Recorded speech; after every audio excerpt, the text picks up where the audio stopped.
So you ready to start this? I'm pretty much ready whenever Star's ready. Yeah, He's ready. He's just asking you. You are. Yeah, I'm ready. Hey, what's up, everybody? Hello again.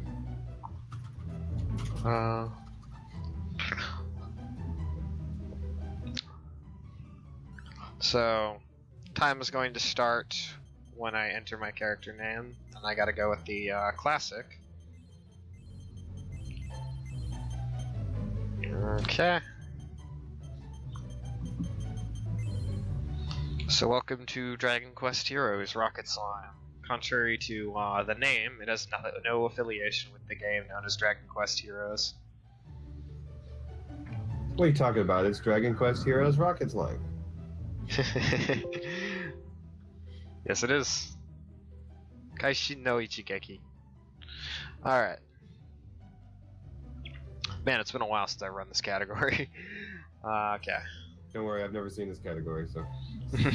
Don't worry, it's not much different. My knowledge ends at 61 slimes. The 60 you get many percent, and Gusto's line! Alrighty, I'll give the countdown for when we start. Okay. 5, 4... Wait, let me make sure I have Discord. Countdown is on good. Okay. 5, 4, 3, 2, 1, go.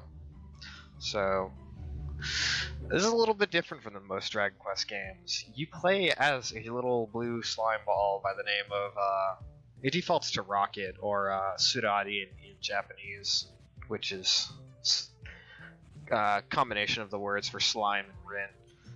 Now, there's a little mini game I'm going to do here to win the warrior flute from my Hoimi slime friend Huli, and if I get this right, there's a frame perfect trick here in which will let me move. Ah, darn, I didn't get it. There's a frame perfect trick which lets me move while this cutscene takes place, and I can clear all these leaves in one frame. But ordinarily this takes like 10 seconds plus. Oh, come on, 10 seconds is bad. You can do better than that. I was kidding, by the way. My normal time is like 5 to 8. Yeah. Yes, this game is adorable, and kind of like what Brodery is saying, I've noticed a lot of people who come into my chat talking about this game saying that this is actually their first and sometimes only experience with Dragon Quest. It's a very radical departure from the rest of the series in a lot of ways. Yeah, I've actually gotten that too. I've had several people come in and say this is their game. It's kind of really tongue-in-cheek and goofy. I mean, Big Daddy, your dad that's dressed up as Ragnar. There are a lot of references to Dragon Quest characters in this game. I mean, Mori Mori Slime is based on Mori Mori from Dragon Quest VIII. Anyways, so we blew the warrior flute, which has caused the Platypunk mob, or Plob as they call themselves, to want to ransack our little town of Boinberg. Now, Big Daddy's while such a badass. yeah, he is a bit of our champion, but unfortunately we kind of can't do battle with a giant tank, so Big Daddy resigns to his fate. So you're seeing a bunch of... the box can contain him. We'll get to that a little bit later. So, now that we've basically lost this little siege and all of our town facilities are being obstructed by giant spike balls weighing several slime tons, which is 1 ton but for slimes. Well, 1 slime ton is the lifting capacity of a slime. Anyways, so everyone in town has been captured and we've been just chucked to the nearby woods. So this begets our first area, and we see what this game is really like. This is probably the least RPG Dragon Quest game that I would still consider with RPG elements, just because most of your overworld movement in this game is actually closer to like a Zelda game than anything else, like a top-down action-adventure game. So my main method of attack and movement is this Elastoblast, which is where I charge my A button. and let go. Recently, a person by the name of Quo, who also runs this game, found out that there is actually an optimal movement strategy, which is you hold the button down for 53 to 60 frames, or 50 to 57 frames, optimally 53. And it's faster than just bouncing around normally. I want to say running, but we don't have feet. So, there's a lot of this game is just this charming story of watching these idiot platypunks going around messing things up. So we saved our first slump. And finding a bunch of strange name tanks. Yeah. Hey, the tank names are great. Yeah. Especially if you're doing 100 slimes, so you can see everything. Yeah, so what this category entails is, ordinarily there's 100 civilians of our town of Boingburg, plus myself, so 101. The any percent category saves about 55 of them, because we need 50 to get past a certain point, and then after that it's just not necessary. The 100 slime category is different because it actually allows us to get to the credits, and that's part of why I decided when I submitted this game to a leaderboard, let's just split any percent into 100 slimes, because some people are going to say any percent isn't completing the game, even though you do beat the final boss, and that way we get the credits. Gotta get the credits, or you didn't beat the game. Yeah. What kind of Dragon Quest game don't get credits? Tecmo made Monster Rancher, so no, this is still Enix. So one thing you'll also see me doing is collecting treasure chests. These are useful for alchemy later on in the game. A lot of this game stems from Dragon Quest 8. So we've saved 3 slimes, a nun, a rock, and our friend Swatsy. We're going back to town on a little cart. Now, anything I'm carrying while I enter a cutscene actually automatically gets sent back home. So it's pretty convenient to not have to throw things on the mine carts in order to send them back home.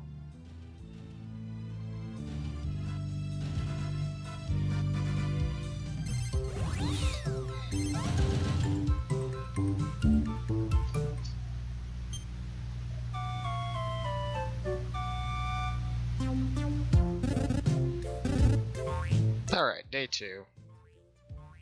This kind of introduces us to how our town works. Each slime has, again, the lifting capacity of 1 slime ton, or 1 ST. Rocket, or in this case, Kaishin, is a bit special in that he can lift up to 3 slime tons. He's the man. But yeah, every building has a certain weight on it with enough slime tons, and as you progress through the game, you know, when you get 10, 50, you know, slime tons, you unlock more buildings and new areas to the map here as you're able to lift the slime tons. I don't know how, you know, 50 slimes get under a weight to lift it, but hey, it's rocket slime. Yeah. So that's the church. It's where you go to save. It's pretty much not something we're really that concerned about with this run.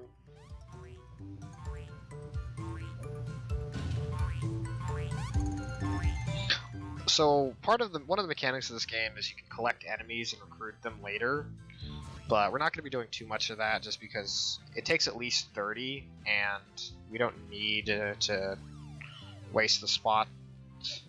So I'm chucking them there because I want to have all 3, let's just say, carrying spots on my head available for this next part. So I know the trajectory here. You could just lob, just Aaron Rodgers that rock bomb to blow up the rock there. And we'll take Blubba a little bit longer. This guy here is Baron Blubba, a slime who's probably the most useful slime in the entire game, other than Rocket himself. Until he sends himself, you know, through a cannon, but... Yeah. Yeah, this game is very charming. Just skipping a bit. Huh. Okay, so we're going to take a little detour here because there's still a few more slimes to save. So the definition of this category is we save all 100 slimes in this game. We can't complete Forward Forest our first time here, so we're going to go back here, but it's not going to be till much later in the game. And I also want to keep this Rock Bomb, because Rock Bombs actually proved to be very useful. So this is actually the second game in a series called Slime Mori Mori. And the first game you just have this overworld movement like this, but this game adds tank battles later on, which you fight in a giant tank and you shoot things at other giant tanks. Audio seems to fade in and out. That might just be my microphone. My mic has some fade issues. So this is the first boss of the game, Bow Beater. He's a pushover. So the first phase, you just hit him 5 times and he won't get to attack you. I can get a quick kill before he attacks in the second phase. I just have to time it pretty good. He's a nice tutorial boss. Oh darn, I've never seen that. He just like faded out of existence for a second there. Alright, you got an attack, but I didn't get hit by it, so it didn't cost too much time. So, now we get to save the king. His wobbliness. His royal wobbliness. His royal wobbliness. I'm sorry. Gotta get the royal part right. So now the tank is going to chase us back home, and the king just threw out his back, so we have to carry him the entire way ourselves. You have to be very careful here. It is still optimal to Elastoblast, but it's a little harder to dodge these rocks if I'm not sliding up and down the screen. Yeah, usually it's what, 2 and then diagonal, 2 or so, then diagonal, and then 2 diagonal. Or if I time it right, I release it right when it gets next to me. I let one hit me, and then the tank gets very close, and it's a little harder to escape it. Yeah, if you get hit by the tank, it just bounces you ahead a little bit, and it seems like the tank slows down after it bounces you ahead, so you can. Yeah. Admittedly, this game is fairly easily. This game is admittedly fairly easy casually, but there are still some hard parts. Yes, I am very serious. It's not meant to be difficult. It's just meant to be fun. That being said, our tank strategy actually makes this game a little bit difficult. Well, yeah, if you're upgrading your tank and whatnot, it's a little bit easier, but... Yeah, so spoiler warning, we're not going to actually be upgrading our tank. So we are finished with Forward Forest for now. We escaped from the big bad Platypunk tank. So our royal wobbliness is here to inform us about tanks, and to go to the land guarding the sacred tomb of Tutankhamun. I mean, obviously a pun on Tutankhamun, but King Tut, but slimified. It's slimified. So, so before moving on, the king gives us an Yggdrasil seed. Ordinarily, these are actually these give us 1 max health, but we don't want to collect those in the run because you have to sit through a cutscene to watch your health go up, and nothing in this game is so threatening that we need it as a backup strat. Yeah, maybe the final boss if he gets you into a bad spot and does a bunch of damage to you, but yeah, that doesn't happen to me anymore, thankfully. Anymore.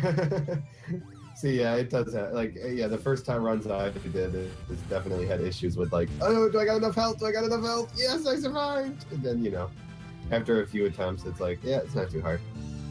Yeah, you'll see I'm a little careful with mashing whenever I pick up a slime, because the button to throw is the same button as mashing text, which is the B button, so I don't want to accidentally throw what I have on top of my head, because I have to pick it up, and that wastes time. Like I just did, because you kind of have to memorize how many text boxes each of these guys has. What's annoying is each time you mash P, it generates a frame of lag. Yes, that is a baby heel slime. This whole game is adorable.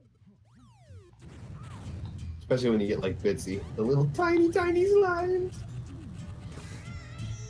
Yeah, all of the slime names are pretty much puns. And they're puns in Japanese too.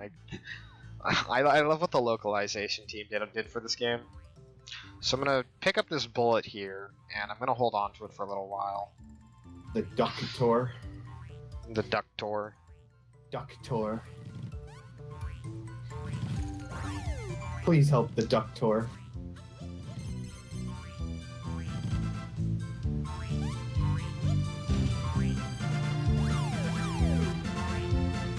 I'm not gonna grab that chest, it's not worth it. We don't actually need as many weapons as we thought. It's very difficult to say what is and isn't a good time save in this game because it's kind of random whether or not something will be useful. Yeah, you don't know. When you get to the tank battles, there's a lot of randomness in tank battles, which we're able to bypass a decent amount of it, but there's still a few that are very random. Yeah. A lot of what makes running this game tricky is just having to deal with how random it can be. Yeah, so, even though he's going to use the alchemy pot to make a bunch of shurikens with these chests, he might never see most of them when it comes to the tank battle, because they might never spawn. Yeah, preferably though that doesn't happen, and thankfully we grab a lot of good equipment in general. Yeah, well, when you got enough shurikens, if you get enough chests, then it's not too bad, because odds are it's going to come about. So walking on water is actually the fastest form of movement in this game. We do not grab pillars because they break really easily, and they do less damage than rock bombs, so they're just not worth it. I was a little slow on that one, but that's okay. So I can't get hit during that cutscene.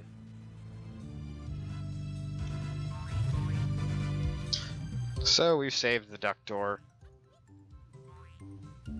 And the slime I'm carrying will be sent back. So this guy's name is Ductor Sid. Now, if you know Square Enix, the name Sid is a little familiar. I mean, I'm pretty sure if you're on RPG Limit Break, you know what Sid is. But this is Ductor Sid. That's who he is. Yeah, instead of working on airships in this game, he is incarnated in the form of a platypunk. He repairs our warrior flute, which we blow, and this activates this giant tomb that was sitting there in the middle of the desert. And lo and behold, it's a giant slime-shaped tank.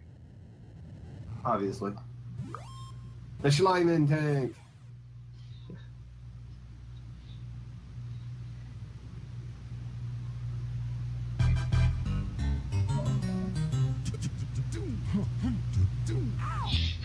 So conveniently right as this activates, because Sid has been a little incompetent, he was fired from the plob. Poor guy. He worked so hard. So, with nowhere to turn to, he decides to ally with us.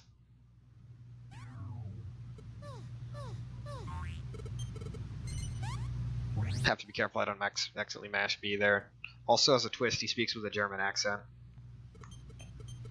So he speaks just randomly for the rest of the game, speaks with a German accent. So this is just a tutorial for how tanks work. You chuck ammo into these two cannons by picking up on your head and throwing it. Each piece of ammo has a set amount of damage that it does, and your goal is to deplete your enemy's health, go into the tank, and blow it up. But this is just a rock, so we're not going to do that yet. So I want to pick up 3 pieces of ammo right now. For now, we only get boulders, but in the default ammo load, there is also bombshells, which do 8 damage instead of 3 that these rocks do.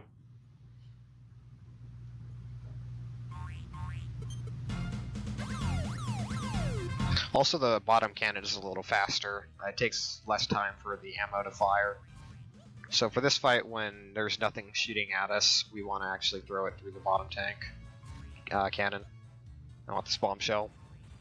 Yeah, this is the randomness when it comes to damages. What items are going to spawn, because he's going to add more items to the tank.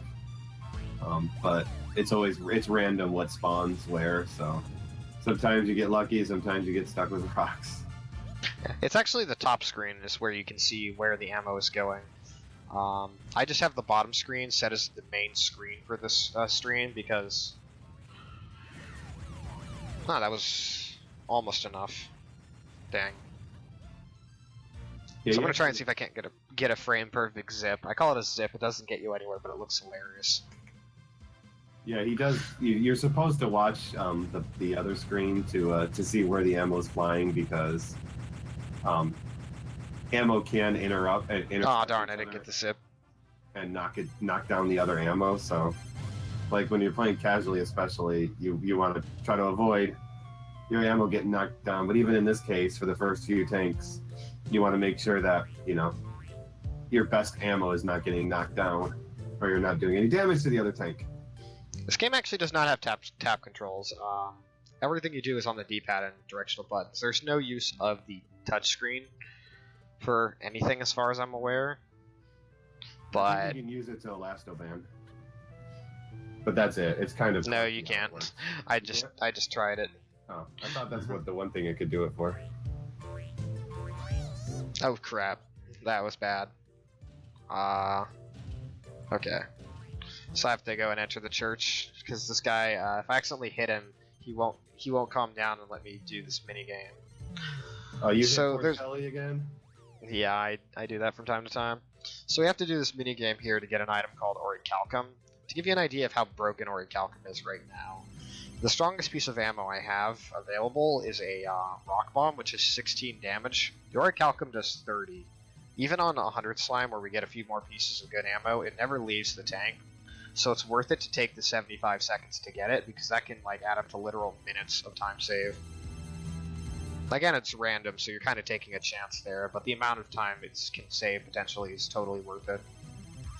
So this little mini game, I'm just collecting 1,800 coins. It's very easy, and I generally try for 2,000. I think my best is like just barely over 2,100. It's pretty easy to get 1,800. You have to really not try to get 1,800. Agreed.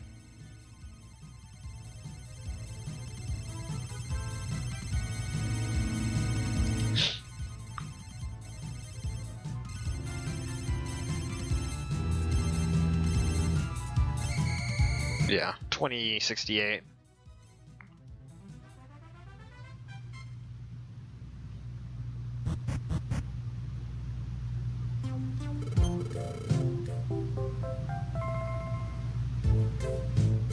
You got a new record. Congratulations. It doesn't save my progress from my best runs, unfortunately. So the plot doesn't take kindly to the fact that we now have a tank, so they decide to invade us again. Why they didn't invade us again earlier when they had the chance, I don't know, but video games.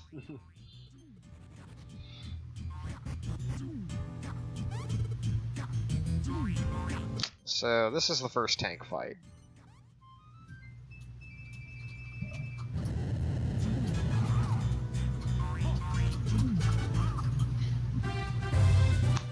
So this is the Platypanzer. Prepare to quack up. All the tanks have a pun and a little bit of flavor text, which I really enjoy. And some of them are not just in name a pun, but the way the tank is shaped is the best part of the puns. Mm-hmm. So this guy only fires out of the top tank, or top cannon, so I don't have to worry about him intercepting my ammo as much if I fire out of the bottom cannon. Ordinarily, this game has this sort of strategic element where you're supposed to wait. You're supposed to either intercept their ammo with yours, or take it and try and hit their tank. But usually, ammo making impact is just bad because we don't care about our health that much. If your tank runs out of health, it actually is not the end of the battle. The enemy has to come in and invade the tank and personally break your engine. And a lot of the enemies are really bad at breaking your engine. Yeah, in fact, I think a runner told me, I haven't tested this much myself, but I'm inclined to believe it's true. Somebody informed me that only the enemy captain, which is the guy who usually has two tails, can break your tank's heart, which you have to break a few barriers and then get to the heart. Yeah, I never actually tested that. I know other enemies can destroy the outer tubes, but I never tested to see if only the captain can destroy. Yeah. So ordinarily I would be making a mad dash for his tank, because it's basically dead, but there's a cutscene that plays here. So we'll just headbang like the slime that we are. So what I'm going to be looking for when I enter his tank is if he has any rock bombs lying around. And the reason being is rock bombs can break through, they can penetrate barriers, meaning that you can throw one and 3 barriers will break. Okay, that's what I want. Ordinarily, you just rebound. Hold on, let me actually do this. Darn, I didn't skip the text box. You can skip a text box by grabbing the rock bomb, but ordinarily you bounce back and forth. You hit the barrier, you bounce back. You hit the barrier, you bounce back. Throwing the rock bomb just lets you just break all the barriers at once for a little time save. Well, you want to get kidnapped, Steve, and thrown in a box? Because that's what happens in this game. And funny enough, the sound effects on the Japanese version are very different. I really like the sound effects in this game. Yeah, I've never seen the Japanese version of this, so... So, Sid here can upgrade our ammo.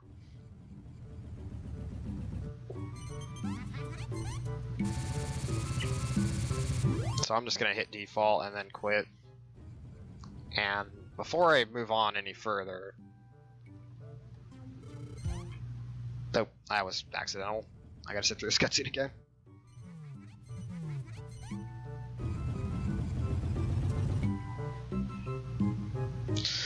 So, now, normally when you save a slime, they send you a letter. So I'm going to open up a few specific letters. So, these 3 slimes plus Blubba will give me a rock bomb. That one guy gave me a Oaken Club, which does about as much as a rock bomb, but it doesn't explode. Yeah, the problem with rock bombs is if there's other ammo around it and it hits something else, it blows up all the ammo around it. So it's kind of volatile. You got to make sure it's not going to get hit when it's flying through the air. At least if you're trying to deal damage to the tank. If you're trying to take out the enemy's ammo, then yeah, rock bomb's great.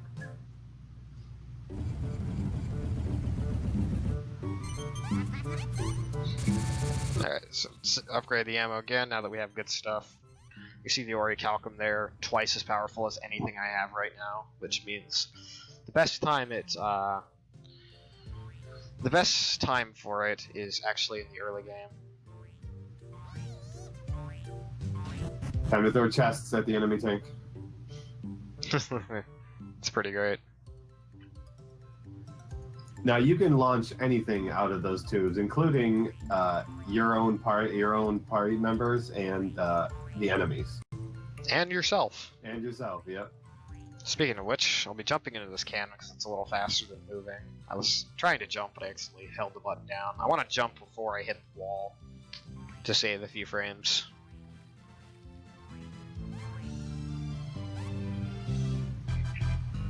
So now that the tank is moved on, the area to the left is clear for us, and somehow we didn't crush that poor slime in that chest there. I used to pick up that slime the first day of this of Tutenschlamen's tomb, but it's actually slower because I come this way on the second day anyway. And maybe it just fell out of the tank, I don't know. Just jumped out of the way. Yeah, it is kind of strange how the one chest is just sitting right there on the track. Nothing happened to it.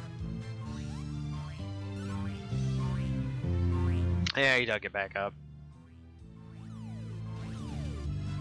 I probably was not supposed to throw that bombshell, but that's fine. Very, very minor time loss. Grab this chest here. And fully charge an Elastoblast to get past this river.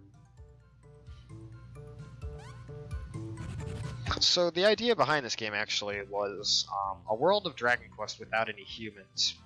Originally, they did want to incorporate humans into this game, but then they found out that the humans would just go around beating up all the slimes. That wouldn't be any fun. So let's have slimes go around and beating up other slimes. It's alright if it's your own kind or an animal that does it. There's a slime back here, we want to save him. I'm used to doing this a lot more because in the current route, it's fastest to actually save every slime into Tutenschlamen's tomb to get to that 50.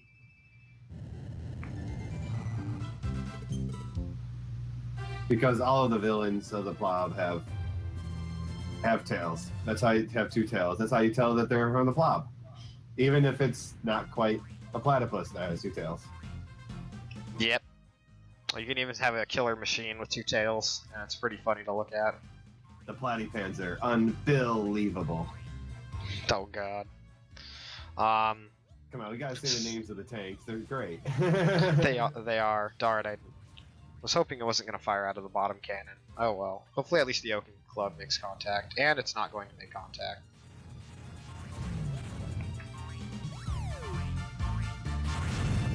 This fight is probably the most RNG heavy. Also, I'm getting the worst luck here.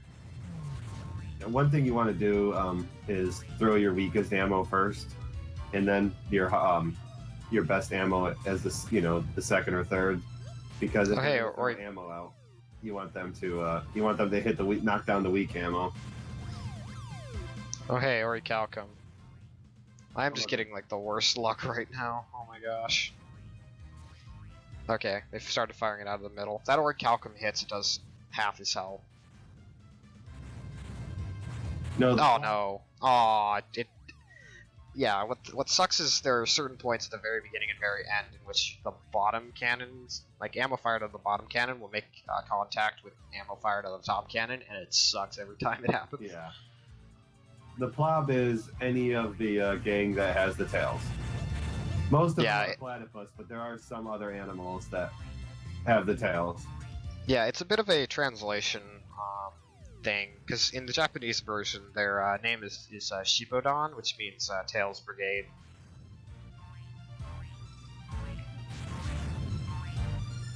I'm getting the worst luck.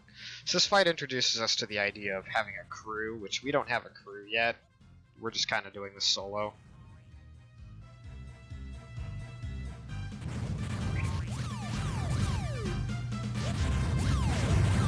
Yes, useful people that'll help you, except for Swansea. I'm so glad. I was so happy the day we rode him out of the route. Poor Swansea. Yeah, this fight went pretty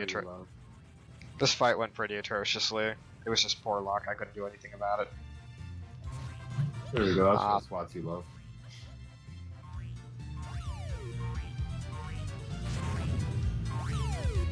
You can actually break into the enemy's tank too, which is actually going to be an important part of the speedrun later on. You just have to break down the door and then destroy the little panel right next to the door in order to keep the door from closing back up. Conveniently, later on, we'll get a party member who can invade the tank from the inside by just hopping over the door.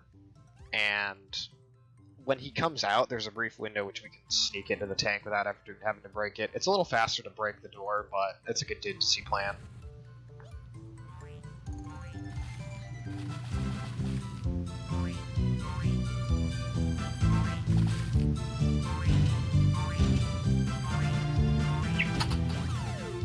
Oops. It's so easy to just accidentally press B. So, I'm gonna let this cutscene play out. I'm gonna throw that bombshell there. Grab this one in time for this cannon to come up, and that saves me a little bit of time on an animation later, because I will have to have broken down the sand statue or sculpture on the left in to get the slime that I get from the tank fight down there. So that's not actually a metal slime, but it looks like a metal slime, so I'm gonna call it a metal slime.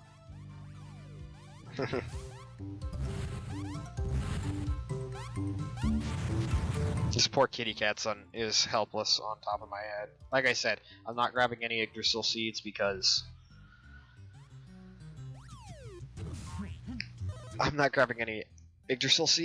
there's a cutscene that plays every time I grab one, and I don't need the health that much. We'll upgrade the poor tank. We'll upgrade poor rocket. Poor slimes.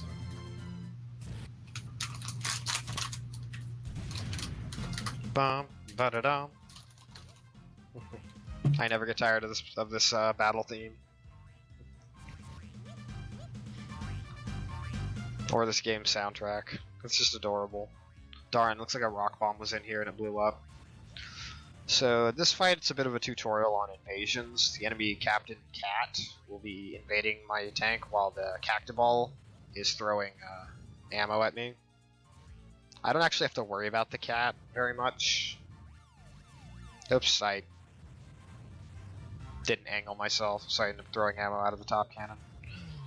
Yeah, one thing about the rock bombs is if there's an item on the ground already and the rock bomb shoots out, it has a chance to explode. Because it hits the item and bounces off into the air, and then when it bounces off into the air and lands, kaboom. Pretty much. So I just chucked the cat out of my cannon because it can intercept a piece of ammo. And that load did a pretty decent amount of damage. Hopefully I can get this Orichalcum off.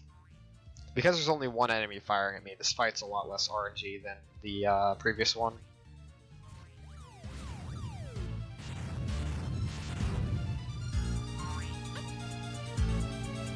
And the cat's dead.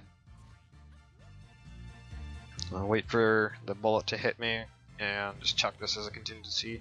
Okay. All that made contact, so he's dead. That's good. Ozzy, I'm not going to clip any doors tonight. I wish we could clip doors in this game. Otherwise, we'd probably not have to collect 50 slimes for the any percent category.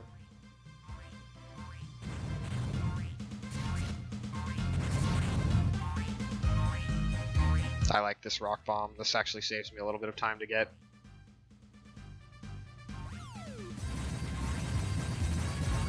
So that breaks all the barricades at once. And there we go.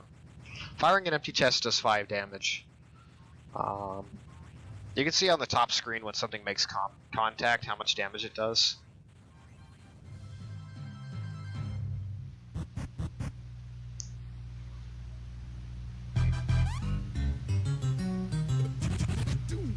This Cactoball runs off to parts unknown. So this is Slimeborg. He can upgrade my tank's health, but we're not going to be doing that. And I'll explain why we don't here in a second. Actually, it'll be in the very next, not the next tank fight, but the tank fight afterwards. Well, if he shoots himself out of the tank to get into the enemy tank, who's going to fight? He doesn't have anyone to fire ammo from his tank.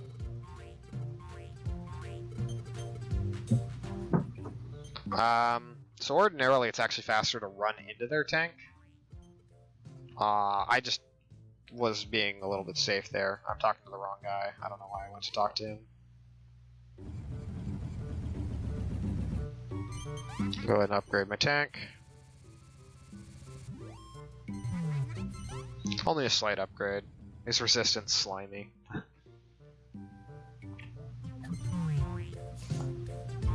Anyway, so Slimeborg upgrades my tank's max HP, but we don't upgrade it in this run because we want our tank health to be as low as possible.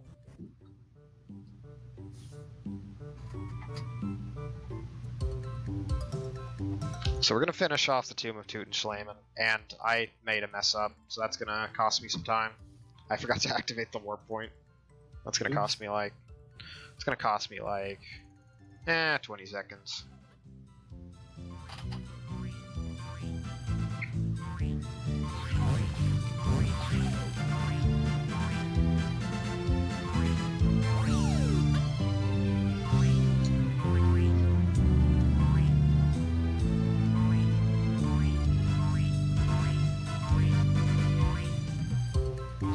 We're taking a detour to fight this guy, Pickles, and this will get us the last slime that's not really easy, I guess you could say, to get.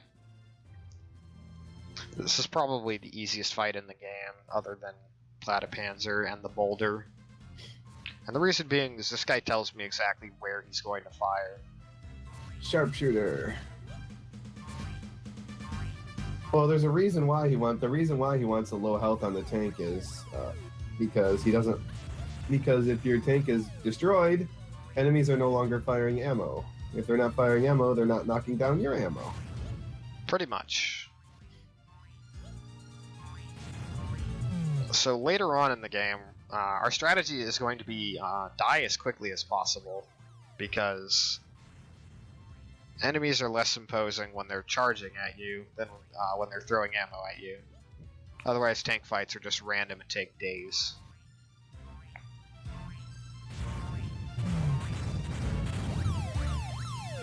That was accidental. I meant to fire it all out in the one cannon. And of course he targets the Oaken Club because I got the worst luck today. Also, I forgot that he hasn't changed his where he said he was gonna fire. So that was not luck, that was just me being dumb. Rest. I don't believe you. You're saying you're gonna use the upper cannon, but I don't trust you. Okay, so all three made contact.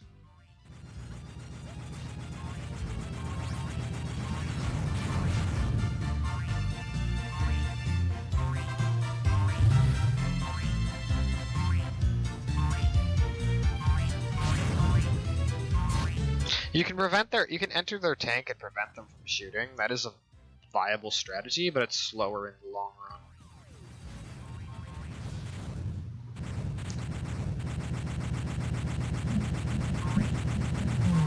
Because your crew does not fire ammo fast enough to warrant doing it.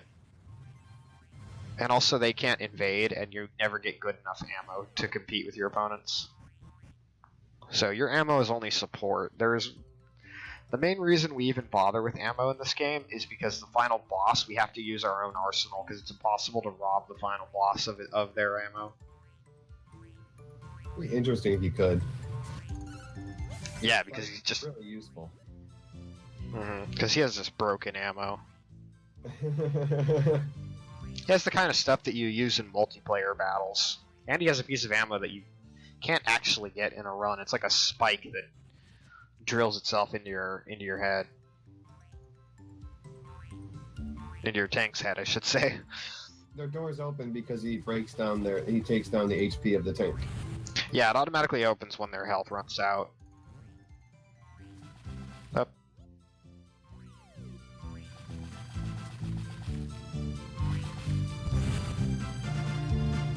There's a slime back here, which I want to get.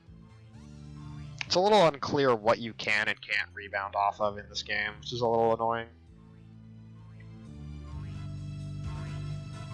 Or I should say the hitboxes are a little off. So I want to hit this guy before he picks up this slime, because the imp can actually pick up the treasure chest and throw it at me. And I have to do more elastoblasts to get it out of my hand. More elastoblasts to get the slime out. These carts are annoying because you hit them and they break.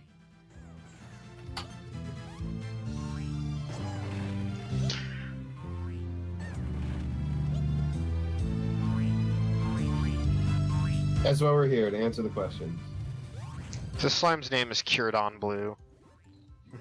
So I actually want to bring these slimes over to this cart and throw them, rather than carry them into the next cutscene, because I've had the game glitch where it didn't send them back when I enter this next cutscene, so I just do that to be safe. So this is the rival theme music, and we're introduced to this fellow here named Slival, who's a little bit of your edgy rival, hence his darker color and his spiky looking helmet, which weighs like 5 slime tons, just to show how much of a badass he is. He's actually a bit of a pushover in a lot of ways, but amusingly enough, he has probably ended more runs than anything else, just because my strategy, I can end up neglecting him, and he'll punish you very much if you neglect him. So we're going to invade this tank for ammo, because my ammo is garbage right now, other than the orichalcum. You can position yourself perpendicular to the door and hit it twice if you do it right.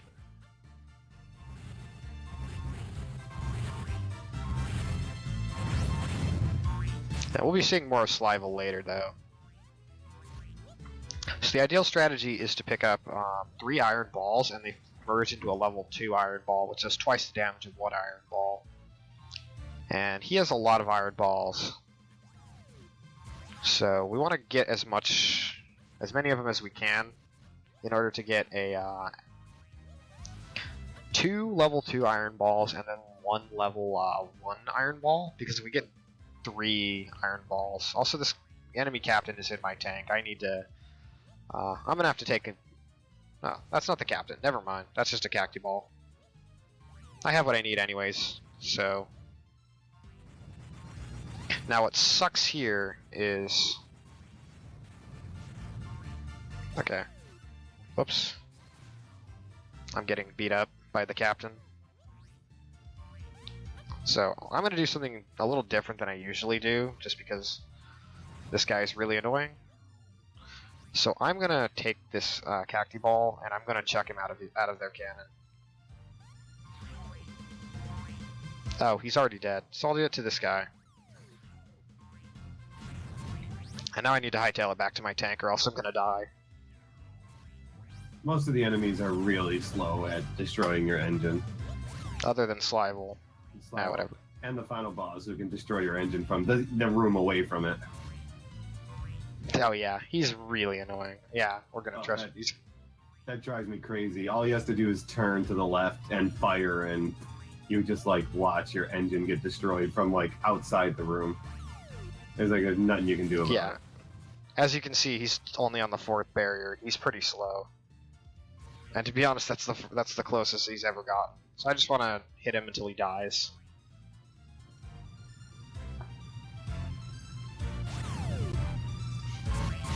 So before moving on, I'm gonna chuck a few pieces of ammo out of this top cannon, because get rid of balls. These iron balls, level 2, they take a very long time to hit the enemy tank. It's their biggest drawback.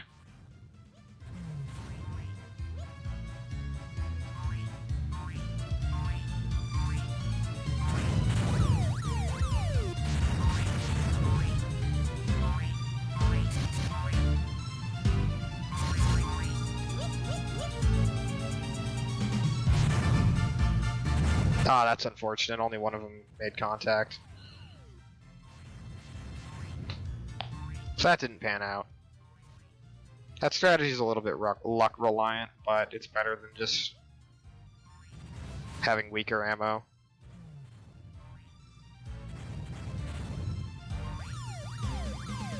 Okay, if enough of these hit, then we're good.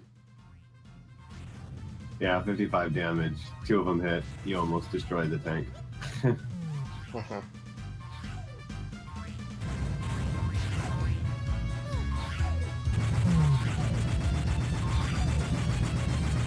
Alright.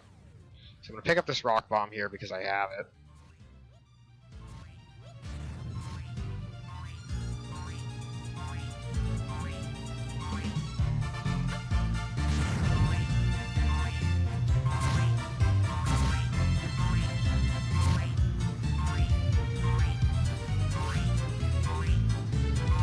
Now you can tell where an enemy is also on your wherever you are. That in the top left corner there, you see the little map of your tank. You'll see like you'll see orange glows showing you which room enemies are in, and so that's how you know if there's an enemy in your tank in your engine room and you need to get back there. You just look for the glows.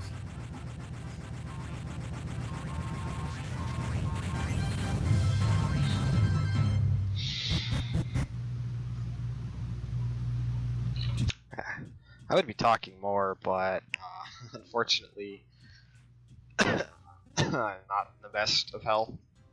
That's fine. That's why I'm filling in the blanks. I do not like California's allergy problem. It just leaves me with sore and dry throat. Anyways, so we have saved our friends Swansea and Hooli, and Hooli comes up with the genius idea that, hey, we need to get a crew together and start doing tank fights together, because that's what they've been doing.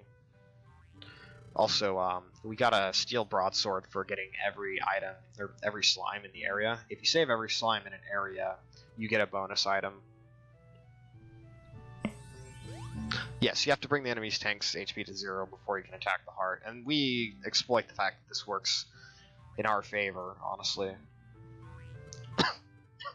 most people casually on the final boss will end up. Okay. Will end up just running out of health and just kind of using a desperation to survive, because it's just very hard to beat the final boss without running out of health. Okay, I want to talk to Pigamy because Pigamy gives a shuriken recipe. And then Curate Rollo. Yeah, the problem though is when you get into the late game tanks, some of the enemies are really like have a lot of health or are difficult to deal with. So that's where the riskiness of the strat is some of the late game tanks, and then of course the final boss is you're basically just letting them free reign through your tank and hoping that you can take them out and launch ammo at the same time. So this next area is where the route between 100 slime and any percent diverges. One of the main gimmicks of this area is there are these 1,000 weights, which will stun enemies, and in this case, knock the treasure chest off the rock here. Now, 1,000 weights are useful because they're kind of useful in tanks because they do a lot of damage, but the problem is they make everything in the room bounce with a thud, which wastes time, and they only do a little bit more than a shuriken, so they're really not worth it in the long run. And rip rock bombs. Yeah, they blow up rock bombs, which thankfully we won't have too many of them going forward.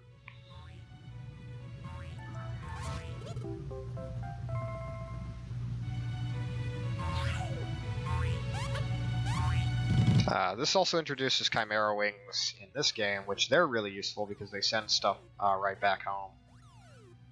You kind of have to be careful though, because if you throw a slime and it bounces off something, it has a brief moment of where it impacts something rather than letting you just throw the Chimera Wing at it in midair. So you have to be kind of careful with your timing. Poor Itzy. He looks so sad flying away. I chucked it a little too far.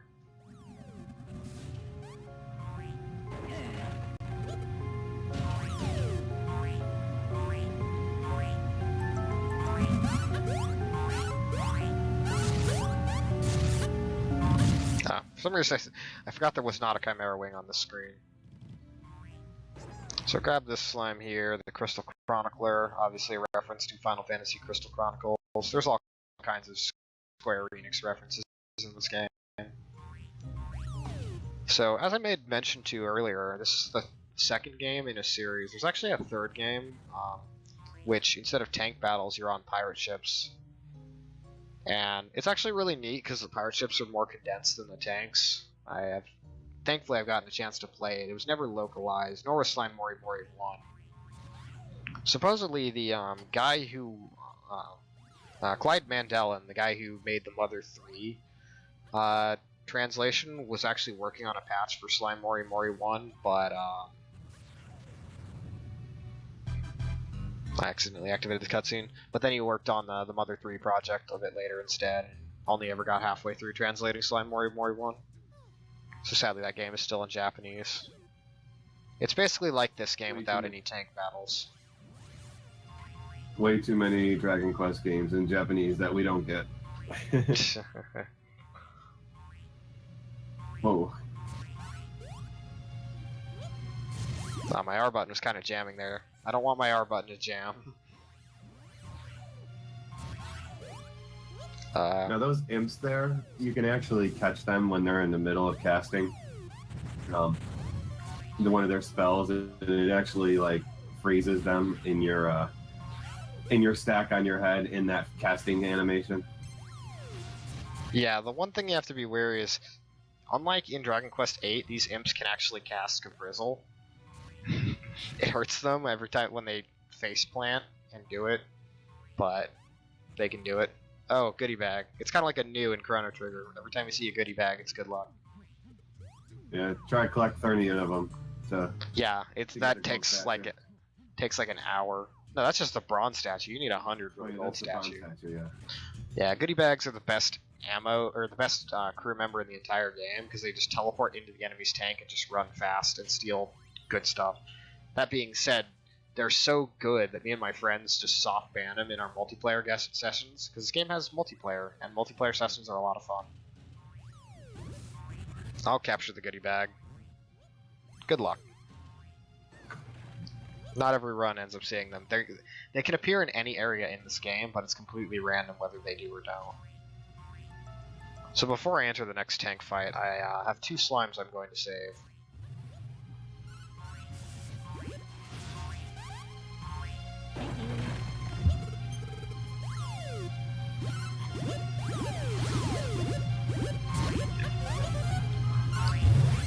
It's also faster to catch things in mid-air because there's not a...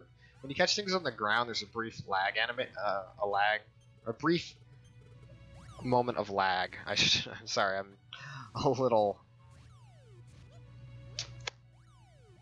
I did a flummoxed. Yes, that's a good That's a word. good word. Flummox. A little tongue-tied at the moment. Those turtles are horrible. They are. I hate those turtles. Because you can really only kill them by crushing them with weights. So this is our first Slival fight, and one of only 2 tank fights we're going to do on this day. We're going to save that tank fight at the very beginning of this area for later. Because we will return to Mount Krakatoa because we have... we need to get a power-up we don't have yet. And yes, the name of this area is Mount Krakatoa, which is... Yes, there are all kinds of little... on Dragon Quest VIII. Yeah, so, to kind of elaborate on crew, I just zoomed right through Swansea. There's all kinds, there's like murals everywhere dedicated to King Trode and horse version of Prince Medea. It's a nice little in-series reference. Poor Swansea. So, Just to go Swansea for a only... ride. Yeah, so basically, I want to keep my allies from firing ammo at the enemy tank, and Swansea, his only commands are to throw ammo at the enemy tank. So I basically have to hold on to him on my head, or else he just starts throwing ammo and just ruining everything like a bowl in a china shop. So, since our good friend Slival here has broadswords, if I rob him for a full load of ammo, I can basically deal 84 damage to him in a single load. I do have to be wary of him though, because once he gets into my tank, he's just a mess. And Blubba's been thrown out, and he's farther than he should be. This is bad. Yes, your own slimes will launch themselves out of the tank. It's very easy to do that too. Okay, he's been distracted by my crew. So, now that he's in my tank, the skies are free and my allies can chuck ammo. Nope. You lose the ammo, but eventually it recycles. Yes, once you've gone through all 30 pieces of ammo in your tank, it'll reset, so you can get a piece of ammo again. And Slival's just being busy distracted by Gluperior, which is really helpful. So this is the whole point of the whole strategy with the tanks is let them destroy your heart, keep your guys from firing, and once you're out of HP, launch all your ammo at him, and just make sure he stays out of your engine room. Yeah, the one thing you will have to be careful with regarding Slival is if you grab him, he is so heavy that you just drop him. Like you have, I think, a couple of frames to chuck in, and then like this. Yeah, it's like very you can short. chuck. Yeah, very short.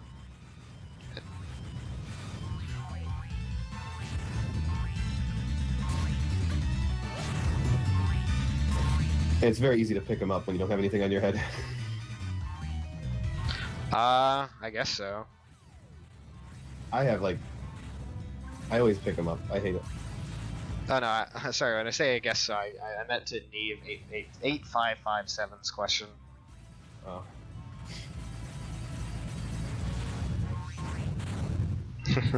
Fully charged Elastoblast for style points.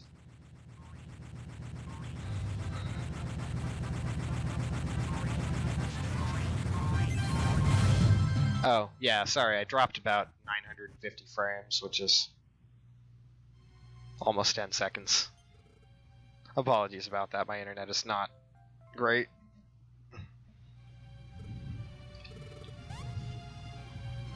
So this guy is the greatest slime in the game. His name is Flanpaw, and he's a green geyser slime.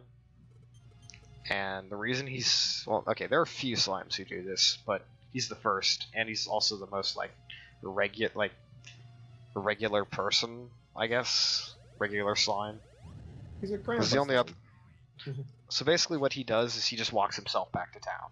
Like, you don't have to carry him or anything. Unlike his royal wobbliness, you have to carry across a freaking meadow. Children these days can't get out and walk on their own. I'll show you how to do it properly. So this part is why we hate bungee cables. You can lose like an actual minute on this part. This slime is normally fairly easy to get. Okay, I got it first try. Really, there's a positioning that I've figured out that makes this fairly easy, but it can still mess me up and waste like 30 seconds to try again.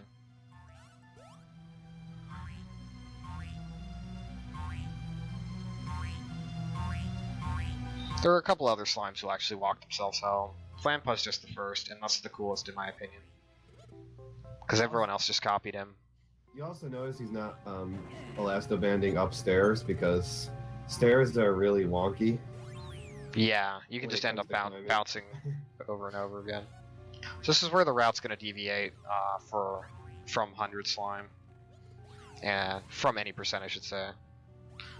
A little note, so you get a Slime Knight, it works like a sword, and you can attack with the Y button. Slime Knights can fall asleep, which really sucks. And they also have health, so if you hit them 3 times, they vanish. So this screen is a little annoying because there's just imps everywhere. It's impossible to get by. This is a Dragon Quest stream, I'll live with that. It's a rocket slime stream, okay? There's lots of them. This is all puns. All puns all the time, baby. So, if you look at my time on speedrun.com, I'll just inform you that that time is heavily outdated. Because I know there's some people who like to say, what's world record? So world record for this game, as far as verified runs go, it's 4:23:15. This run is going to beat that. Like, the only recorded run I ever did was with a very experimental route back when I was much worse at the game, and my 80% time was 20 minutes worse than it is now. Also, you can check SWAT and it hits for a few times. Oh no, they're firing Iron Shield at you.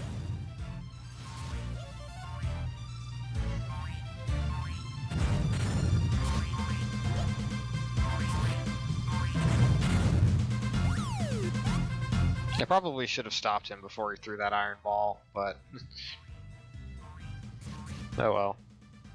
So since I accidentally hit that machine, now everything is on fire. And when ammo is on fire, it takes a few seconds before I can use it. Oh no, you don't.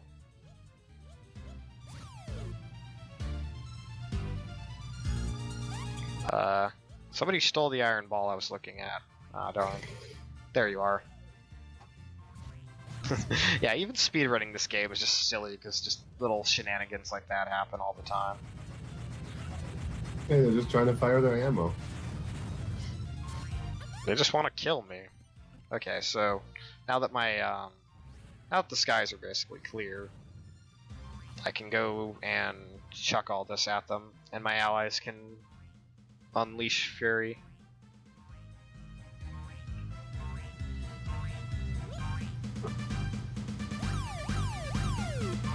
Yeah, this is probably going to world record, unless like something really terrible happens. Now somebody Now, somebody did once inform me that they had a offline time of 3:45. So, I mean, I'm inclined to believe them, What but was that time you cut out on Discord? 3:45. Okay.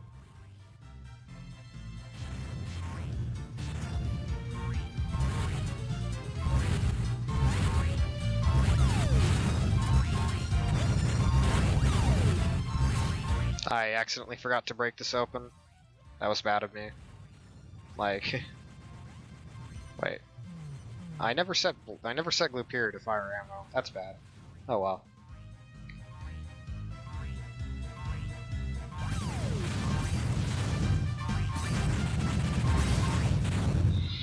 In any case, that was just an old route, so this will still be verified record, I suppose. I don't run 100 slime very often because it's basically the any percent route and then a few extra things. It doesn't really change the route a whole lot, but it is a nice category to have because there are some people who insist that you see the credits. And when you're 2 hours ahead of a marathon, hey, we got time to make up. Works out good. Yeah. I originally wanted to submit this actually, but I just figured any percent might be a little better for the schedule. Yeah. Lo and behold, it ends up being opportune time. Nope, no Chrono Twigger yet. No, Chrono Twigger is at the backwoods, which is the next area after this. I love that pun. I do too. That one and like DQ swords. I love that. And Yeah. oh yeah, the Argonaut. Yeah, there's a lot of great tank puns in this game. A lot of good Dragon Quest related puns, but other like Square Enix puns, like the Chrono Twigger. So these Chimera Wings are important for making shurikens. Those big giant stone guys can only be killed by fully charged elastoblasts. So they're kind of annoying. Yeah.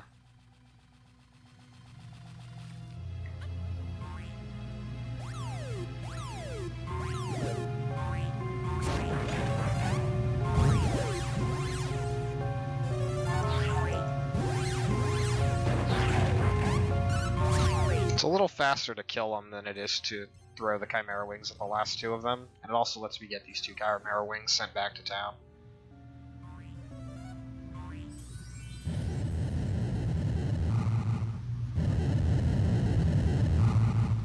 So it's time for the worst boss in this game, other than me.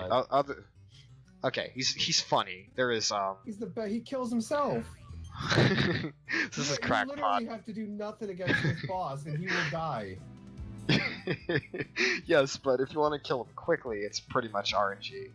He'll do one of four things: spit out banana peels, throw Chimera Wings, throw out fire water, or throw out rock bombs. We want rock bombs, or he'll also throw out health, but we want rock bombs. Chimera Wings are slow. I only keep them around as like for the last hit, and banana peels are pretty slow, but he will do this. And then there's Harvest Loon later on, who's also really bad, but he's bad and he doesn't hurt himself. Which this is just hilarious to watch. Kills himself. He drops Okay. banana peels and he'll just kill himself. Yeah. I was trying to get the rock bomb. Depth perception on this fight is pretty bad. Yeah, then you never know exactly where he's going to throw him, so he might just run away and... So fire water will hit. That you can't catch any.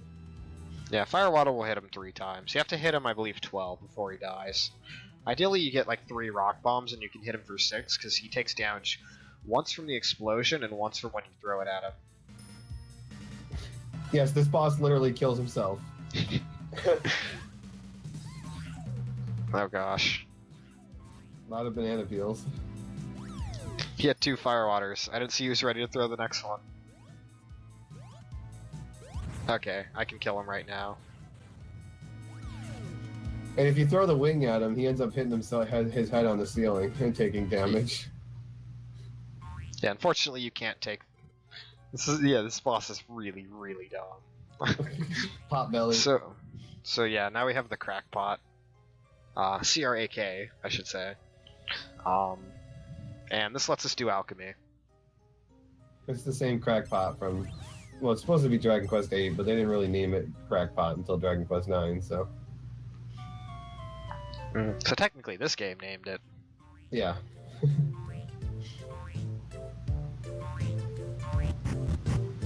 So Flanpaw here will show us how to do alchemy, which we only need to do alchemy for one thing, and I've already gotten the recipe for it, thankfully.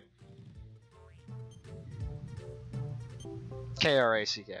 Yeah. Okay. Make a little bunch of short on tokens. Little short on chests. Ideally, I have 15 Chimera Wings and 14 chests, because having a Chimera Wing in my tank can be useful. Yeah, gold is worthless in a speed run. There's a shop in this game, but you don't actually buy anything from it in the run. You only buy stuff for alchemy. Isn't gold for upgrading your tank too? There's certain parts or certain upgrades for your tank. Yeah, certain things. You're correct. Oops, wrong guy. My bad. So Diablob gets me a broadsword. He's only saved in the 100 slime run. Flanpaw gets me an iron ball.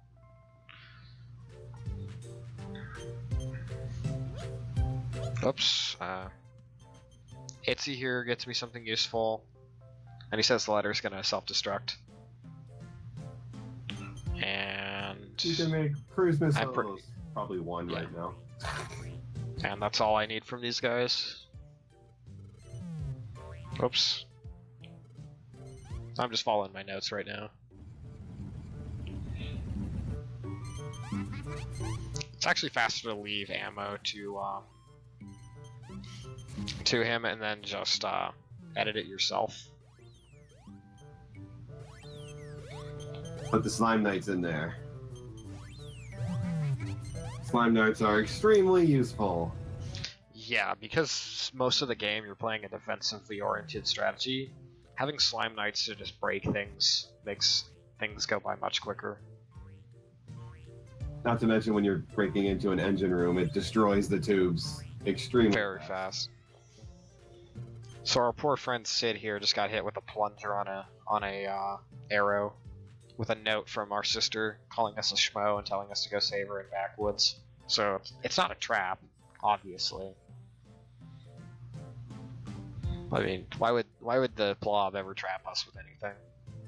Come on, that looks completely like your sister wrote that. They had hearts and everything. It must be from your sister. Rip Sid.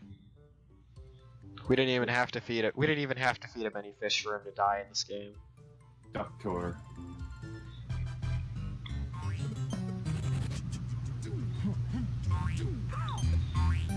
This area is basically tank battles. Yep, and it's great. Slimes and quick slime and tank battle. For 2 slimes and do a bunch of tank battles. Yes, there are 2 slimes here. It's fastest to save them while we're at the left edge of the screen. They're a guy who says something funny. Right? No, it's not him. Oh, they're just supposed to say yeah. The sound effects for when you save slimes in this game are pretty funny.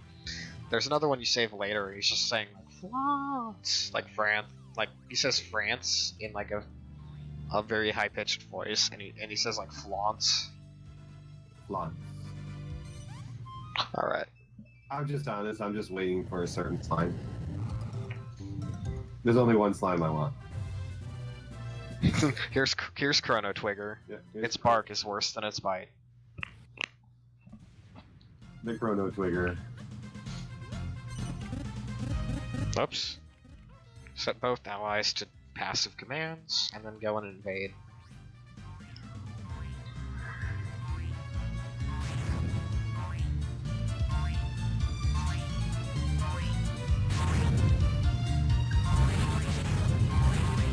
There's your Chrono Twigger.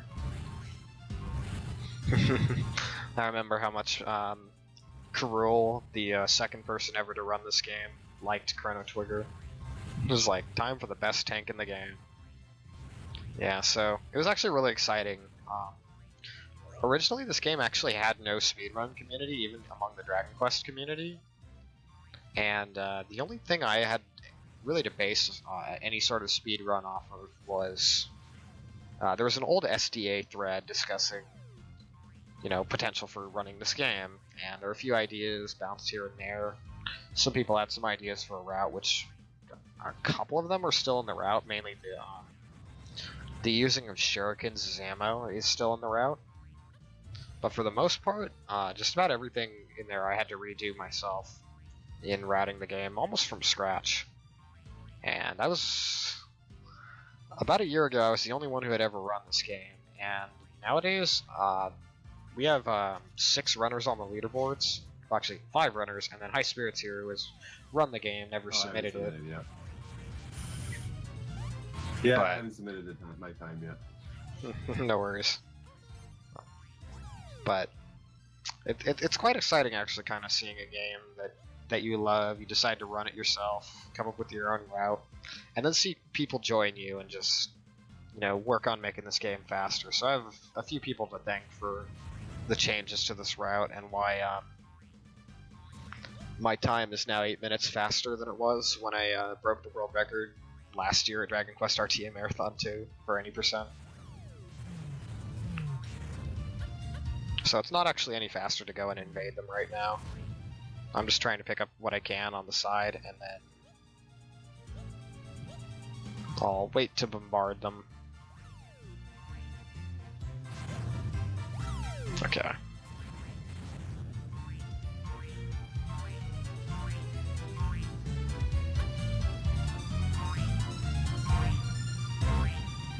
As a note, the enemy AI is very dumb. They have not made any effort to come and invade me, because they're busy being distracted by Blubba, who... I did say AI are dumb. My own AI is pretty dumb, and they like to... AI is dumb, yeah. They like to wind up in cannons. I don't know how, because there was nothing there to hit him. I think it's just because when they launch their ammo, you jump in the air, and sometimes you just reflect off of something and get stuck into the ammo and cannon, basically. Yeah, AI is so dumb in this that, like, when he gets one of his party members later who invades the tank, they'll literally turn around and go after the guy who's jumping in to invade their tank and running away. So, like, they'll just get stuck in an endless loop of, like, chasing the person as they come out, go in, come out, go in. So the 3 slimes in these 3 fights that we're gonna get are ninja slimes called the Goonin, named for, I assume, Chunin, which I believe is a rank in ninjas. I don't know. I watched Naruto as a kid. Forgive me if I get this wrong. There's one thing I noticed about this. You actually don't have to go up to break out the Goonin. You can just elastoband directly right, and you'll hit the chest. Yeah. So these guys are stereotypical ninjas. There's 3 of them: Gushido, Gusashi, and Tokyo Tom. Which one does not belong? Obviously, Gushido, obviously. His actual Japanese name is Tommy, so that's canon. Yeah. That was not just a localization thing. Alright, Swatsy, come here. Attaboy. Anyways, this is the Pyromaniac. He doesn't fight Pharaoh. Pharaoh, he doesn't fight Pharaoh. You gotta emphasize the pun here, man. That's what I said. That's the pun. Doesn't fight Pharaoh. Yes, so his English name is Tokyo Tom. In Japanese, it's just Tomi. Yes, it's the Green Ranger. Even though he's orange in this one.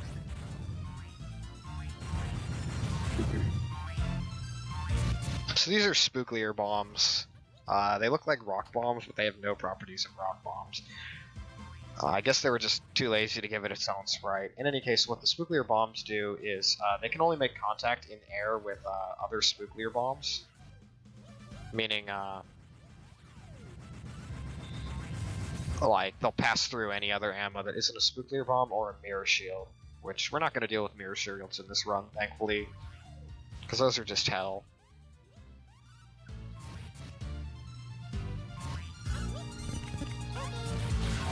Did not set my allies to fire fast enough, but that's fine.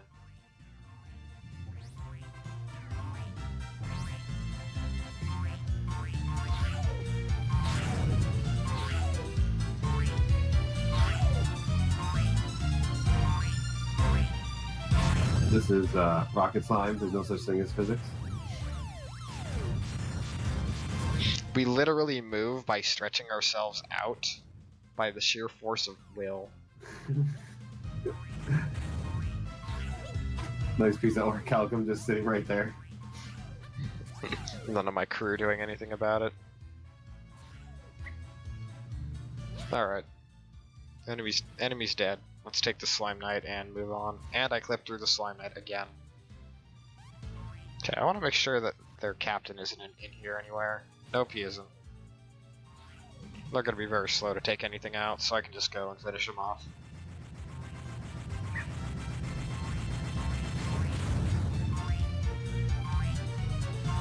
Will there be hero swords? There's a very small chance, actually. Hero Sword is the strongest piece of ammo in the game, for anyone who's unaware. It does 120 damage and can actually take 3 pieces of ammo in the air out. I took the wrong path. It's been a while.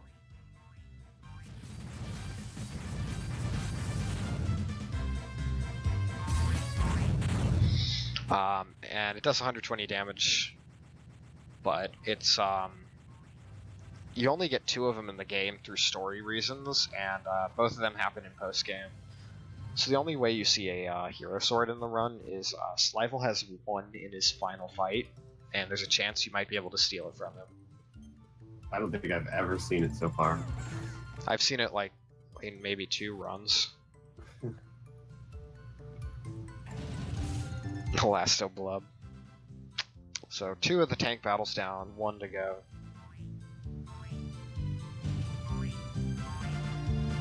And this one's a unicorn who actually happens to be a girl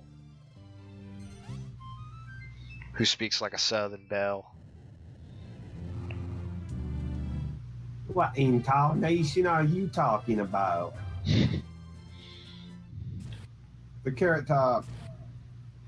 Yeah, no, that's just a random reference. Also, this I don't think is intended, but the mouth, like the rabbit mouth, plus the nose on the Carrot Top tank, looks like a Triforce to me. A real hair raiser. So that's actually that. This one actually is a gimmick tank where it has that. See that giant unit horn? You can actually have them fire that horn at your tank. Yeah, you can push a button and it'll basically prevent you from firing ammo for a few seconds, and it'll just hit you for a ton of damage. There's literally a giant button. He's probably gonna walk right by it too. I have to be careful I don't accidentally hit it, because that would suck. See, 1 horn a day, okay?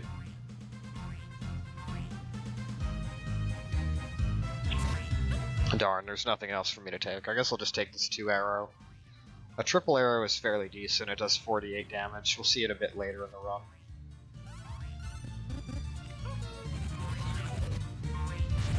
Yeah, there's also some other gimmick fights in this where they have like weapons, and at set intervals the weapons will come down and knock down any ammo that's near the tank.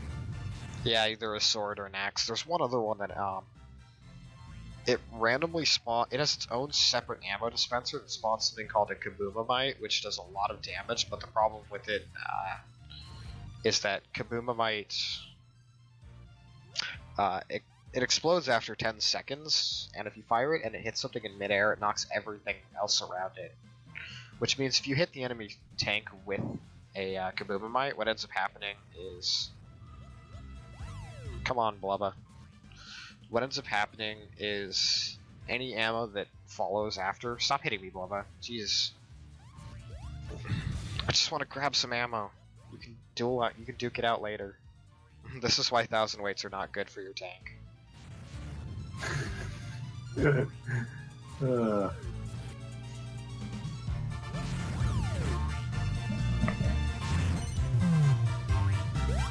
Orange alert! Time to hit the horn.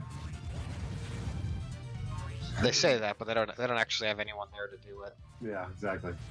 I don't have the manpower or the bunny power, if you will. Block power. All right, I'm gonna take this rock bomb while my crew is busy being distracted by rabbits, and I'll kill their captain while she's out here.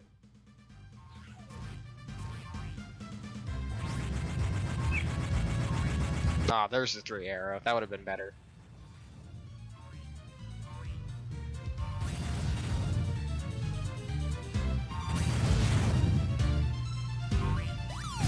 I messed that up.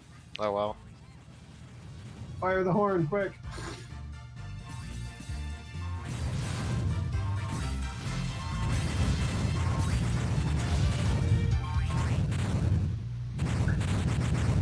Rub-a-dub elasto-blub in my tub. I just got up to chat.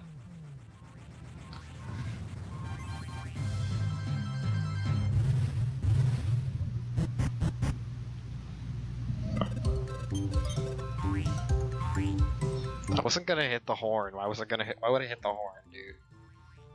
Fan service. I have done enough for fan service by charging and hitting the enemy heart.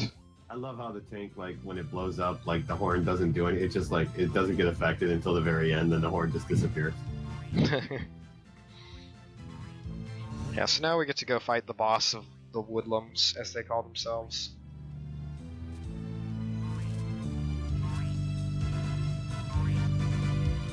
It's just a regular 2-tailed platypunk named Plat Sam.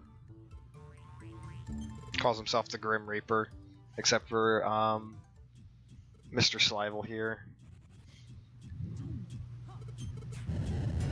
Decides he's not happy, so he decides he wants his revenge. I mean, he is our rival, our slime rival.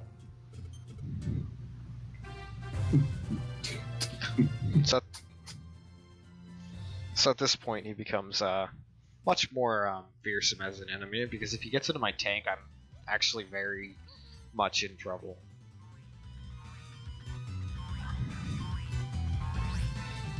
Thankfully, this is also the last fight in which we have Swazi. No one loves Swazi. Poor Swazi.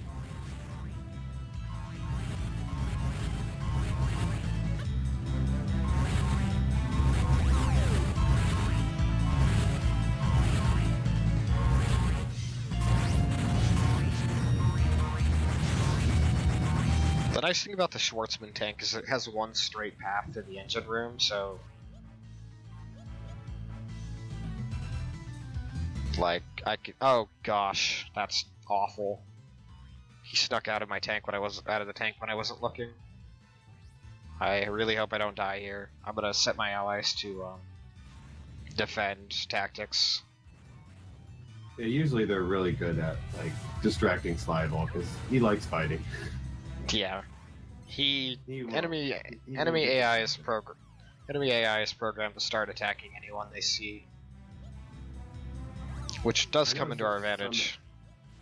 Yeah, there's some AI I've noticed where they just like beeline it to the engine room, but most of them like, oh look, there's something to fight in the way.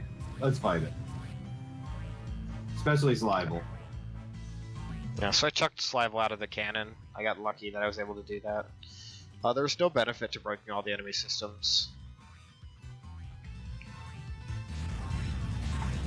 In fact, it's actually worse in the speed run. So, just take the sword and the arrow, and then I'll just finish him right here, so I don't have to deal with him later.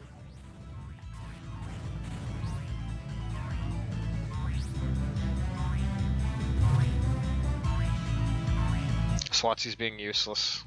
Oops. Swazi's being Swazi. Yes, Swazi is being Swazi. Hope I have a Slime Knight in here somewhere. There we go. I think Swazi or Slival only has 1 health right now. No, he respawned. If you have 2 Slime Knights, you can actually bypass invincibility frames, which is very useful on the final boss because he has a ton of them. He has like what, 7 health or something? 7 or 8 Mhm. health. Yeah, so you can actually hit him up to 3 times as opposed to just 1 if you only have 1 Slime Knight.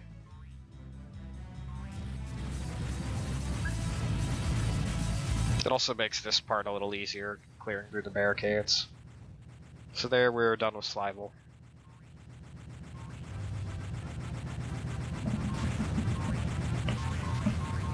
Best part about final boss. Swing, swing, swing, swing. Slime Knights fall asleep.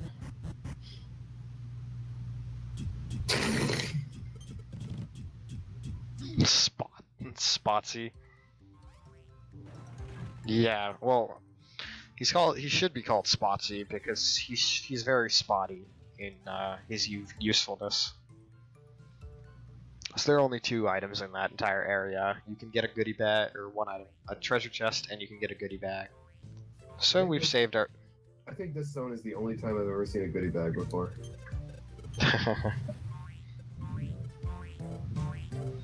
So the 3 ninjas decided they're going to start looking for our parents, who have also been missing for most of the run. So Bo will also join us on the crew, but she's kind of useless, so we never actually use her.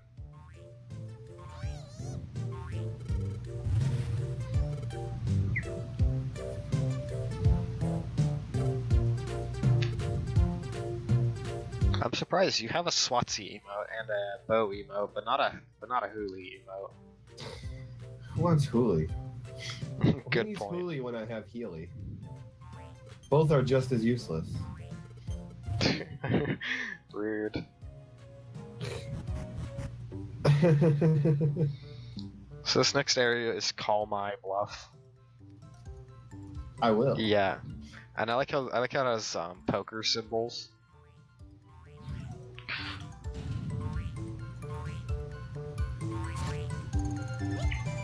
So before we do too much with this area, we first need to save our parents and a few slimes along the way. And with this guy, Greg.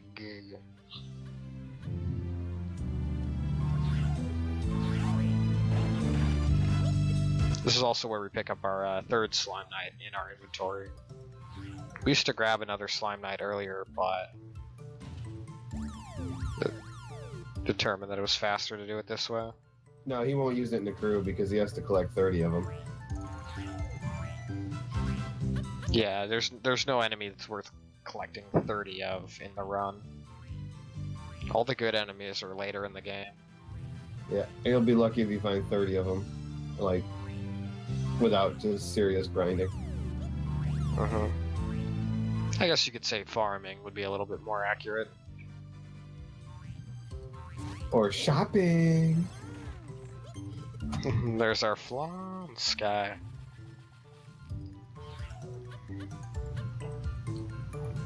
I love. So Big he's just gonna vanish. Where did he go? So Big Daddy is such a badass he can break out of his own treasure chest.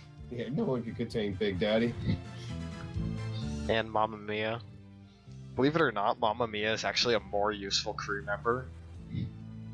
Because you can chuck her at an enemy and it does an 1/8 of a max of its max health. Yeah, but she doesn't do the Master Blaster like Big Daddy. True. Big Daddy, I think, is you can set him to defend your tank or invade the enemy tank. He's not particularly good at either of them though. Like, defending your tank is a pretty useless ability, and there's better invaders. King Derp Slime. Look at the bubble slimes. I call it King Derp Slime.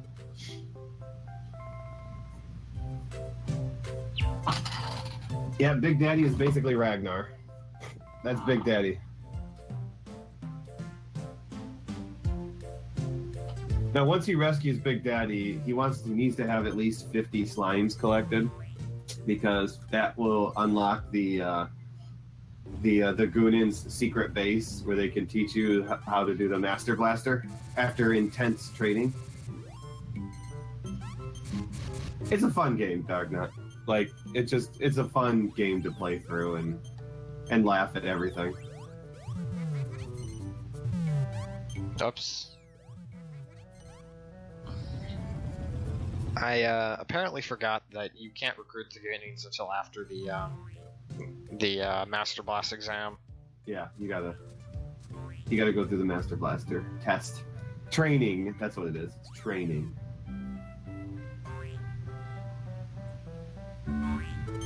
And he needs the Master Blaster in order to break the crystals to get through that area and finish the game. So it's kind of like a checkpoint. Like, they force you to have 50 slimes at this point. So in true traditional ninja fashion, what you have to do in this part is do a bunch of little trials. So the first trial is I have to collect enough wood to get this fire hot enough. It's about as silly as it sounds. The doctor just wants a nice hot bath. What do what's wrong with that? Well, it's just like wax on, wax off. Doesn't really do anything. Well, I'm sure he'll enjoy the hot bath. What does that teach us? It teaches us nothing. Hey, the doctor has done a lot for you, okay? The least you could do is give him a nice, good sauna. Like, he fixed your flute. Like, without fixing your flute, you never have all your slimes. You wouldn't have your sister back. See? He helps. So we have passed the mind trial. Just like a level up. So next we have to go to the test of skill, which Bushido being the Bushido being the most ninja-like of the three, can clone himself and turn himself into logs. So you don't actually have to hit any one of these guys in particular. It's not like a random one actually is the real one. They're all logs until you have to hit every single one until the very last one, which is the real one. It's substitution jutsu for all the people who watch Naruto. No, it's the shadow clone. No, the shadow clone. Well, he has shadow clones, but when the log appears with like the shuriken in it, that's substitution. Because whatever they throw at him hits a log and they disappear. So Tokyo Tom is hiding somewhere in here. I'm gonna guess the American flag. With only 8 stars. So it's obviously fake. He was just hanging in the rafters, and there, we've just done the soul trial. He basically falls out of the rafters. Ah, we found you. And now we have the Master Blast. How we learned this, I don't know, but... And we somehow appear out of the skill trial, even though we did the body trial. Your mind is now prepared to handle the Master Blaster. Which is basically just the same thing as blasting, just more power. Yeah. So the nice thing about doing this is I get the crew members, Gushido, Gusashi, and Tokyo Tom. I once ran with a crew, not in speedruns, but casually, I ran with a crew of all 3 of them.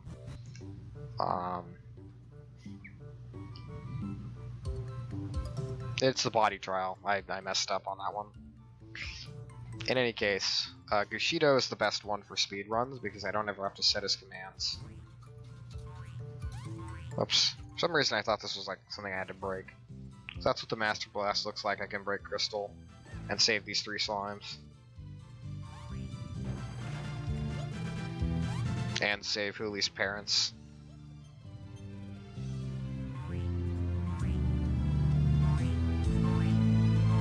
So also you learn in this category that Hooli's first name is Boo. And so his actual name is Boo Hooli. Yeah. It's kind of embarrassing.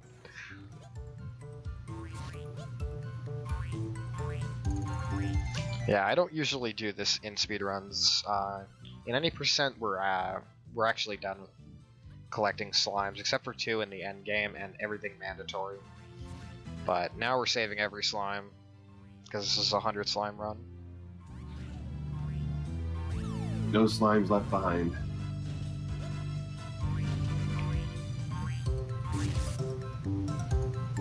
Those those walking corpses are annoying.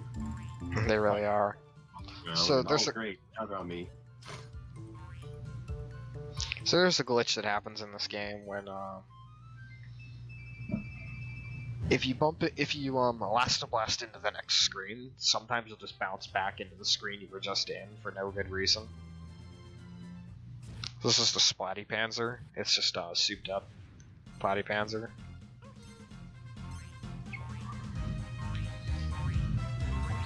So Gushido here, is actually really fast at running. I have to be careful I don't accidentally blast into him. And he will, if I don't break the door fast enough, he will break the door for me. Or not break the door, but he will open the door for me. Thankfully one of the enemies got knocked out of the tank. I want to be careful I don't accidentally grab that fire water.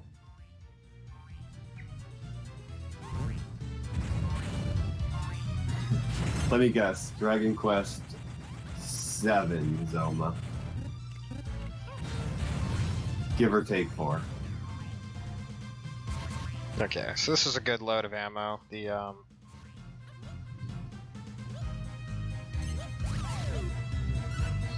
2 level 2 missiles and a level 1 missile.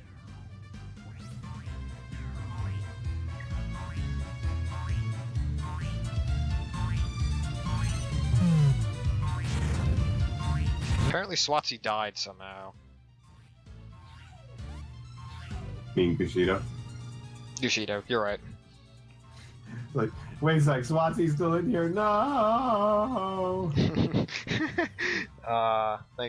I've been forever haunted by Swatsy and his bull in a china shop shenanigans. Usually what happens is I end up launching Swatsy, because he always finds a way to get in my way when I'm trying to launch ammo. Yeah. Similar thing happens with me a lot of the time.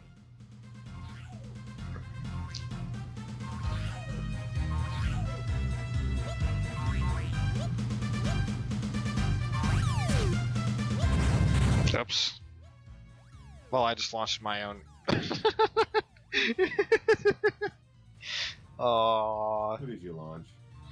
Mother. No. No. Gushido picked up Blubba and just chucked him out of the tank. Oh. Just ran by and chucked him into the tank. AI is a wonderful thing, you guys.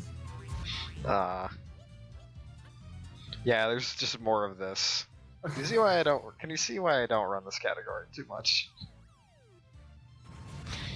The fewer the tank battles, the better for speedrunning. It's just more entertainment, that's what it is. Mm-hmm. Yeah, this is an optional tank that he has to do for another slime. At this point in an any percent run, he's not really collecting slimes anymore. He's just beating the game. And getting this couple of slimes that you would get from, the tank battles that, come after the 50 slimes. Yeah. In the old route, I used to just backtrack to do any percent and then backtrack to these areas later, but then I found out that there's really no reason to do so. Your ammo doesn't get significantly better enough to warrant an entire trip back to an area.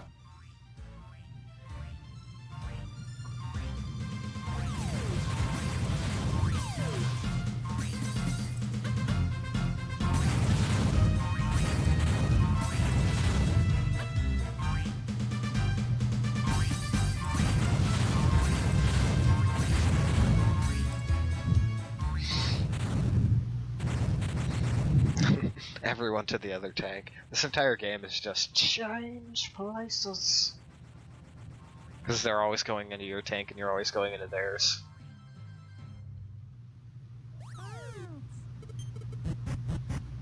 Spriggly Dave.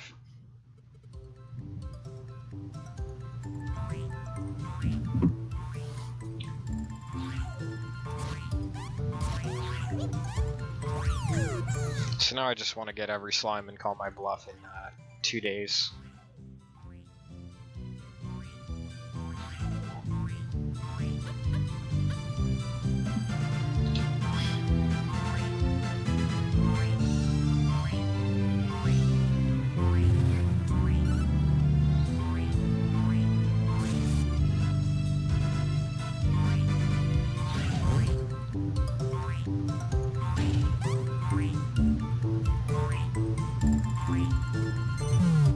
Oops. This guy only has one text box. Humorously enough, I think the cacti always speak with like a Hispanic accent, so it'll be like amigo, kind of like Sancho from Dragon Quest V. Hey, when I think of Latin Americans, I think of cactiballs. Apparently, that's what the game taught me. This game is a giant this tank is a giant cacti ball. Yeah.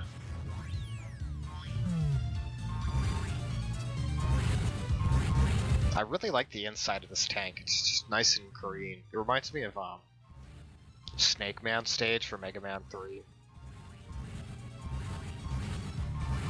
Pretty much. Just gotta add some textures to the walls. You know, look like snakes. Ah, darn! I wanted that missile. All right, I'll take this instead.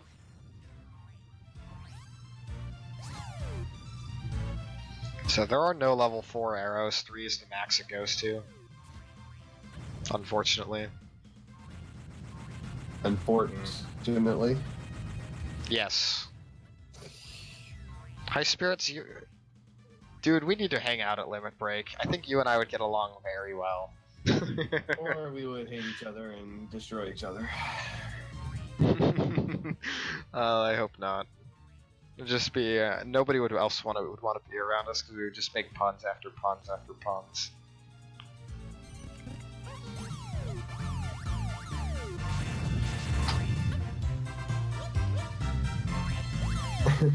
Kushida's just taking one for the team. That's all, nobody. Kushido is undoubtedly the best crew member for the run. Blubba's useful because he can pick up 3 pieces of ammo, which is why he's like the best slime in multiplayer. But he's just kind of bad when it comes to AI. He is useful for distractions, though. Now, we actually start this game off with 5 crew members, but the reason we picked those 3 is they're the only ones that can fire ammo, and that's all I ever need them for.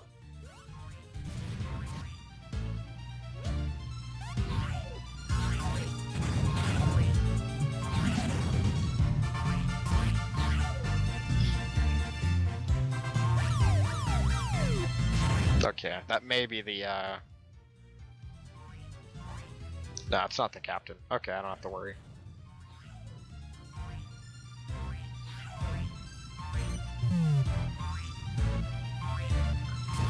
That should be enough damage to finish them off. No, I'm not going to throw Blubba in. He's too useful. I can't say that with a straight face.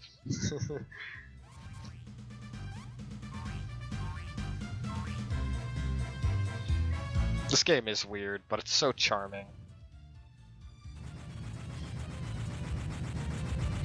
It's a little unfortunate how much it takes to actually run this game. I never got a port to another console, so like the only version you can really stream this on is the DS version, and which is why I personally am not too against people running this on emulator. But yeah, it's a little hard to capture runs of this game from often like authentic hardware.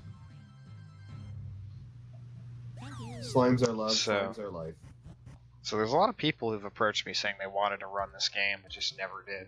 And I think part of it has to do with how hard it is to stream and record runs. And it's kind of a slight hassle to get a DS and yeah. modify so I don't. it. Yeah, so I don't think anyone's asked me this yet, but this is actually being run on a DS, like a big fat blue classic model Nintendo DS. Good old cobalt blue, baby.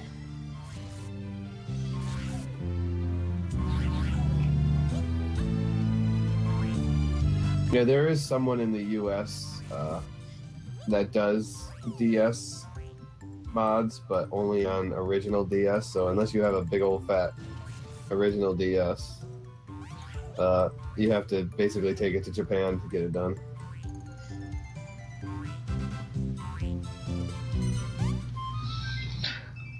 Yeah, this game is not actually difficult. It's just hard to capture, and its run is a little long. Okay, to be fair, to run any Dragon Quest game, you have to have some kind of tolerance for pain. This game, you just have to deal with, you can get unlucky and lose a decent amount of time. Because although we've mitigated the luck with the route in which we just didn't invade the enemy for stuff, there's still luck involved in whether or not you get the stuff you need and you get it quickly enough for it to matter. And how many times will your party members launch themselves out of the cannons? And then also enemy movement and the like. And if the final boss decides to destroy your tank from 3 rooms away.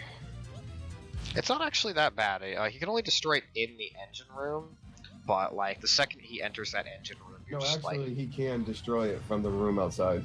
If he does this ground attack, in the direction of the tank, it will go into the engine, destroy every tube, and destroy the engine from the second room. I forgot that he could do that. That being said, he doesn't specifically do that attack to try and kill your engine room. No, he just does it to get you, so you gotta kind of like stop that from happening by not being over there.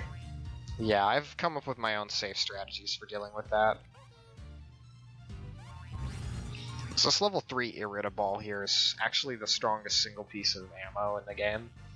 It does 130 damage, it just fires really slowly.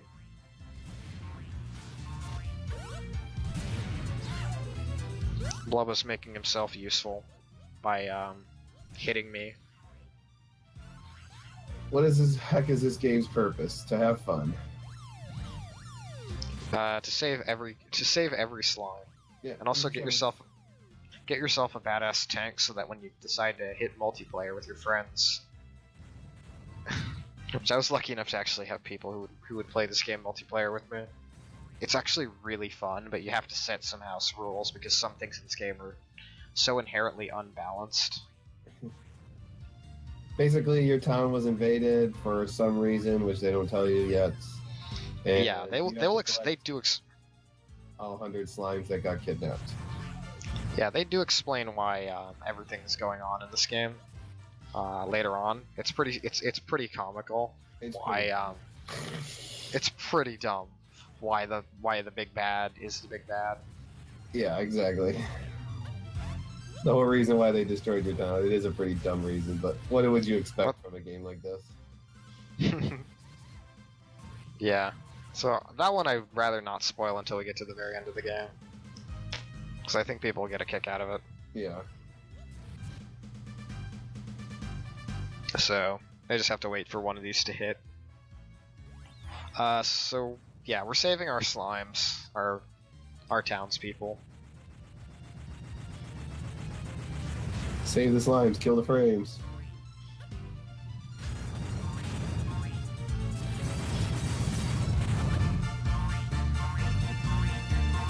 Ninny Hammer, by the way, is the name of the boss. I didn't even notice. Dang. They're trying to blow up on our engine.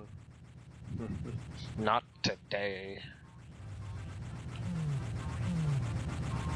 Save the slimes. Why? Because everyone is doing too good in their runs. Hey, it wasn't just me, okay? Evil Ash also wrecked Dragon Warrior too. Didn't he PB? Oh, he PB'd by a bunch. He down to a 413. Dang, I thought his PB was sub 4. No, his PB. That's Super Famicom. his time was like 4:25 or 4:30. Oh, that's right. But it's like third best time now without manipulation.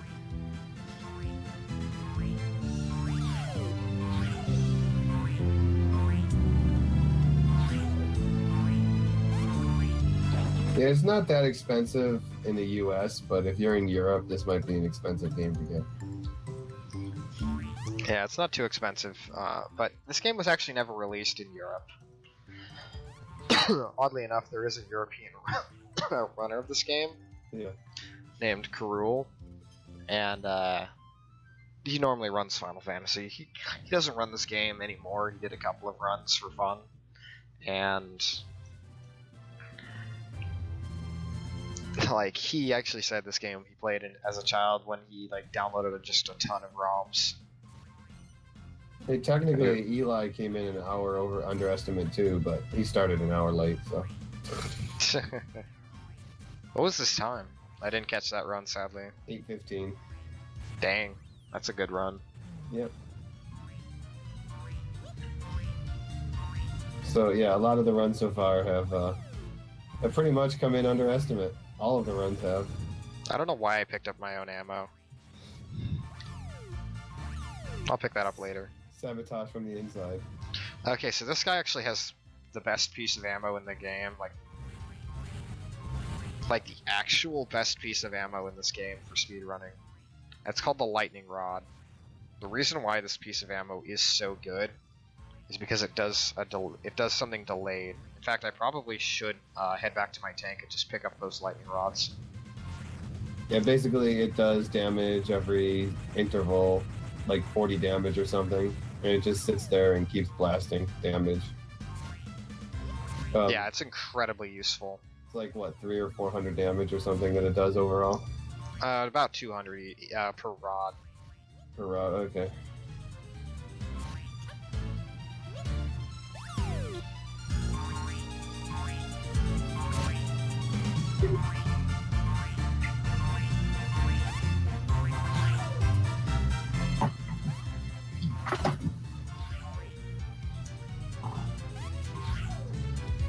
So there's actually a specific tactic you want to do with lightning rods. If I can not get knocked out by my crew. My god, I've never dealt with my crew being this dumb.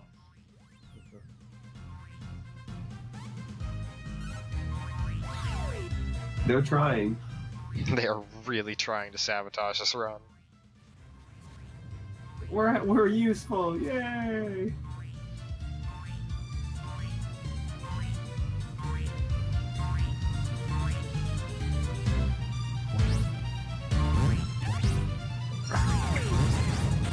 So what I want to do is actually leave these lightning rods here, and then just let them go off.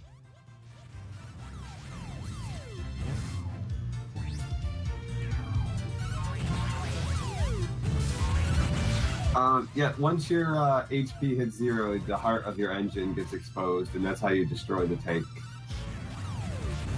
So what he's doing is he's just trying. Now that his heart is exposed, they will no longer fire ammo, and now he's just trying to take his health, the enemy's health, tank health down to 0, so he can go in and destroy the engine. Yeah, this fight's special because of the lightning rods. You just want to have as many active lightning rods in the enemy's tank, because they strike down anything around them, and they will hit the tank for 40 damage by just striking down.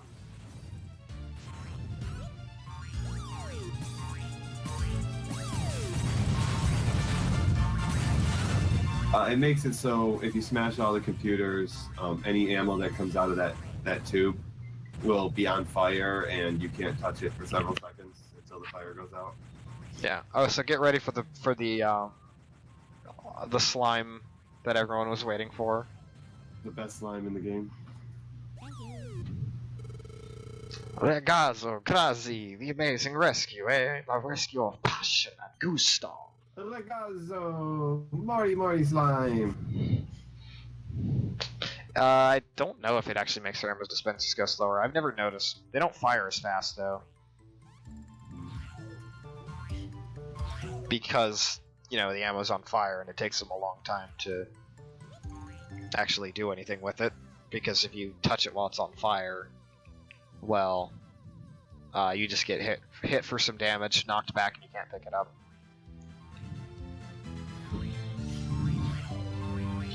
So we saved every slime in this area, so it's time to fight the boss, who is terrible. I hate this boss.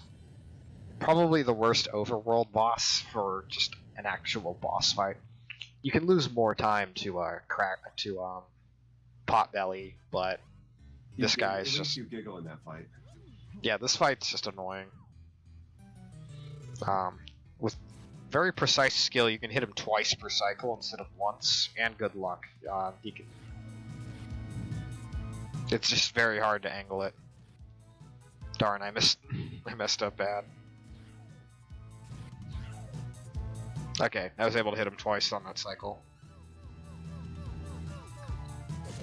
So yeah. So Harvest Moon, I believe, is a Square, technically a Square IP. So they referenced it with this guy whose name is Harvest Loon.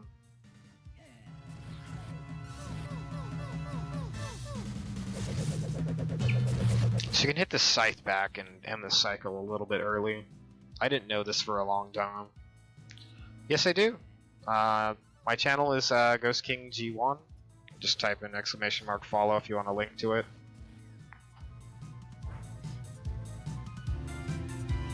I run this game periodically. I don't run this category very often, admittedly.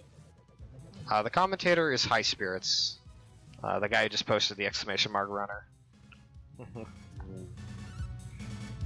High Spirits learned this game for the 12-hour challenge and has done, what, 2 runs of it? 3. Oh, nice. I did one at German Speedhouse. You did? Oh, I missed that, dude. It was kind of a last-second thing. Like, we were trying to find things to kill, and I'm like, hey, I got this game. Still a couple hours. I'll have to go back and check that out. I finished with... It was towards the end of the marathon. It was the last night. So he can summon these little side minions, which are really annoying. So this fight's luck just based on whether or not he spins the scythe and throws it at you. Or if he does this attack where he summons these side demons.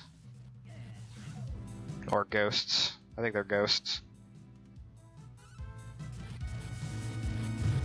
Demigods.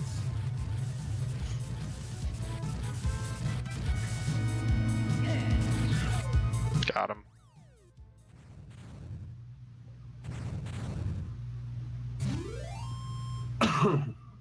They made me do horrible, horrible things. And...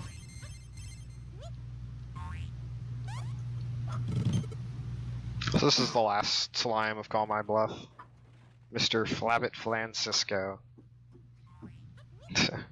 Obviously a pun on Abbott Francisco from Dragon Quest VIII. Of course, he does not get the Hell Scythe pierced through him in this game, thankfully, because that would just be not becoming of this game. Unbecoming of this game. no one can die in this game. What are you talking about?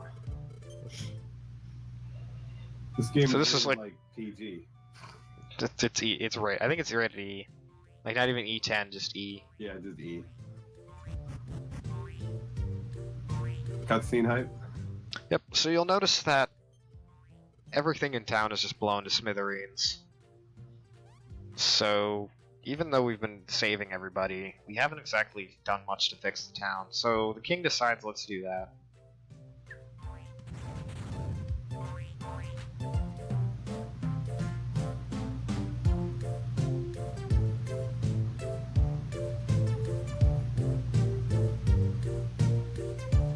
So yeah, there's unskippable cutscene. You don't even have to mash through a lot of it. Nope. You don't have to mash through like the first, through like this 90 seconds. It's a nice time for a bathroom break or a snack break, so you can go get your Nature Valley bars. Too late.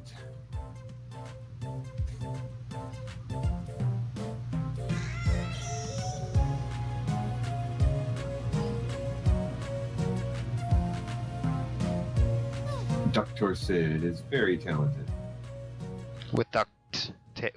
He's very talented with duct tape. Exactly. That's why he sticks around in your party. Yeah. So instead of using the tank to move all the iron balls in town, we just move the big one in the castle, which is a very small castle looking at it from the outside. It's a lot bigger on the inside.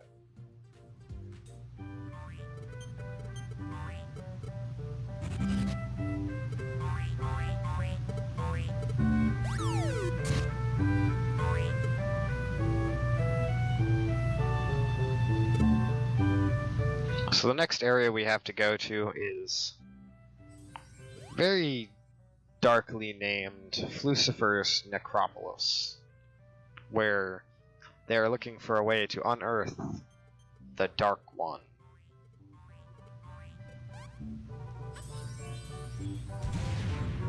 I love this scene, because everyone's just like, what? And then just Bo and Tokyo Tom are just dancing, because Bo realized, because they're saying, it's the Dark Dude? The Dark Guy? The Dark something? And Bo's like, the Dark One? Yeah, that's right. And they just start dancing, and everyone's like, ba-bum. So we're going to do a few tank battles there, so we want to get the item from Mr. Mori Mori here, and we get another Orichalcum.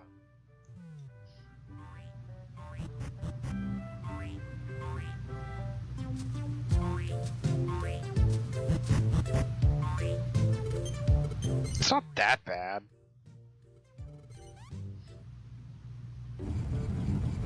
This game is way too cute for a satanic cult. What are you talking about? So we also got a light teddy bear cult.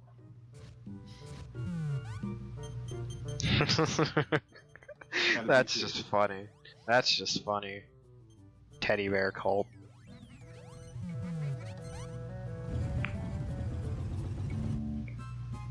Hail Satin, shun our cotton overlords. That's dumb. Thank you for that. Also, I like that if you save a goodie bag, the imp just chases him around town. Yeah, any monster you rescue, well, once you rescue one of them, they'll do something in the town. Like they'll become a resident, you know. Mm-hmm. Once you save 30, you can go to the museum and talk to one of them in front of a statue of them, and they'll join you. I think there's like 24 enemies in this, or no, not that many. It's like 16 enemy types in this game. Also, now he has Mori's line, he can unlock the arena. Which I won't do in this run. That would be for like a 100% run, which we've never defined what an 100% run in this game is, but that's Golden not going to stop. statues of everything, yeah. No. Bronze statues enough for me, man. So yeah, this one he gets to the entrance and there's a statue that you have to make with 2 rock bombs, and they grab the only two rock bombs and run to the other side, different sides of the zone. So you have to go through all these areas in order to get the rock bombs. Mag in. So I don't need this Jinxter.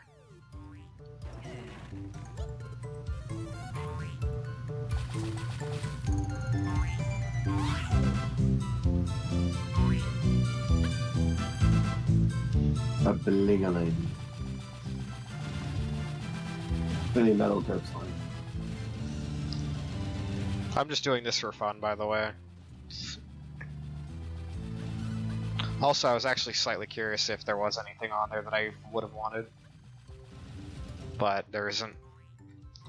For some reason I thought there was a slime down there. So I'll check these guys. Probably could have taken them in the next cutscene and saved myself from having to throw all 3 of them, but whatever. Oops. Yeah, the music in this game is really great.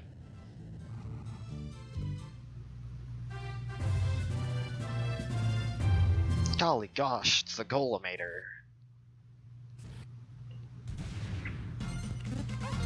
Made with Oops. Dolomite, baby. I forgot to set them to commands the last fight. Not like it mattered, that fight was lightning rods. We'll see if my tank has any lightning rods.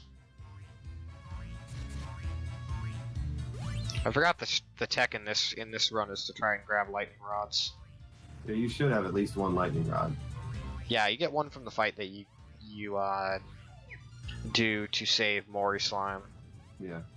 You get another one from an envelope in the last dungeon. Oops, I was a little slow on that one. Turtles! Everyone loves turtles. Oh my god, that was just funny to watch.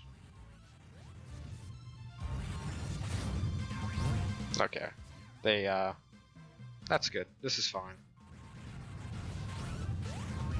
I just want that lightning rod going off constantly.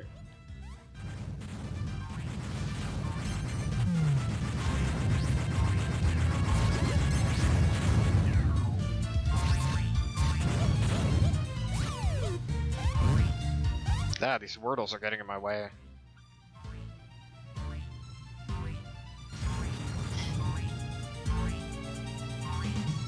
I think... No, it's not the captain, I'm not worried.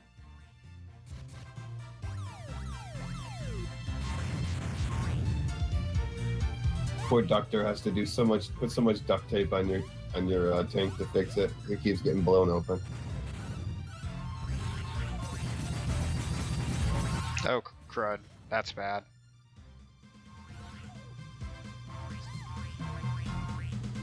Oh no.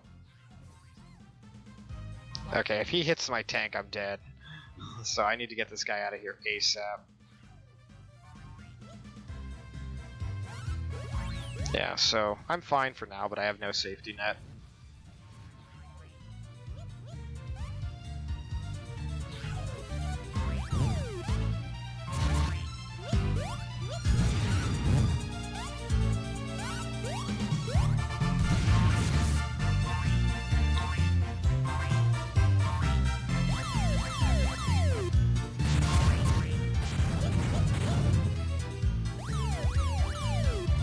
Oh, the enemy does a better job killing itself in this than it does killing you.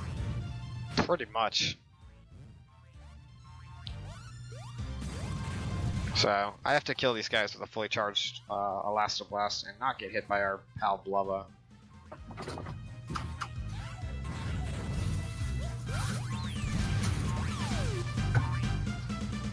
Oh, he just slipped right past me. No, no, you get back here. This guy runs really fast. It's quite irritating.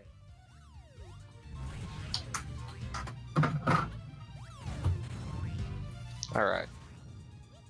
So I'm gonna grab this Chimera Wing for reasons. The benefit to Chimera Wing is it sends enemies back to their tank.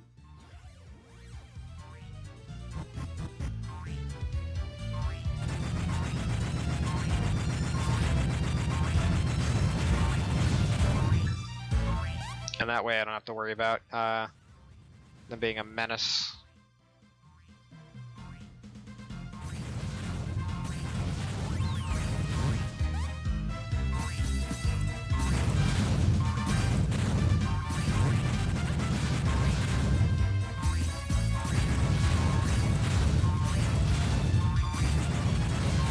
Alright, we got him. That was a little dangerous. Close for comfort.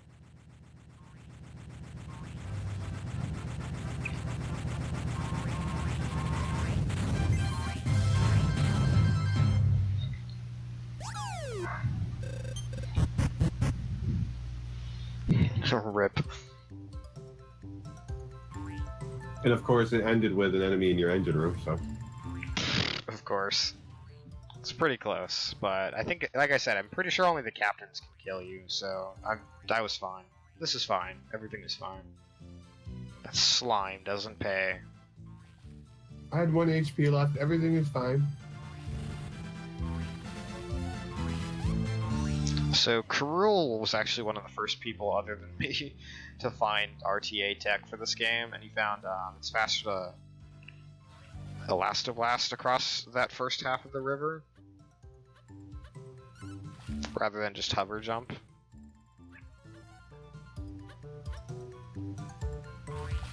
I missed a cycle there.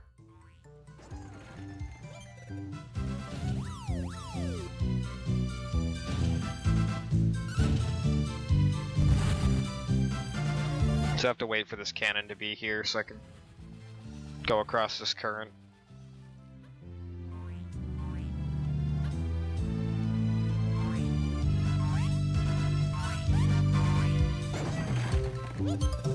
Not used to going out of my way to saving slimes. I don't run the 100 slime category too often. Did But- you hear that, guys? Death to slimes. Death to slimes. Death to slimes. The guy would get banned. Okay.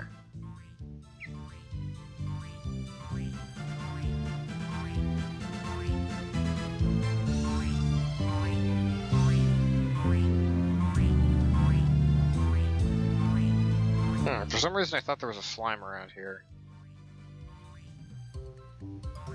I guess it's only the other way. I'm just wasting time. Oh well.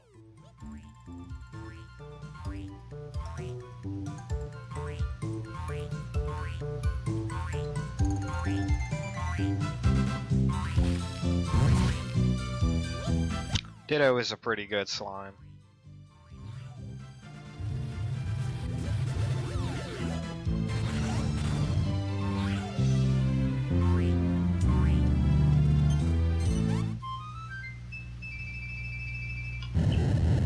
Oh my god, the slime puns. I hope you guys... I bet you guys are going to enjoy the credits very much in this game, because the credits are... They're pretty Well, puntastic. you better get oozed to the slime puns, because they're gonna happen. I keep forgetting to set my allies to attack. It probably saved me in that tank fight, but...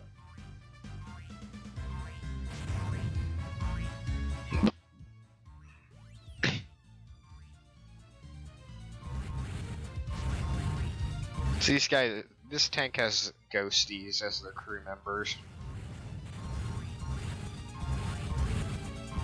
They sneak into my tank and mess things up.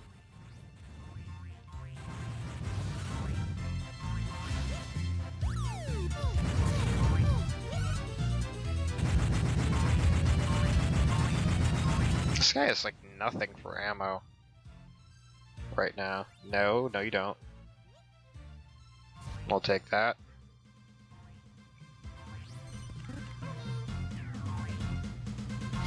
Someone has looted this war chest. Platyosi, yeah. So these guys are Plob, the Platypunk Mafia. So they call themselves the Platyosi. What's Bo's favorite film?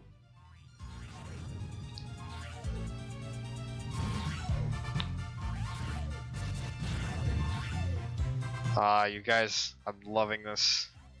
He's pun city right now. Okay, you get out of my tank. It's my tank, and nobody can be in my tank but me and my crew.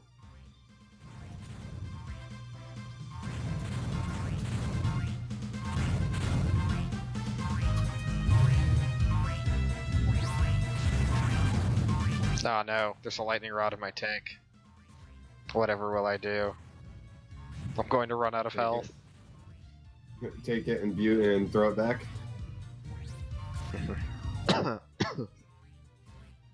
I didn't see it, so it must have activated on its own.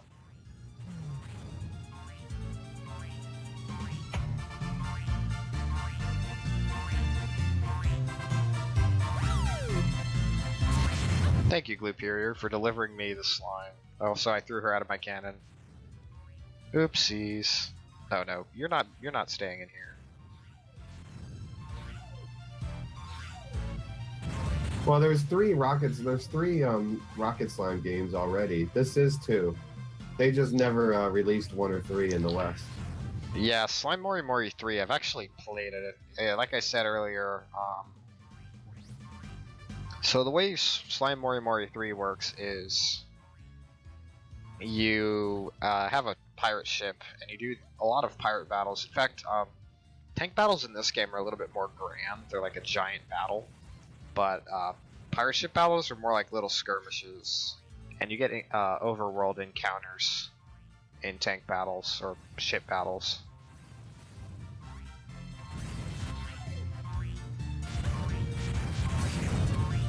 There's a lot of neat stuff that goes on in Slime Mori Mori 3. I like it, it's just not as good as Rocket Slime in my opinion. I was able to I was able to play it through homebrew though, because region blocking is really annoying. Yes, it is. I got that just for the sole purpose of playing Terry's Wonderland. So that was the remake of Dragon Quest Monsters 1, right? Yeah, Franken Slime. Oh. Yeah, but it's much better. They added a lot more monsters and a lot more content. Interesting. Does it still have the random like dungeon system though? Yeah, it does. But it's updated to 3D and a lot prettier. Neat. And there's added a lot of monsters to it. There's like over 800 or 900 monsters in the game. Dang. I have to check this game out for myself. Also has my favorite slime of all time, Metal Star. Dude, that's awesome. It's basically a giant metal Death Star. Oh, I was just expecting like a star slime like in this game. No, literally, it's like a Death Star is what it is, but it's a slime shape, and you know. Dude, that's amazing. Slime. It takes like crazy things to make it. I got lucky because I picked up the 2 slimes needed in just random fights against random trainers, and just happened to get the 2 slimes that I needed to make it. I forgot to grab the pixie. That's not good. Yeah, you gotta go back a couple screens for that. So he needs to make a statue to progress here, but there's 3 statues there, and they only show you like 1 monster in 1 position, unless you see all 3 until you see all 3 statues. Yeah, so I'm just gonna leave these 2 slimes here and pick them up later. Once I can actually get an imp, because I forgot to grab an imp earlier.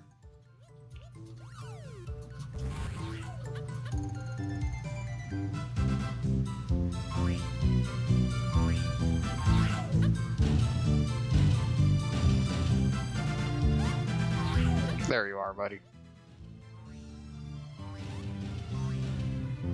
Yeah, Slime Mori 3 is a really neat looking game. It's a shame that we never got it. I'm currently stuck in it though.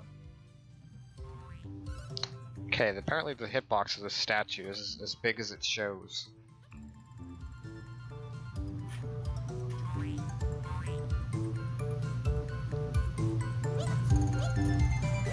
There we go.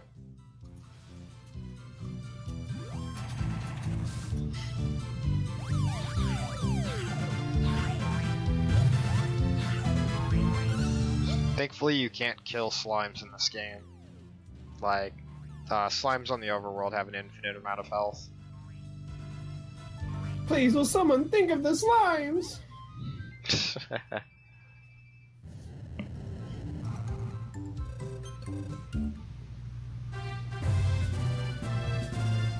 Fortnite, not too weak.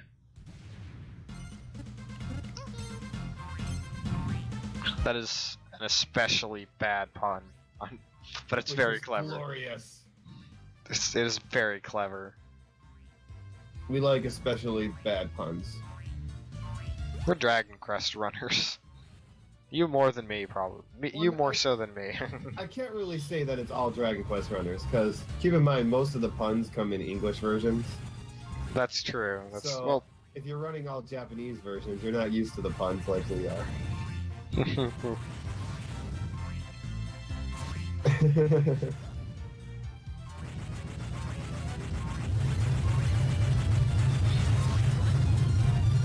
one of the nice things about this community. It's, at least in the West, it's comparatively small but very dedicated. In Japan, Dragon Quest is like huge. So much so that the rumor goes that they stopped releasing Dragon Quest games on weekdays because there's no productivity in Japan. Don't worry, they stopped releasing Dragon Quest games for a long time anyways. Oh wait, 11's coming out eventually. Is that like an MMO? Or is No, that's an actual game. They're gonna announce the release date in Japan in 10 days for that one. But yeah, the last actual numbered Dragon Quest game that came out was 9. That came out in what, 2007 or 2000, like 9 or 10, I mean. So it's been quite a long time since they released a regular console, like traditional Dragon Quest game, not the MMO.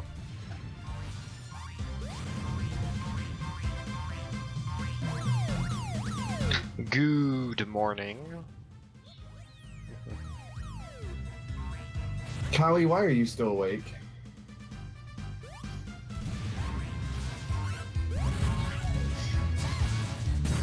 Oh no, I think Dragon Quest XI is turn-based, isn't it? It's just gonna have movement around the map like Dragon Quest IX.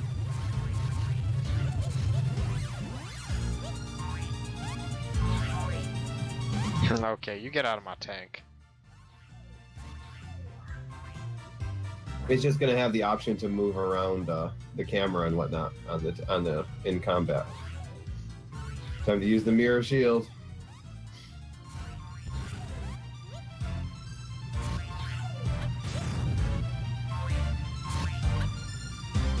Yeah, Dragon Quest's main games, for outside of 10, of course, being the MMO, it's always turn-based.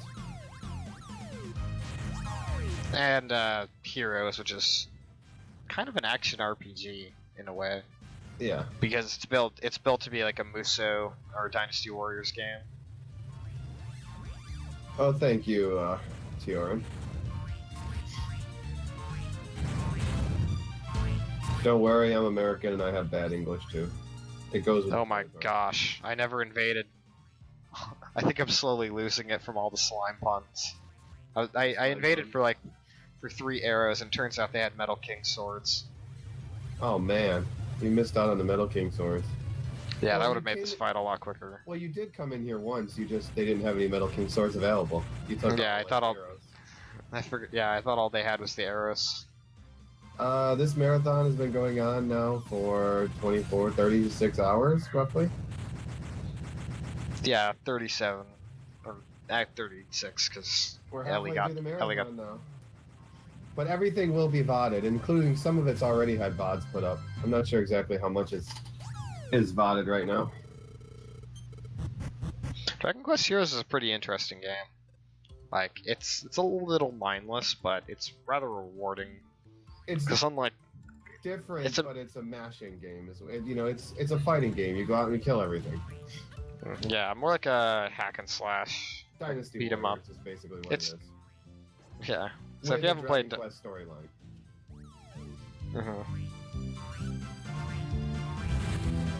But Dragon Quest Heroes 2 does come out in like 3.5 weeks. So if you want to look into it, you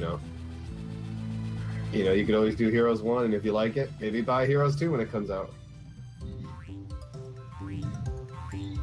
taking a few detours to get a few straggler slimes. This guy speaks in leet speak.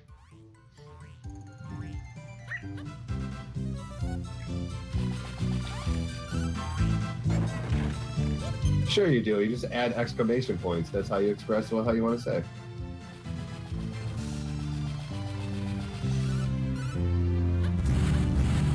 So we have to make this hover jump to get to this well over here to move on. So this screen is a little interesting, what you're supposed to do. You're supposed to fully charge out here, wait till a certain point, and then let go. I let go a little bit late, but that's fine. Don't worry about these dancing flames.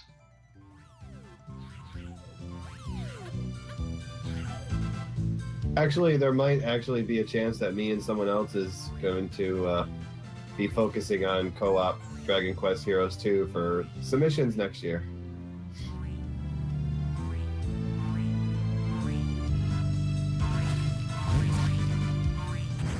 Yeah, so we're very near the end of the necropolis. There's a rock bomb there, and I forgot. Must stop the resurrection of Lucifer. Yeah, but in the meantime, let's just, save all our friends while we're here. Yeah, we don't need friends. Friends just get in the way. They ask for money and they throw you out of cannons.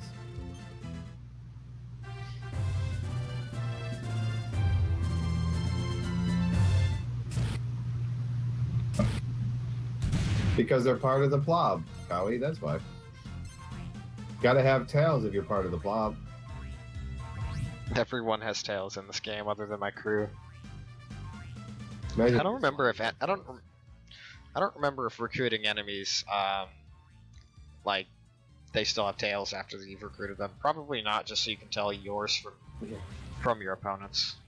I don't know. I never played the game long enough to like get statues. I was like, I don't know if I want to grind this game that long. I had a lot of fun. Yeah. I've done just about everything there is to do in this game as a kid. It's part of what made routing it so easy for me. I say so easy, but there is a lot of work involved still. Oh hey, a bastard sword. Yep, this is a war chest that he's fighting. That's why it's shaped like a mimic. That's the name of this tank that he's fighting, is war chest.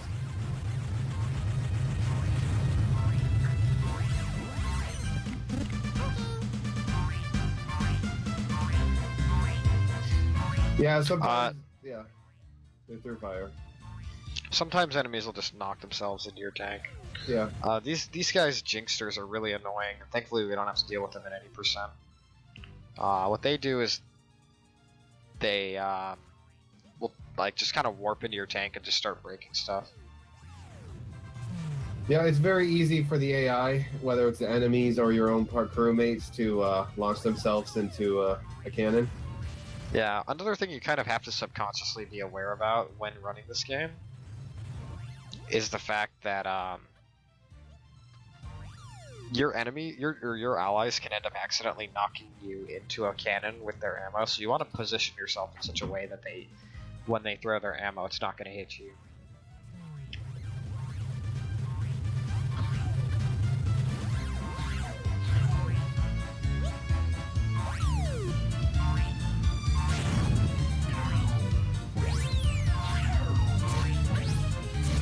Yeah, the bottom screen down there is going to show you the actual fight between the tanks.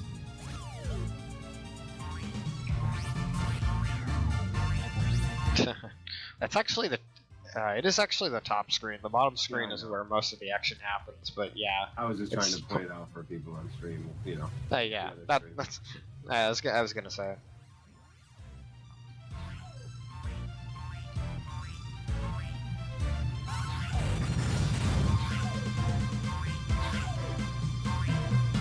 Yeah, this fight's gone okay. This is, I think, one of only 2 enemy tank battles in which they will fire ammo at you, even when your health is 0.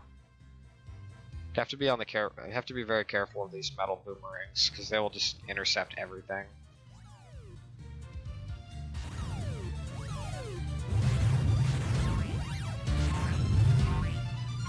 And that should be enough to finish him off. Another kind of neat thing about Gushido here is he will intercept ammo when he jumps into their tank. It's not useful in a lot of places, but it is occasionally helpful. Okay, somebody in my crew decided to fire something. I thought I had enough to finish, I guess not. Well, this is just unfortunate. Gold bars. I know they're not gold.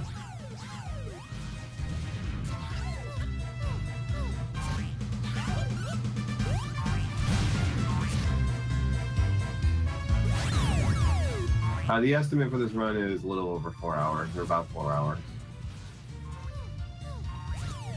Yeah, unfortunately I don't have enough to really say. I kind of offered 100 slime on a whim because we were so far ahead of schedule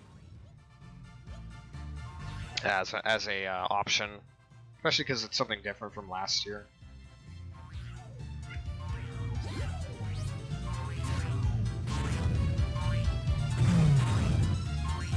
Just take everyone with you. Are you kidding me right now? Are you actually kidding me right now, dude? This may be the worst fight I've ever had. So something intercepted the gold bar I threw, so it was not enough to finish the tank fight. I'm just bleeding actual minutes here now. Oh, this is just unfortunate.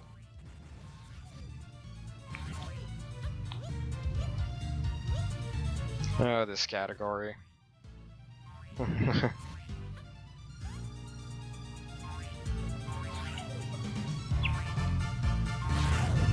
Yeah, so any percent world record is...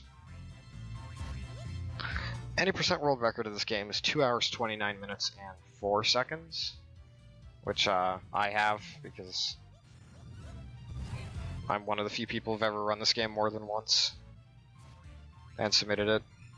But what's nice is for the first time, this game has actually been competitive. Like, Quo has a time 5 minutes worse, like 5 minutes off from mine, and another runner named TC Allen has a 2:36. So it's kind of nice just seeing, you know, people come out and run this game and get better.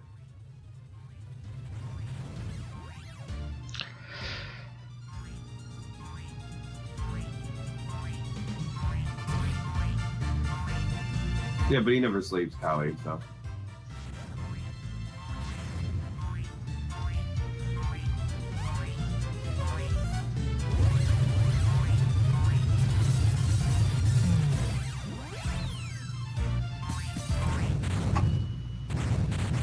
DQ 6 month. Alright, so that fight I just lost 2 minutes because of some actually probably like 3 or 4 minutes because of just bad luck on the final 15 health. I'll be more aggressive next time. And so that's all the slimes in Necropolis that are optional. Got a statue. Finally cracked open that war chest.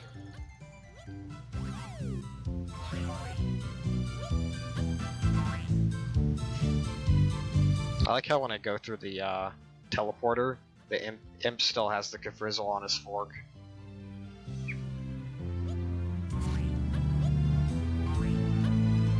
I don't know. I don't really want to see every game in 4K.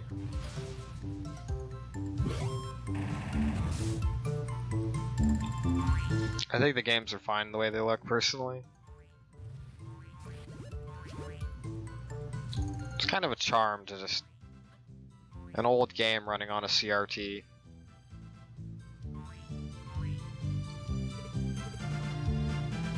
So that apparently activates that way.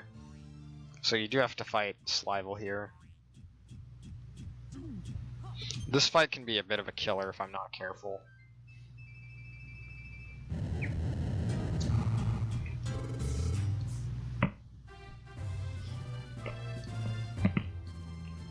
The reason being, at this point, Slival can, if he enters in my engine room, he will break all 6 barriers in my engine room in a single charge, and then he will just kill me, like, very shortly after. His ammo is also super good, so it's worth robbing him, but he kills my tank in a flash.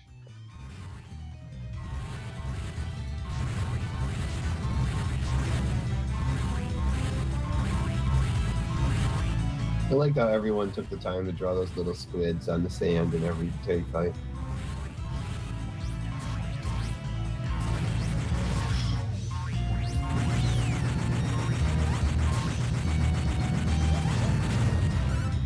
So I'm gonna take the time to rob him blind here, and then distract him. And then kill him. Metal King swords. Ah, he picked up the mirror shield. It's not the best.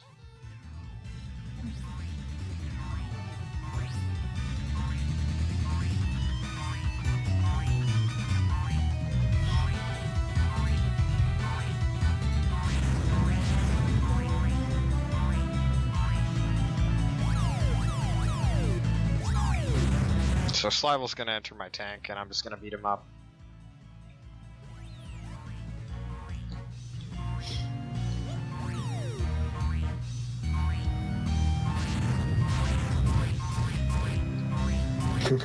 I love it. You throw the Metal King swords and the Bastard swords, and then just like Mother Gloopier just throws a tiny little sword in there after it looks like a dagger. So yeah, you see, I dropped Slival almost instantly. Oh, he hit me. Ow. That does a full heart of damage. There's really not much that hits you very hard in this game on the overworld, so you're very seldom in danger of dying on the overworld. So I should have enough damage to kill him with just this bastard sword. I'll finish him off. Come on, who doesn't want to see NES games in glorious HD? Oh my gosh, Blubba has three bastard swords on his back.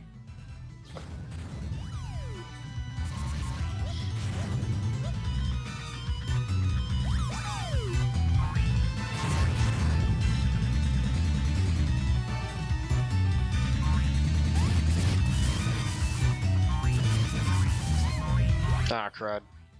I picked him up. There we go. And now we can go and finish him off. This fight was actually pretty good. It wasn't my best rival fight ever, but it was... Compared to all the fights I've been getting in this run so far, that was actually really solid.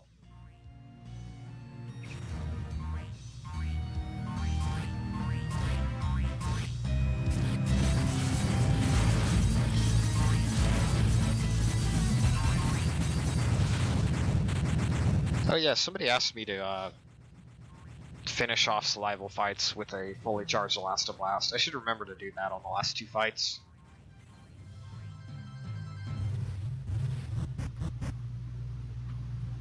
Gotta go for the swag kills, dude.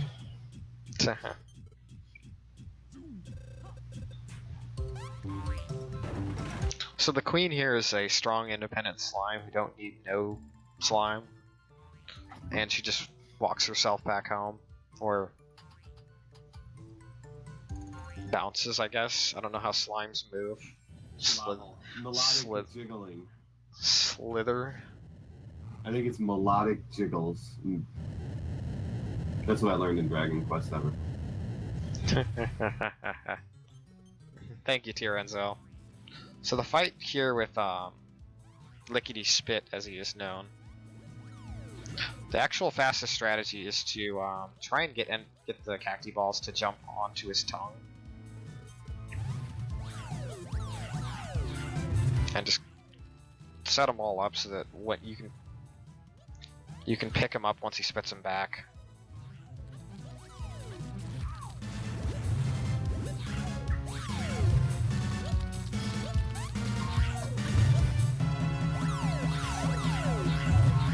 He takes 1 point of damage for each one that he eats.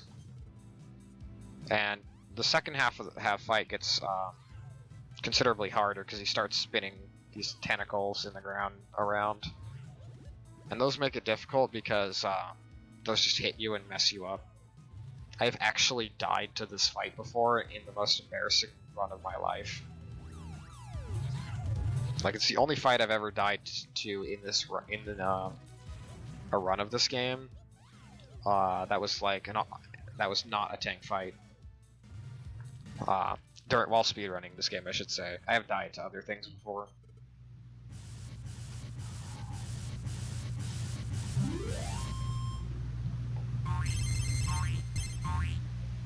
So time to slave the last of the royal family. Lord Rolly with his sister, Lady Polly. Well, technically there's one more.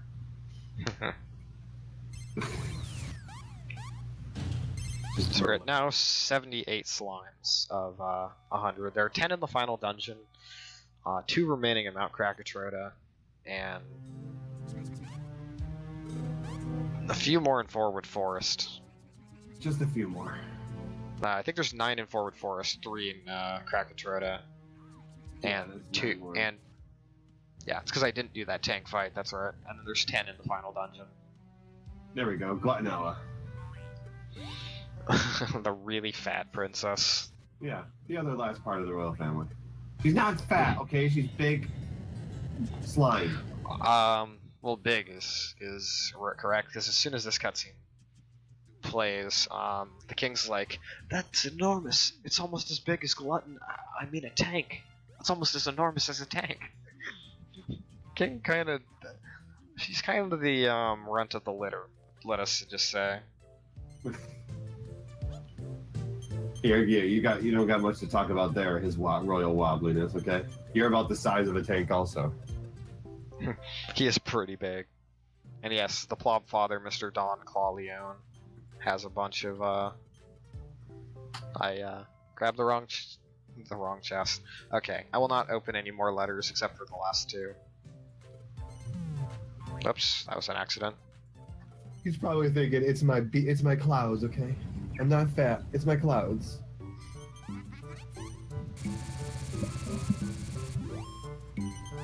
So I really want that meteorite in my ammo that I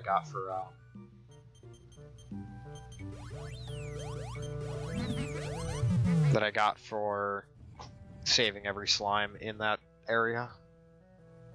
Macaroni and cheese. Aw, man.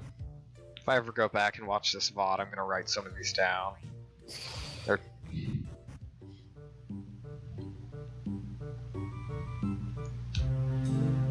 The tank is already full. Are they happy? Yeah?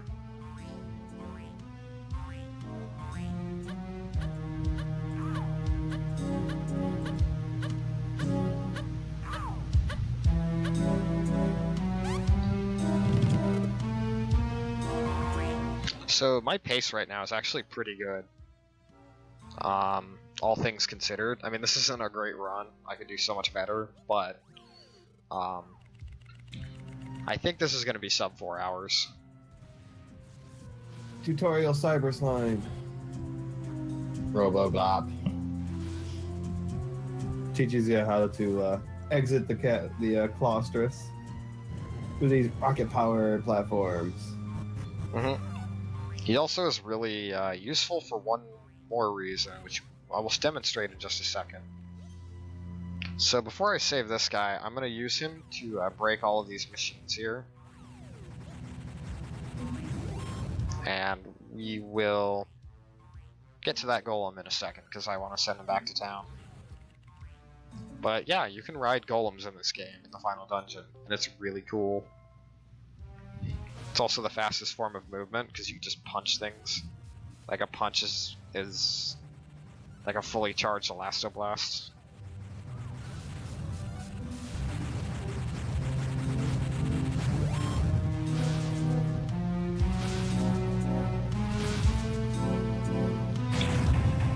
I messed up. I was supposed to stay in the center of the room. So now it's going to be a golem fight. But I don't have to actually fight him, I can just avoid him.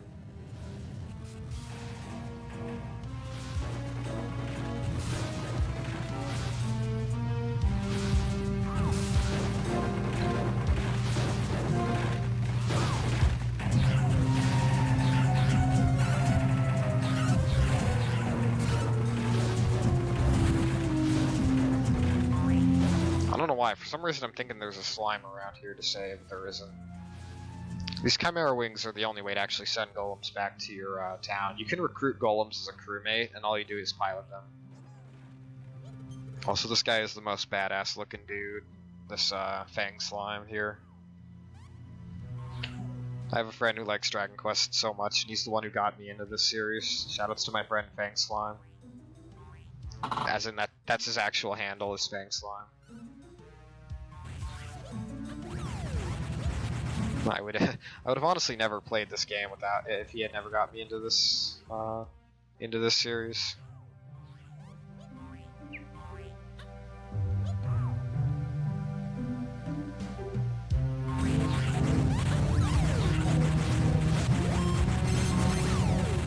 Okay, that's just lucky.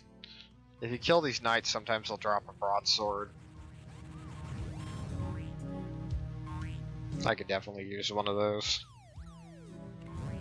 Oh shoot, that was bad. Okay, there we go.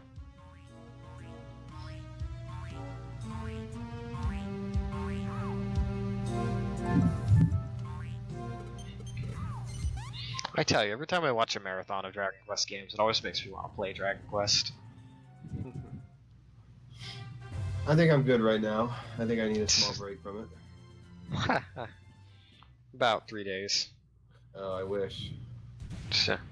Tomorrow night, about 24 hours from now, I got my next run. The Yeah, so high Argonauts, spirit. mostly charmless. I just realized that. Oh man. You finally got the pun? Yes. It's the Argon lizard and mostly charmless. Yeah, admittedly, I've only played about 25 hours into Dragon Quest VIII on the PS2, so I'm only aware of things like that through the speedrun community. Also, he threw out a 3 missile, which really sucks, because 3 missiles are really, really good. Yeah, I love that. I love this pun. So this guy has like the single best ammo in the game of any tank that I can steal from. Also, that knight was just floating. I don't know how that was possible. I've never seen that before. Okay, three missiles is like the god load of ammo. This fight I hate because it has the rock or the stone golems. So Yeah, the golems are easy enough to deal with. The part that makes this fight annoying for me casually and the knight. is the fact that the axe up there swings at you. Thankfully, Gushido can trigger it. Okay, don't take that, Gluperior. That's actually really helpful for me. This lightning rod will be very useful in a moment.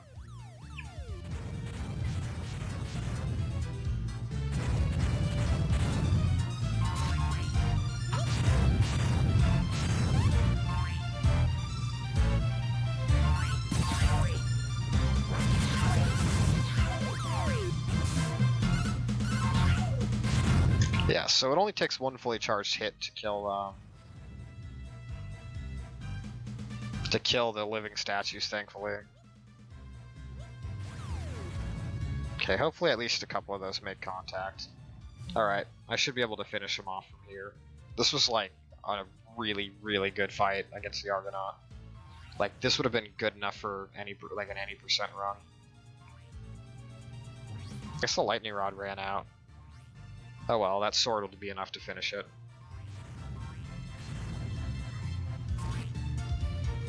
Yeah, those 3 missiles do a whopping 330 damage combined.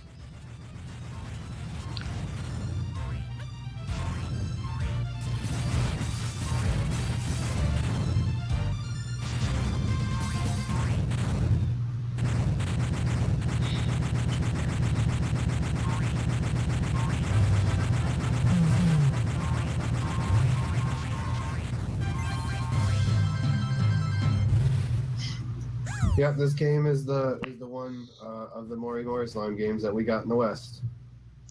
Yeah, we didn't get 1 and we didn't get 3. It's almost like the Mother series in that regard.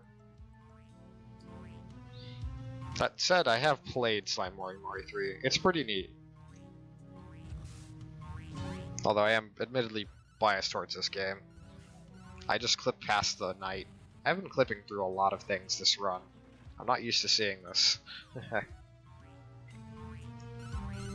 Oh yeah, one thing I want to make sure I do is get the message from the curator here, and the Roboglob.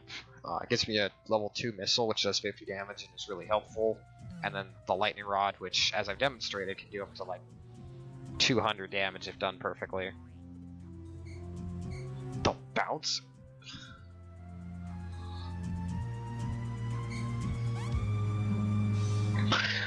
That's what that's a reference to? Are you freaking kidding me? Which one? Okay. There's a slime just called Bouncer. Yeah. If you know what the Bouncer is, it was a really bad SquareSoft fighting game. Okay, you are familiar with the Bouncer. I recently learned of its existence at Californiathon, and I was just like, oh my god, this is a video game. Yes, it is. I think I beat it actually when it first came out. I'm like, ooh, SquareSoft fighting game. I gotta check it out. I had to host that run. That was special.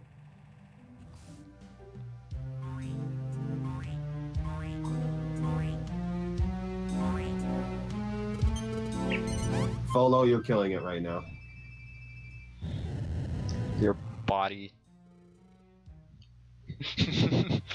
It's neither. It's also everybody. The DQ swords. The revolution is coming. Ready your Wii. Gotta throw in the Wii in there. Yep. Whee! DQ swords, baby. The revolution is coming. Whee!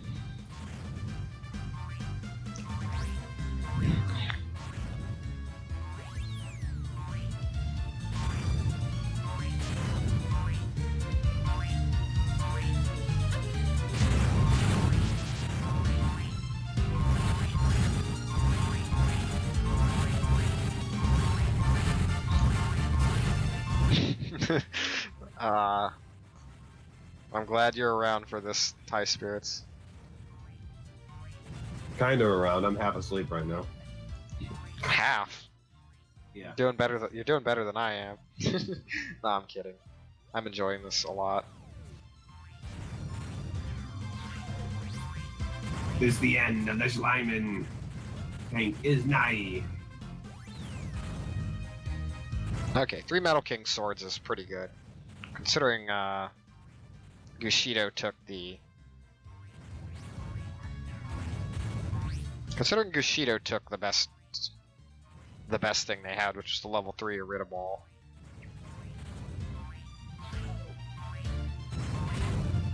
I'm gonna go into my engine room and make sure it's not gonna die. Okay, theory proven wrong. Huh. I was pretty sure that that couldn't kill me. Okay, well, there's a death in this run. We've got time. It's fine.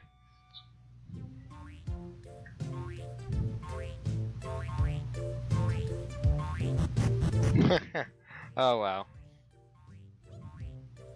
So I guess the killing machines can kill my engine. For some reason I've done this fight many times and they never did that. Oh, I know the killing machines can kill your engine. I know that for a fact. I've dealt with that before.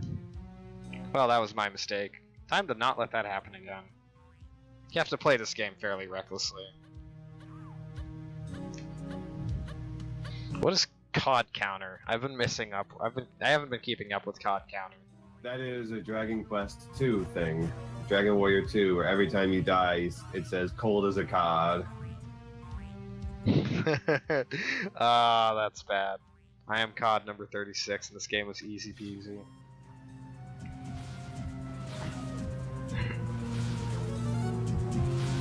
Target time for this game is under 420. Target time is world record, baby.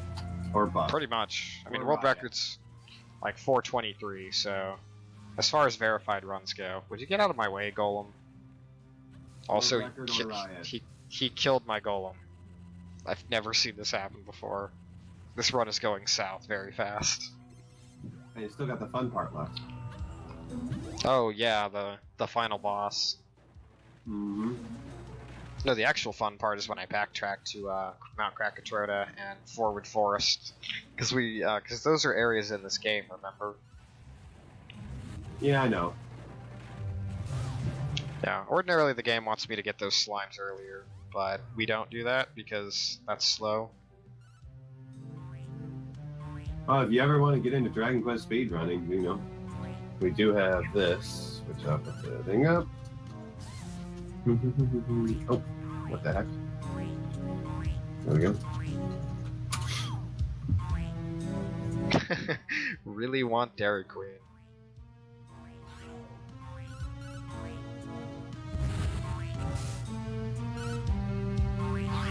Pretty much can always go onto that Discord server and ask about, and we will definitely direct you into any people or information you need if you want to get into Dragon Quest speedrunning. Not to mention there's the compendium in that link too.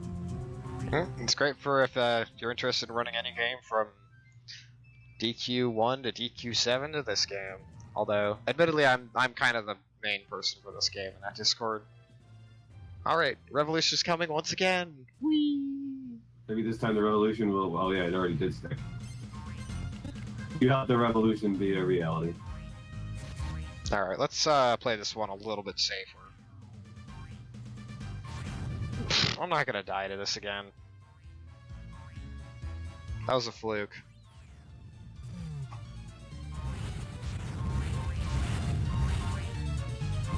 Oh god, they fired him out of the cannon again. And Gushido Just took the ammo like a champ. Taking that shield. All right, I'm gonna just grab and dash this time because I don't want that killing machine killing me. All right. I want that Irritable. Yes, all of the tanks get summoned by flutes. Or at least your Schleiman tank does. And one other tank. Can't wait till you get to Chapter 6, Mulder. I heard that's the best part of Dragon Quest IV.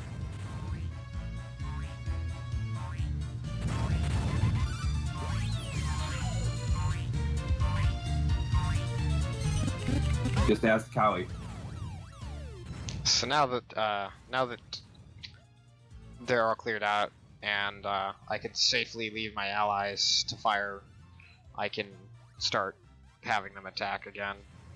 I've been a little slow on that command, but this time it was for a good reason. Also, killing machines have 6 health, so they're a bit of a nuisance. They're also really funny looking.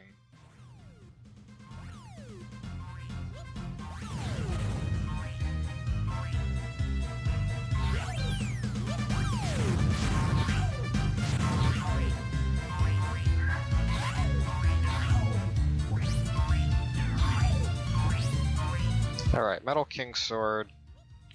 Okay, these two should be fine. Especially with that lightning rod up there. Cowie, you're not going to turn this marathon around. Even when you're driving it.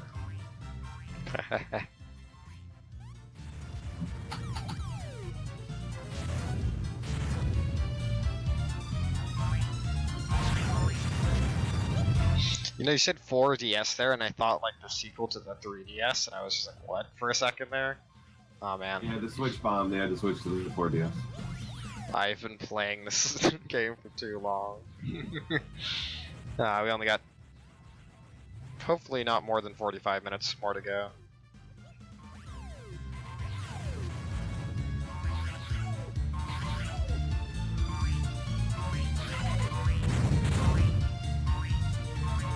That's going to be more than that, actually, now that I think about it.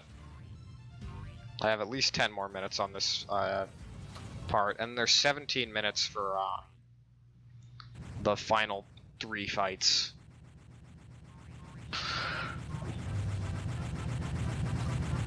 The final boss fight takes a while. Yes, it does. Although it won't take as long because I'll have better ammo for this category. So this game is Slime Mori Mori 2, also known as Dragon Quest Heroes Rocket Slime. It's a top-down adventure game with a lot of RPG elements, in which you control an adorable little slime from the Dragon Quest series, and you do adorable things like fight giant tank battles. It's a fan service game that's supposed to make you go, aww.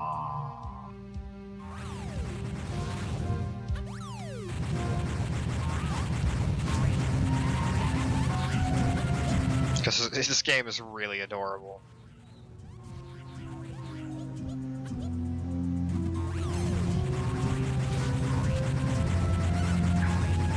A MOBA. No, you see what this game is basically Dark Souls for kids. Sorry, I had to drop the Dark Souls for blank comparison in here somehow. Wow.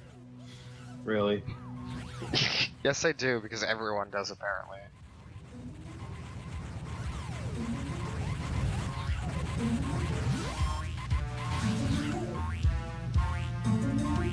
Should be 3 more slimes in this dungeon. I'll activate this warp. That is not the correct warp. Yeah, to give you an idea, I haven't actually played this game since my last PB and a few other little things, so I am shaking off a little bit of the rust while I'm doing this. I did a halfway practice run yesterday and I was like, I should be fine. Then you didn't realize you were doing 100 slimes. And... yeah. 100 slimes is fun. It's just a lot. Well, of rocket slime. if you think about it, it's 100%. It's 100%. So technically, it's a meme category. It's technically Yeah. not because it's the only way to get the credits. So Yeah, it's the define and it as it's a meme category if it's the only way to get the credits. Question mark. thinking face emoji.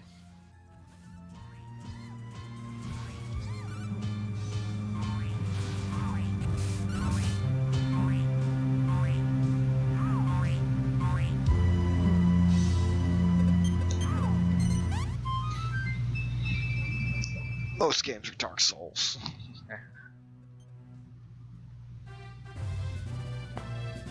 Demolition Man. Beat the devil out of you.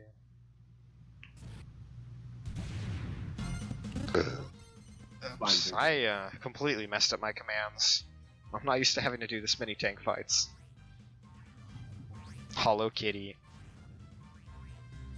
The point of this game is to save all of our slime friends and stop the big bad Plop Father from awakening the Dark One.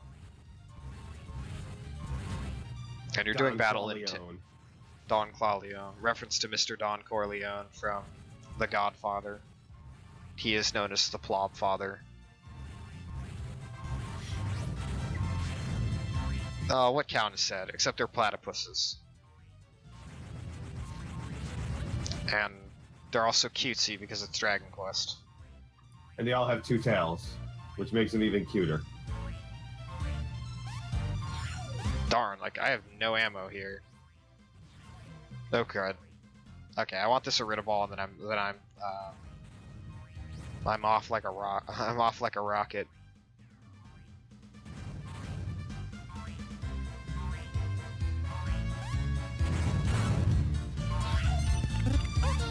So set my crew to fire ammo. Would be useful.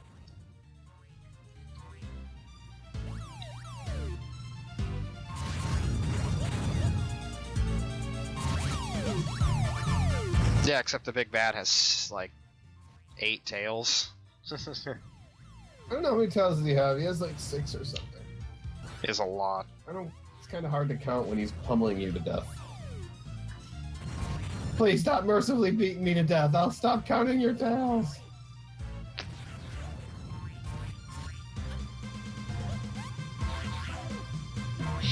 This fight's just funny because it's like if you look at the final few fights, there's, you know, living statues, killing machines, knights, just big tough enemies, and then this guy has imps and like a platypunk.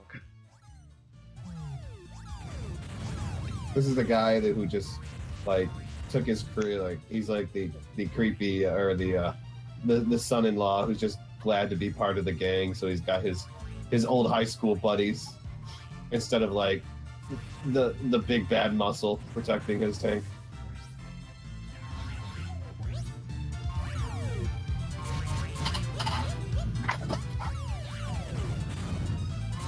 I do need to watch out for that killing machine.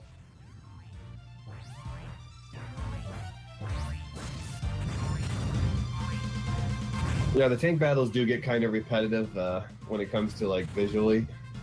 Obviously, it's different because the tanks change every time that you're fighting, but outside of Slival, of course. But you know, until you get to the final tank boss, it's really the same concept for every tank battle. Yeah, there's a lot of nuances between each tank battle, though, like what ammo they have, what their crew is, how to deal with everything, basically. And each fight will always be different because of just the random nature of this game, which is part of what makes it so much fun to run. Is that the run is never the same 2 times in a row. It does have some good RNG and some bad RNG, though, if that makes sense. Like, good RNG is enough that you can overcome it, and you can overcome it in a lot of ways, but not always.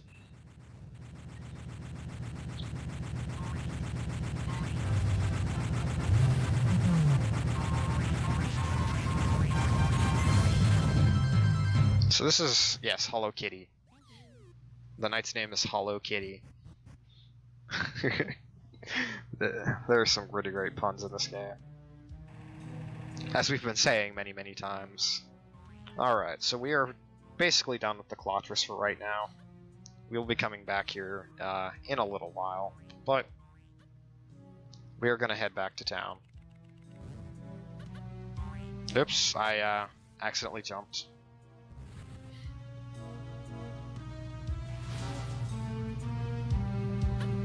So if I accidentally jump there, it wastes like 5-6 seconds.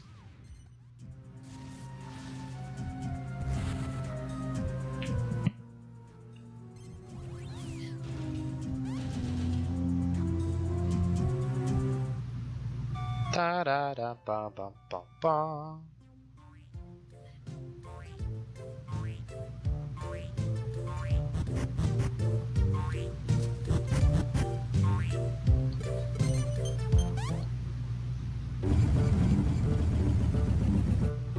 Nope, there's a bunch of different things. Oops, that was accidental.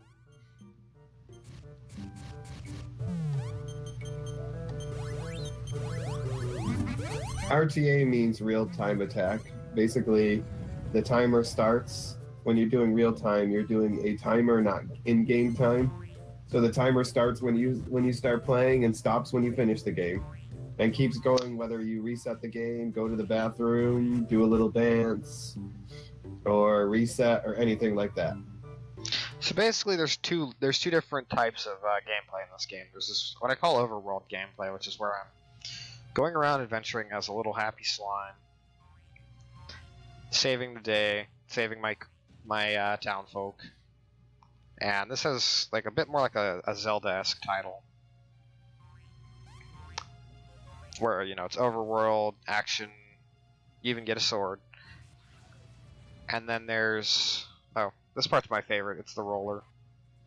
It's only in 100 slimes, but it looks really cool.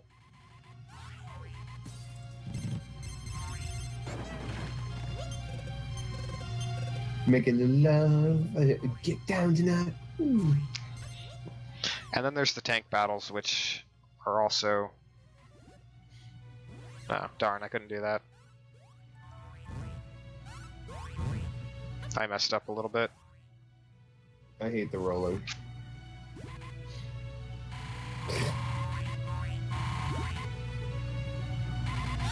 I like it. It's cool. Drive me crazy.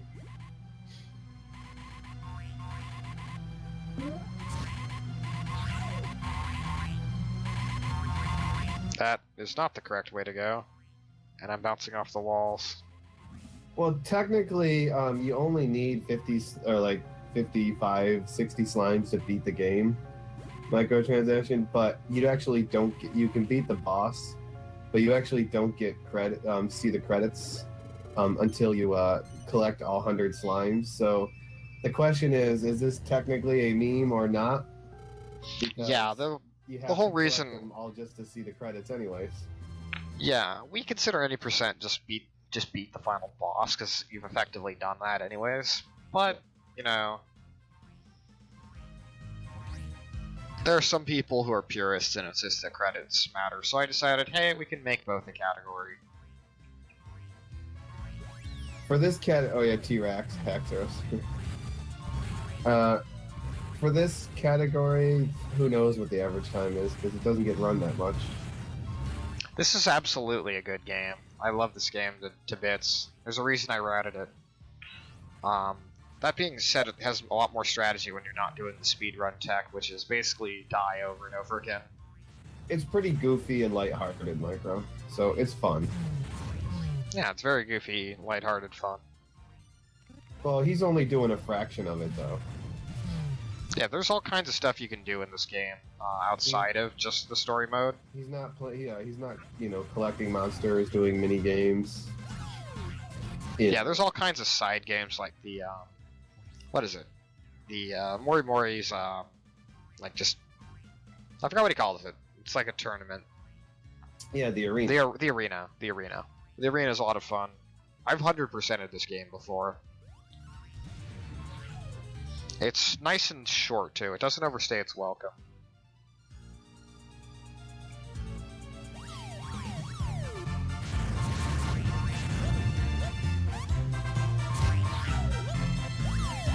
And part of it is you're watching me do very similar things. Your tank battles actually have quite a lot of strategy to them if you're playing them outside of a speedrunning context. Inside of the speedrunning context is a little different. So, I mean, personally, I think it's not fair to judge a game based on how it is as a speedrun either. If you don't like the speedrun, then that doesn't necessarily mean the game is gonna not be fun.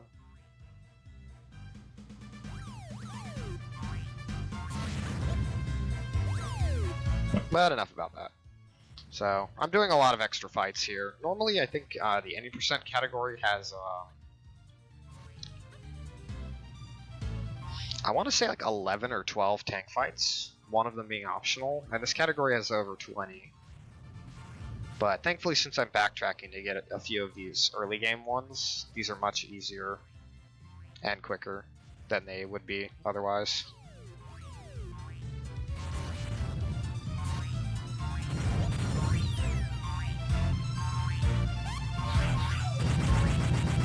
Maury's monstrous pit. Okay, I'm taking a big risk here. Okay, looks like they're being distracted.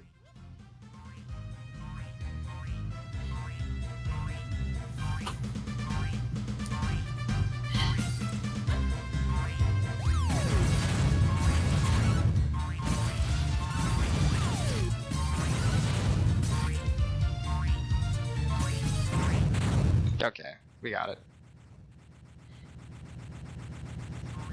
Dude, Dragon Warrior Monsters on the Game Boy was pretty great. Oh, Folo. That pun is... I'm beginning to lose my, all sanity from all the puns.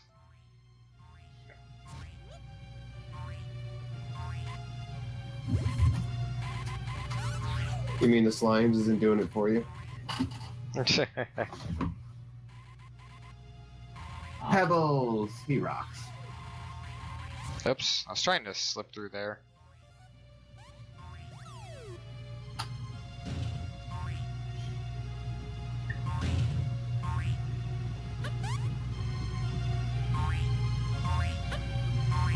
So I have one last tank fight to do in this area, and then we'll go on to the first area of the game and do stuff we were meant to do way long ago. But I think there's only 2 more tank fights after this one, like optional ones, and then there's the final 2, and those are the tricky ones.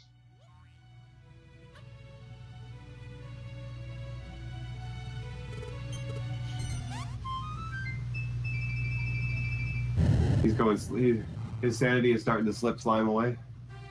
Yep. The Cyclown, it'll blow your mind.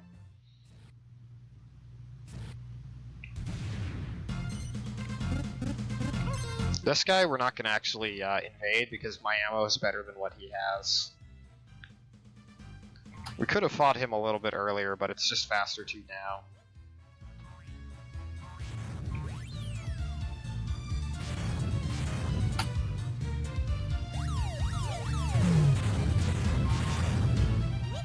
So I actually want to do a bit of a unique strategy with the lightning rod here.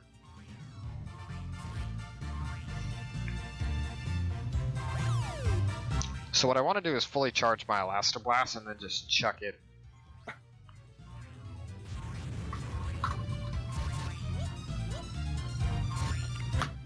Oh man, that is a lot of boomerangs.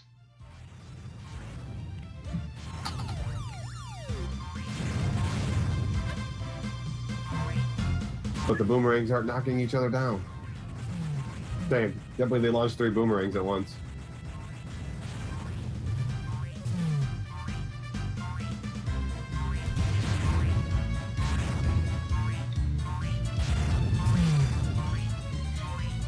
So this fight was just nice and quick.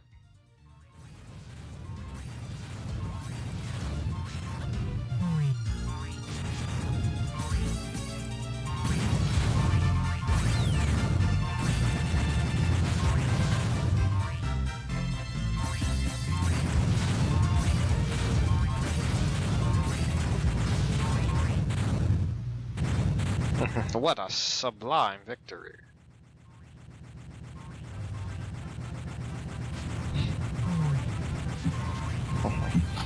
I had to type Spirit Cowie in sometime this stream.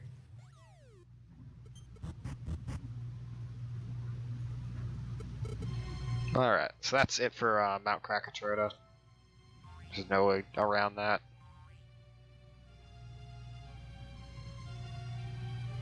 You weren't horsing around here, were you? This game actually is a bit of a cult classic.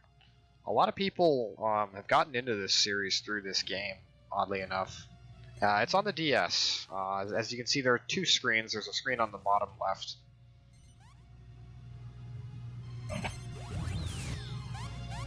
Alright, one last area to go, and then the final two slimes in the final area, and we will have completed this game and get to watch the credits. Credits don't exist. Don't lie to me. My spirits, you've seen the credits of this game before. Yeah, that was a long time ago. And by a long time ago, I mean like 10 months ago.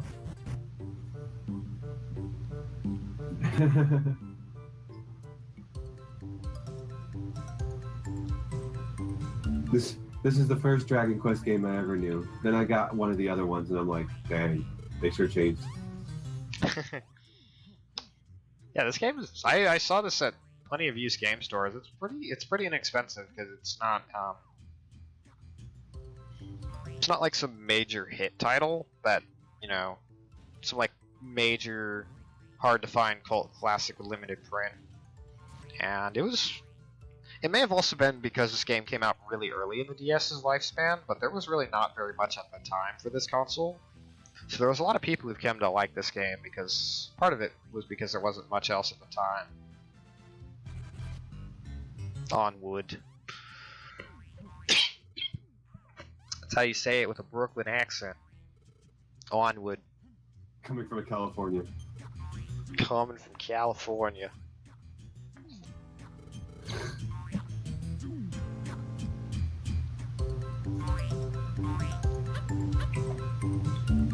That being said, if I do run this game again for a Dragon Quest RTA marathon, I'll just stick to 80%. I wanted to do this at least once. Maybe I was thinking of routing it out more thoroughly next year, but it's fun. I like this game a lot. Let's go this way first.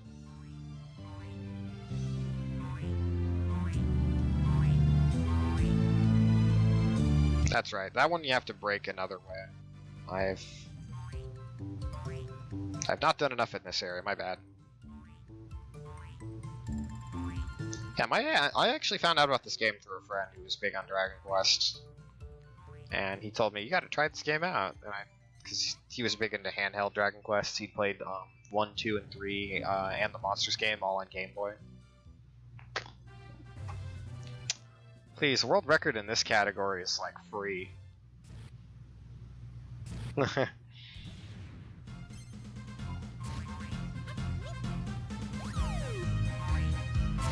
Oh, this guy's the Boigler, by the way. The Boigler. Oh crud. Okay, the nice thing about health size is health size can break through one piece of ammo.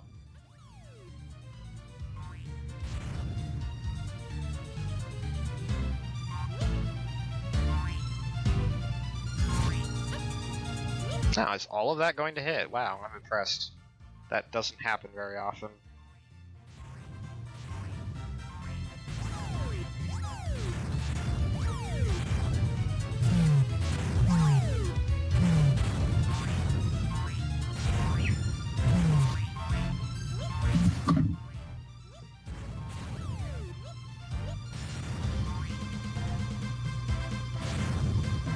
There are people who've done Dragon Warrior Monsters.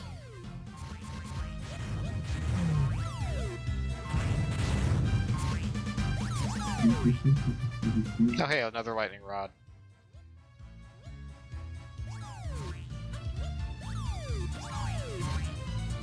We've had, it was Dragon Warrior Monsters 2 and Terry's Wonderland. Yeah, I fight this one because, it's so low on health and its ammo is like early game stuff at this point. So my ammo's just better than it. It's better to just brute force it than try and steal from it. Yes, this marathon will be going on 24/7 until Sunday afternoon. Sunday evening, more like. Nah, I guess my it time- depends- my- I guess it depends where. Yeah, my time zone would be afternoon, but yeah, evening. Yeah, Clairtonic, Tetrahedron. Those two are the ones that have done Dragon Quest Monsters.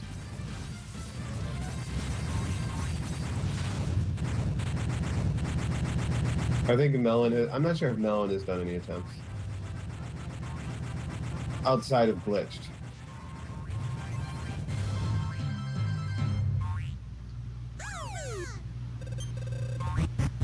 Thank you. We're trying our best.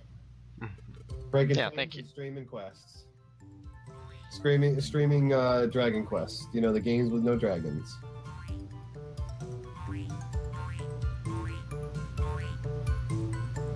This game is very personal to me, just because it was one of the first true projects I ever took on in speedrunning. It wasn't the first game I ran, but it was the one that I actually dedicated myself to actually routing. And although 100 Slime is not very well routed, I haven't done as much work with it as I have for any percent. Yes, that was the first time a knight has fallen asleep. But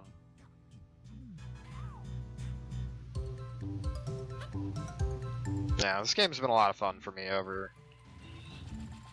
the last year and a half that I've been working on it.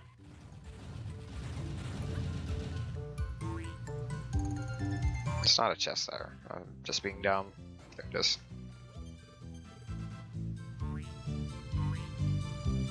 Pretty sure I do have to activate this one.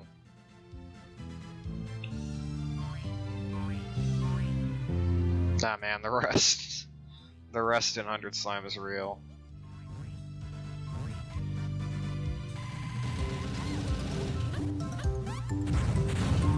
Well, that's just plain unfortunate.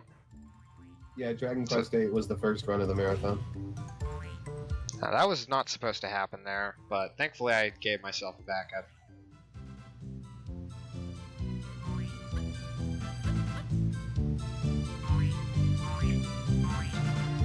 Yeah, I beat this game probably like 5 times as a kid, just because I loved playing it and having fun with the tank battles. So I decided, why not learn how to speedrun it, since at the time nobody else had.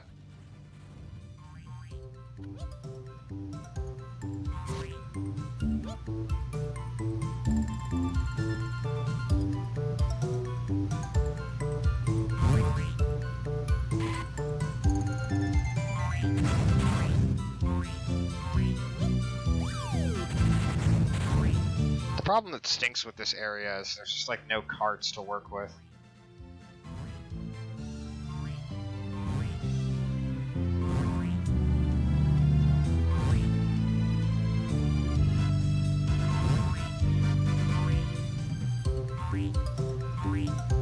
That's right, I realized where I messed up. I'm gonna have to reload the room here.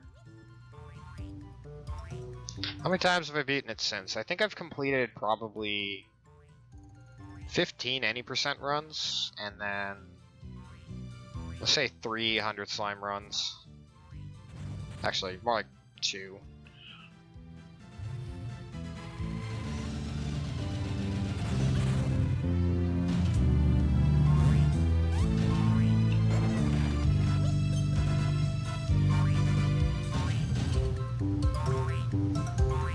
So all the VODs for this marathon will be posted on the RPG Limit Break YouTube channel, as well as the RPG Limit Break Twitch channel. So if you found there was a run you really wanted to catch, then you can still catch that by checking out the VOD later. I know at least some of the runs have been VODed already. Not sure exactly how much. Let's see. Yeah. Forward Forest is the main reason I don't run 100 Slime more than I do, just because so much of this area is like just backtracking. And Plop Star. I have 2 star slimes and a frog slime.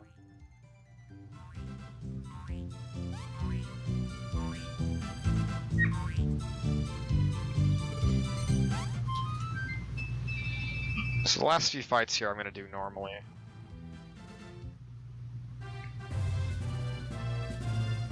It's a rematch against Chrono Trigger. Actually, I think technically this is the first time you're supposed to fight Chrono Trigger, but we just avoid this fight in any percent.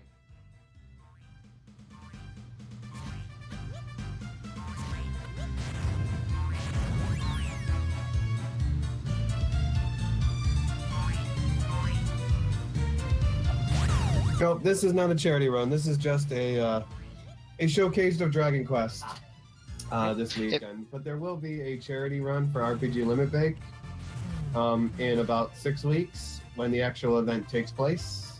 And there will be 3 Dragon Quest games. The run that is coming up next is going to be Dragon Warrior 3 Glitched, which will be at RPG Limit Break, and there will also be Dragon Quest 5, the glitch version, which came before this run, and Dragon Warrior Monsters 2 Glitchless Any Percent, which is not in this marathon, but I believe we did one. Was it glitchless or glitched last year? Don't remember. There was a Dragon Quest run. There was a Dragon Quest 2 Monsters 2 run last I year. think we ended up doing part of one also because of delays and things like that. So, Yeah.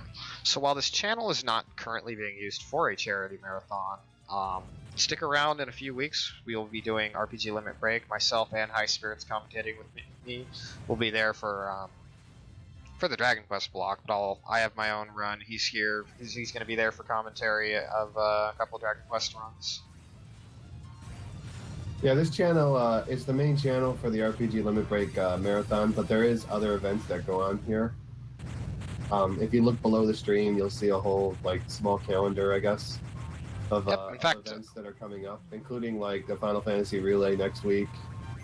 And the good luck and/or blame ever hate. Yep, the Everhate Memorial Soul Blazer race, and the Final Fantasy IV Paladin tournament finals. All that taking place before RPG Limit Break. Yeah. So actually, this was kind of relevant to Dragon Quest because Everhate was a member of the Dragon Quest community. But so Everhate was a guy who ran Soul Blazer and a few He was in the Dragon Quest community, and unfortunately he passed away around this time last year. So, shoutouts to him for what all he's done with just RPG community in general. Mm-hmm. Yeah, he's known for Soul Blazer. That's why this is the second time they're doing the Soul Blazer race. And I believe they want to try to make it an annual thing. So.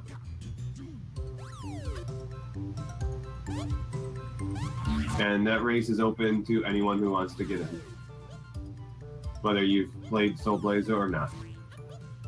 Pretty sure there's a tutorial out there somewhere. Actually, I think Everhate made a tutorial a year ago, or a couple years ago, to run the game.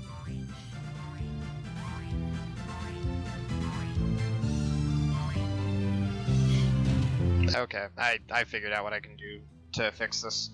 I went a little bit too far here. Yeah, I really don't like backtracking to forward forest. It's my least favorite part of the 100 slime run.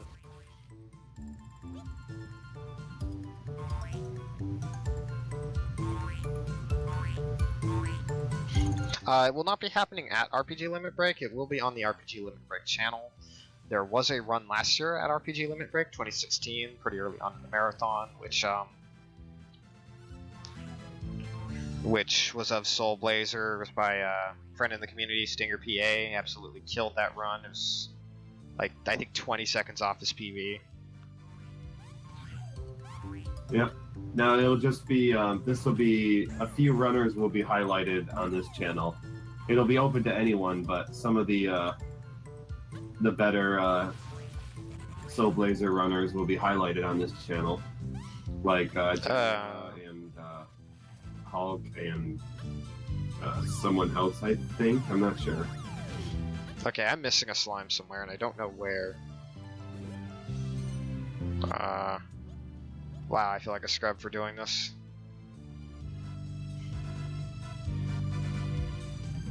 Where am I missing a slime?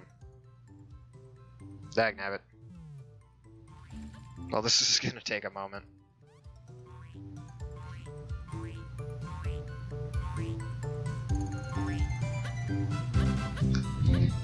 This is an introduction area, and that's precisely why we do it at the end, because we don't have to do it at any other point. Like, we don't have to come back here at any other time in the run. So it's best to come back here for the couple of tank fights at with the best ammo we have.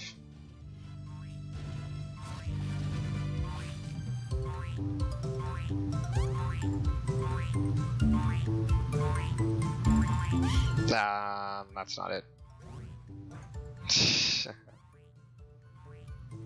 Nah, I'm not gonna be. I'm gonna be honest. I'm probably gonna retire this category.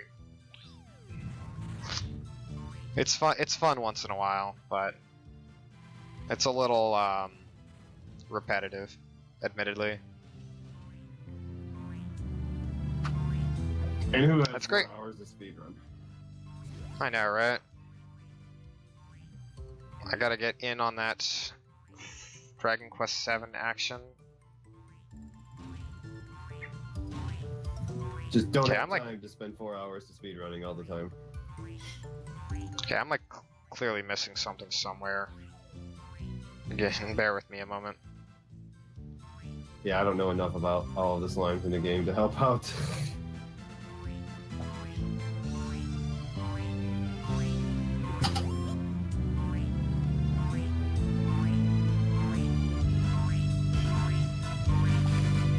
Oh boy.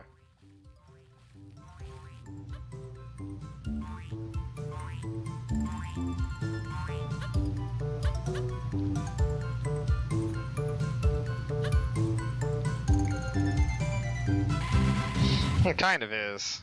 You're not wrong there. This is a marathon, so there's no splits. You generally don't show splits when you're doing a marathon run. Split for every single slime, especially the ones where there's like 3 slimes right next to each other. Split. Okay, I'm like... This is actually really irritating. Oh, that explains it. I swear I forgot that one in my PB too.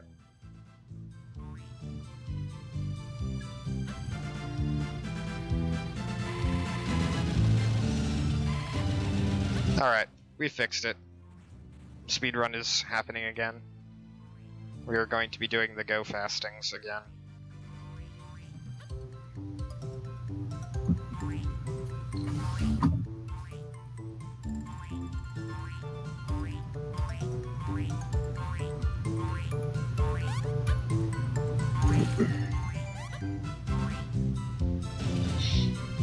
My apologies for the delay. Gotta go fast. I remember now. That's why that was such a pain in the butt.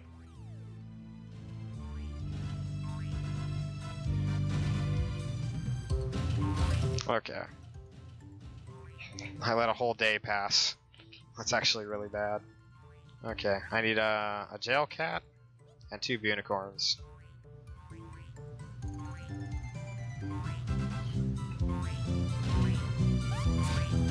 Yeah, time to get back to work, guys. Yeah, the let's playing is over.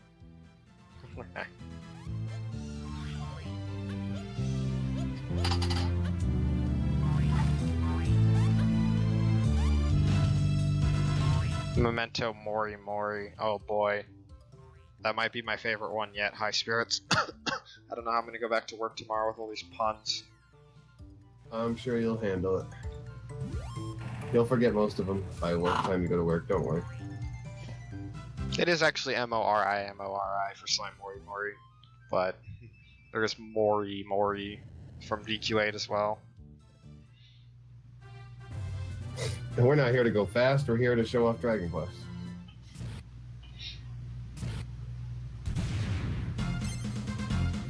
One more tank battle here. Yep, and then we get to the real final tank battles. Akira,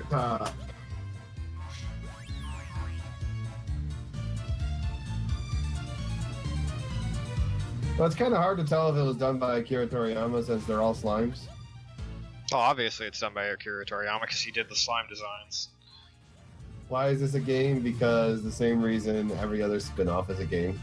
People thought it was a good idea and to have fun with something different.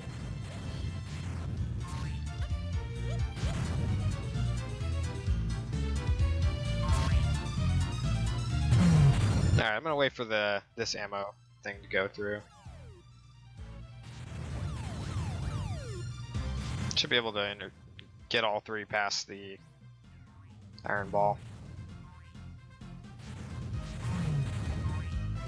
Yeah, admittedly there's probably like 15-20 minutes worth of slop in this run. But just considering the kinds of stuff that happens in Dragon Quest, this is far from the worst when it comes to that. Alright.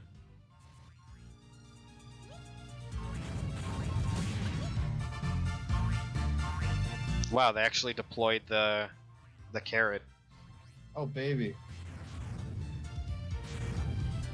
Send in the carrots.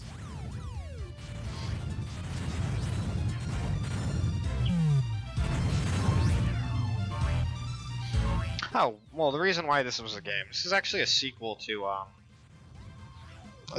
another game, although that was just, I think, it was intended to be a cute little spin-off where you play as a slime and there are no humans involved.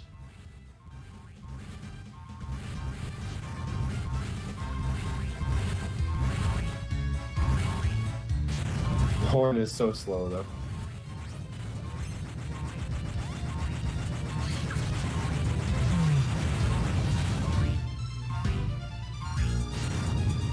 Wow, I got bounced off of the invisible wall.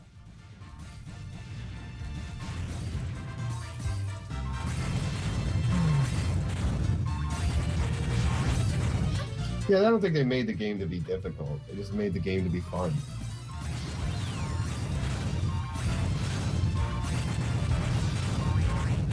Alright. All the optional stuff is done. The story or purpose. We're trying to save all of our townsfolk, which is what the 100 slime run does. In the 90% run, we only save the minimum we need to do in order to pound the final boss into the ground.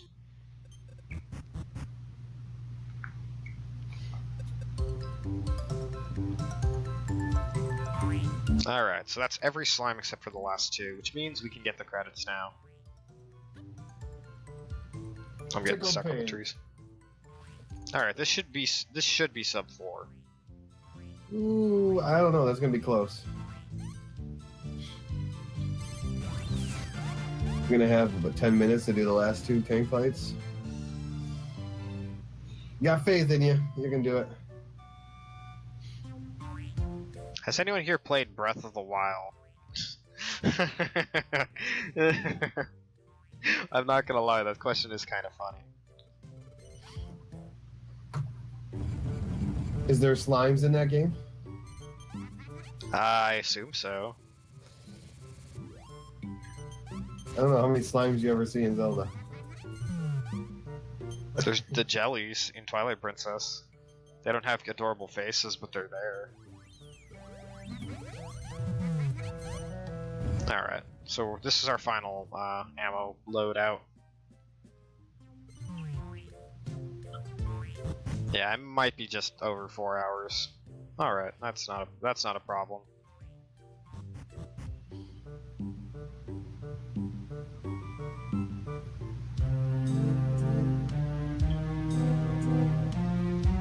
Well, technically the estimate's 420, so.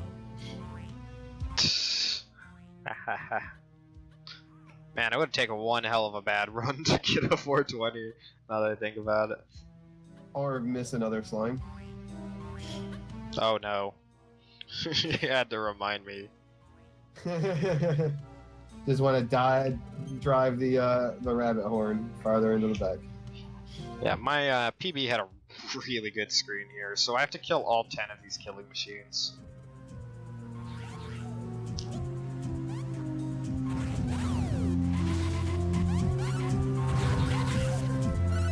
And they all have 6 hits. So often what's the fastest to do here is to just fully charge an Elastoblast and just throw them all the way around and just have them rebound as much as possible.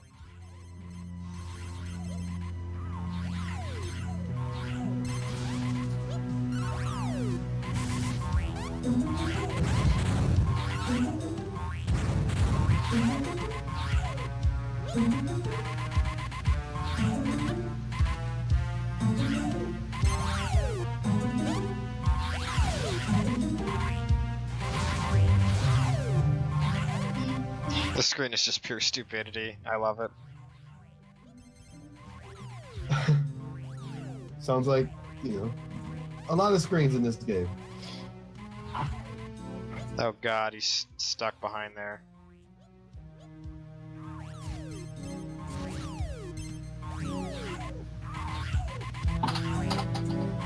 Wow, they all went down there. How'd you get them all down there? Unlucky throws. Yeah, this is probably gonna be like a 402. Or 403. All the money. We'll see how well the Slival fight goes. DQ slimes equals better than doggos. No, that's doggoos. Alright, time for our final fight with Slival, and as somebody asked me to before, I will fully charge to kill him. Unless he's headed for your engine room and you're gonna Wait, be like, die!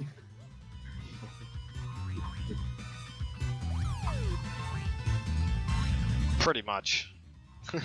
You have way more energy than I do, it seems.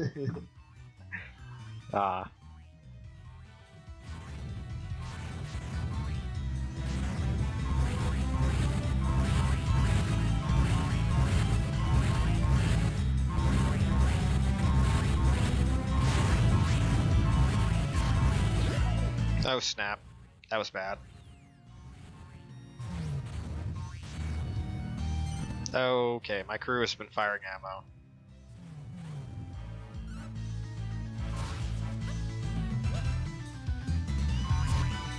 Okay, that'll finish him off. Now I need to grab something here and fast. Because he's going to start making a beeline for my tank. If I'm not careful. Alright.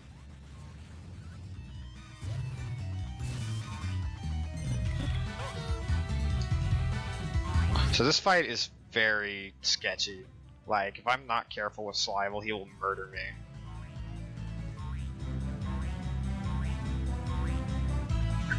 And I forgot to break the barrier at the end. That stinks. Oh well. At least Gushido distracted Slival. This is a good thing. So yeah, if he gets too far into my tank, he can just murder me very quickly.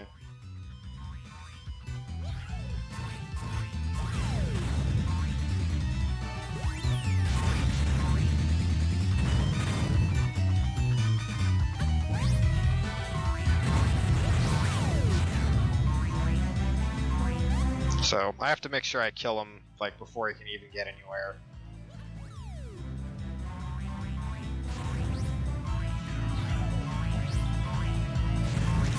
Oh shoot, that I don't want to pick that up.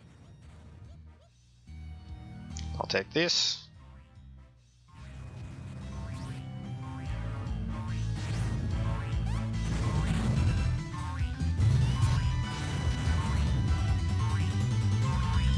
And this meteorite should be enough to finish him. Oh hey.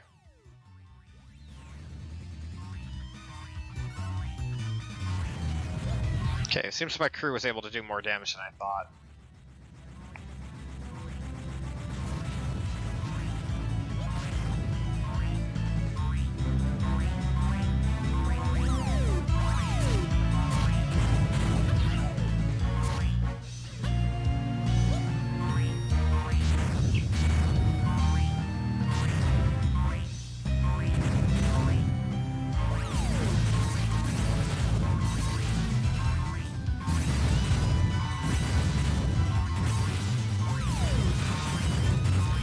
Alright, and somebody asked me for a fully charged slime blast, Elastoblast. There you go. Yay. Oh man, we've been here so long, people have been starting talking about waifus. Which slime is the best waifu? Obviously, Bo. Bo is like... No. Bo. Obviously Gluttonella is best slime waifu. I feel like you don't even have a response to that. There's something sexy about watching a slime shove a slab of bacon down.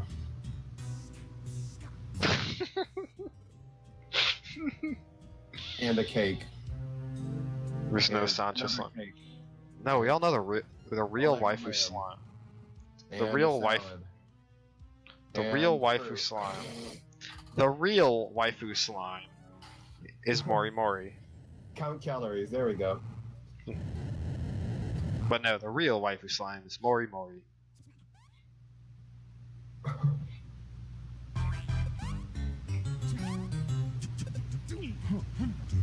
Alright, so now we get to fight the Plop Father. He's Don a cigar. Corleone. Actually, I think this game is E10 solely because this guy smokes cigars. So, he has a few iframes. I just do this.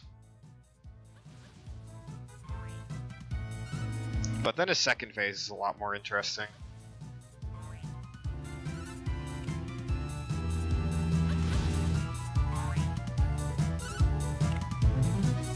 Alright, so this run should be about 10 minutes out from being done.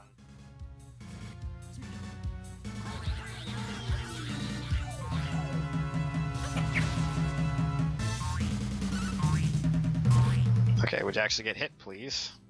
Yeah, so he summons these little guys, which just impede my jump and then get me hit by the saw blades. Thankfully, I have more than enough health that he's not going to damage me. He's not too difficult of a fight. So you get him about. He just does the same. He does these same attacks where he either summons a bunch of guys to shoot you with guns, or calls the little guys, or sends out the saw blades until he's at half health, and then he turns into A dragon. kind of a Chinese. lizard dragon thing. And Yeah, just- thankfully you can actually hit him while he's moving, so it makes Yeah. this phases of this fight a lot quicker.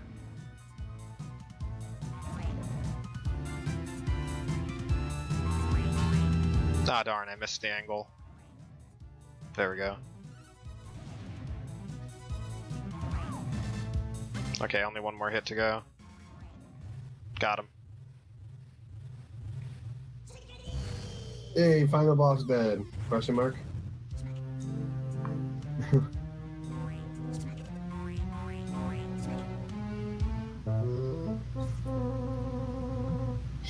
This is why it's Dragon Quest Heroes, because you're a hero. A hero. You're the... Well, you can't exactly translate, you know... What is it?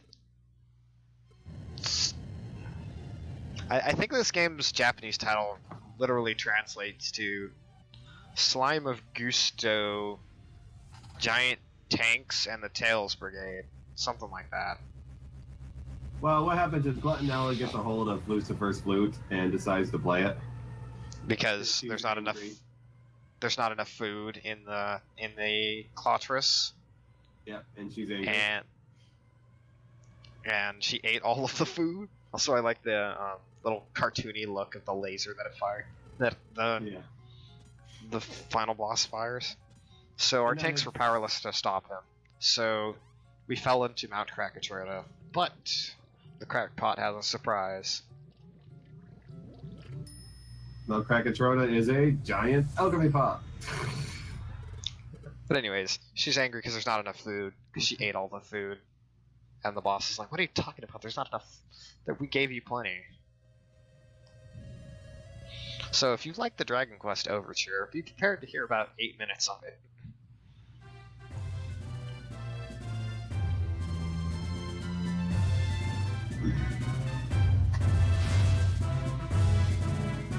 Yeah, this last tank fight is actually really dangerous. Yeah, so your tank gets automatically buffed up to 1000 HP. We still want it to run out to 0 so that it stops firing ammo, because it fires really stupid ammo. The first phase, what I want to do is get saliva on my head immediately, and then stockpile ammo in the ammo room. I cannot rob the boss of ammo, because it has automatic ammo shooting. Like, it has these little launchers. This is actually really good. If I see a lightning rod, what I want to do is I want to walk out here, fully charge an Elastoblast, and then throw it into his tank, because it'll attack his tank from inside.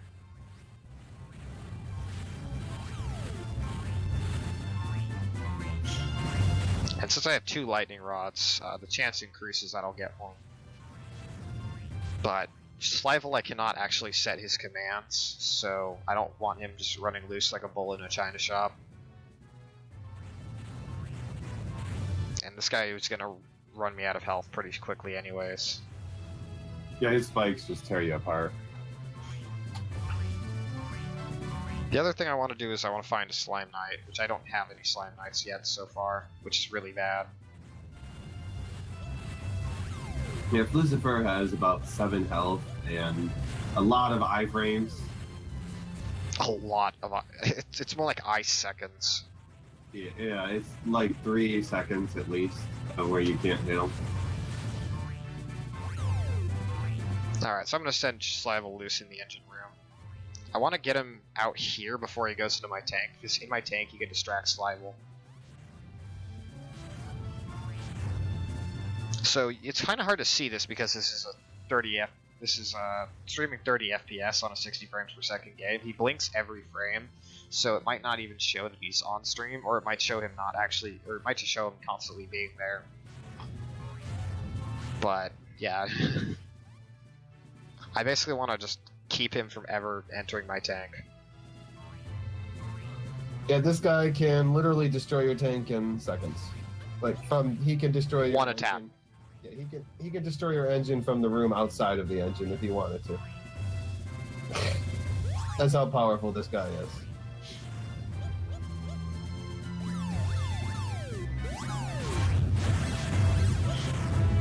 I want to look out for the text on the bottom that says I can resurrect him whenever I wish, because that means that he's resurrecting him right then and there. So this Slime Knight is going to help out considerably. If I can get 2, I can just combo him to death. Yeah, he gets to your ship very fast when he resurrects. No messing around. And Slivel's attacks are pretty useless. They're meant to combo, but you'll be lucky if Slivel ever hits this guy once. Yeah, I try to keep Lucifer away from Slivel so Slivel doesn't get involved. Because he's better off throwing ammo than he is trying to swing and miss this guy or attack during the iframes.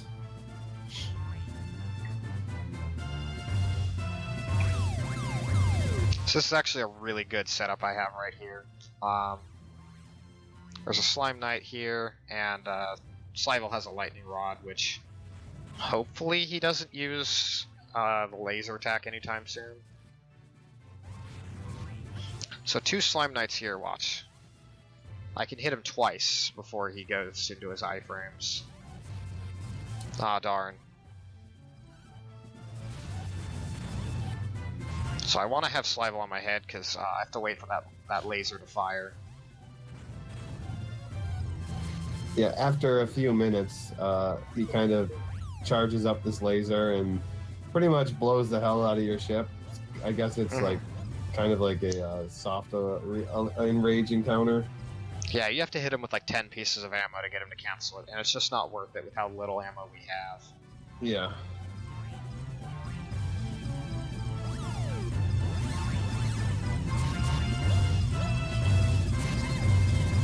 Oh darn, he hit me like really long range, which damages the Slime Knights, which is really bad. So I can hit him up to 3 times here, if my Slime Knights are distinct enough. Darn, he hit me. Should only have 1 more hit to go. There we go.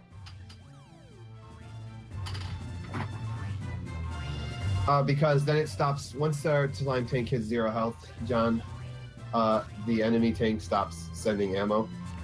Stops firing ammo, because his ammo would just keep knocking down our ammo, and that's not good. Yeah, as a bit of a note,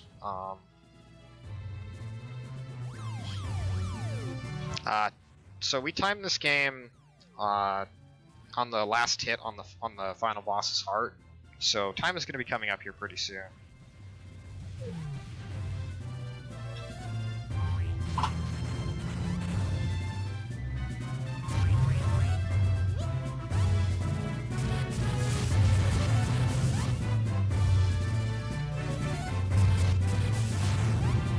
He actually has a pretty big tank, so it does take a little bit of time to get through his tank to get to the engine room.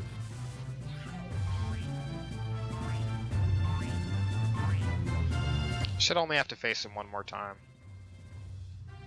Yeah, people speed run as much as they want. Yes, this game took 4 hours to basically 100%. Which, if you look at the runs that are going on today, that's actually, this is probably the this is one of the shortest games on the schedule that isn't glitched. There's one glitch in this game, and it happens in the very first minute of the game, and it's frame perfect. Yeah, 2.5 hours is the any percent run. Yeah, my record is 229.04. My 100 slime record is 423.15, but it's like an outdated run that I've done practice for offline, but not completed runs for in a very long time.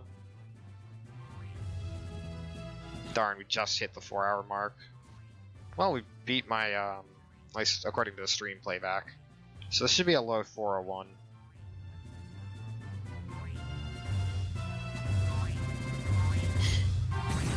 So thankfully, when I'm in this tank, he's going to start spawning and trying to go after me rather than going after my tank.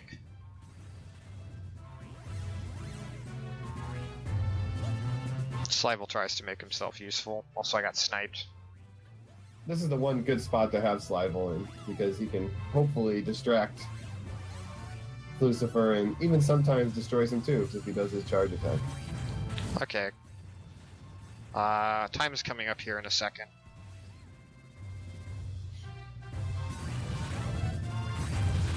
Because somebody asked. And darn. Darn. And time. Time. And GG. I couldn't get sub 4.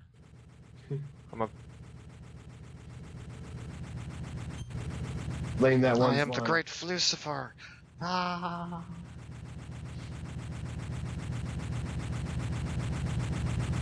$401.22. Oops, I just unplugged my USB cable. So the Dark One was laid to rest, and Kaishin and his friends were reunited, and everyone was saved. So now we get to learn about the motivation behind why Claudio decided to seek out the Dark Flute in the first place. I want to show the credits of this game, because I never get to show the credits of this game. The reason is so dumb, but it's perfect for this game. Lucifer. That was a bit easy. I think that's last we'll be seeing of the Dark One. You can refight the Dark One for good ammo, which you can use in multiplayer stuff. This is not the Plob boss.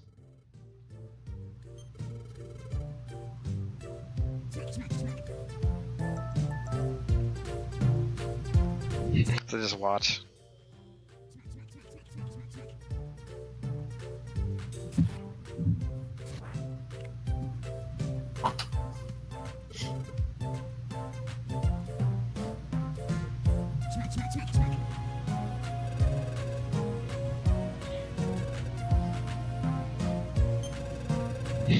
Now he wants dual Magus underpants. Yeah. Or she. The only reason he wanted the warrior flute was to impress a woman. Some cute young chickadee. So now she's moved on to something else. It's like, I gotta get some dual Magus underpants.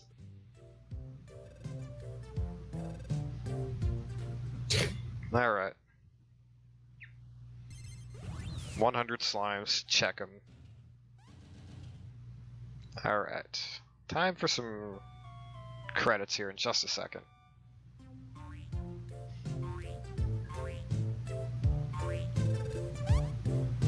This game has credits? I don't believe The credits in this game are absolutely amazing. Or Cal Slime.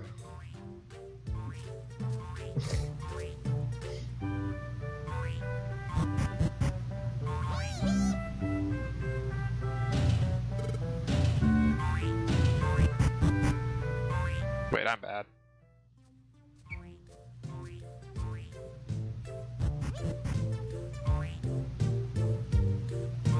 Also, my friends live here. So how much time did you spend painting on the back wall? Not much.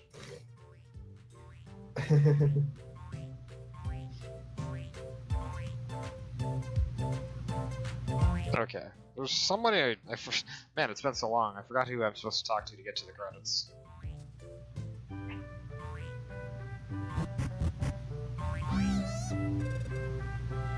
Maybe I'm just supposed to talk to the king and not ram into him? Alright. Yep, we finished everything. And your count, and your... Like, I'm pretty sure the royal... I'm sure his royal wobbliness has more than one child. Alright, credits time. The Goo Crew.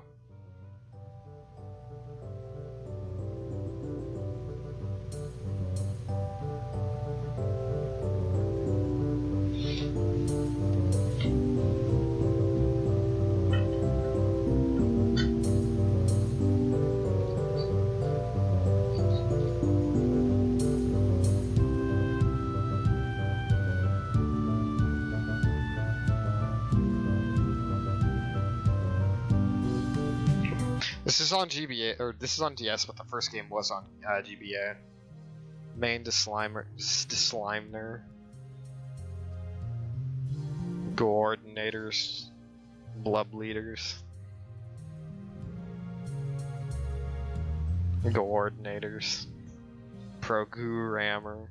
Yeah, they named all the credits after slime puns.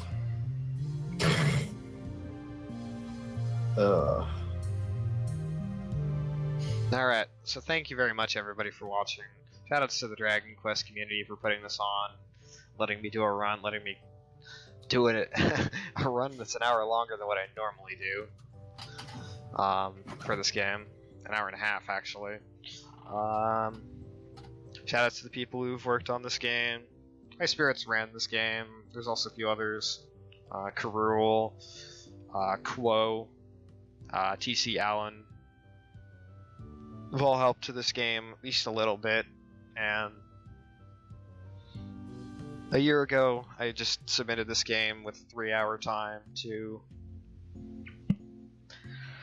I submitted this game with a 3-hour time, a YouTube video, and I showed it to some people, and they were like, you can speedrun this game, and I said, yes, you can speedrun this game, and it's, well, small. I'm happy to see that people have come to run this game, especially because it is hard to get a game run on DS. So, thank you everybody for watching. This has been a lot of fun. It's going to be plenty more Dragon Quest action, including 2 more spin-offs if you're into Dragon Quest spin-offs as much as I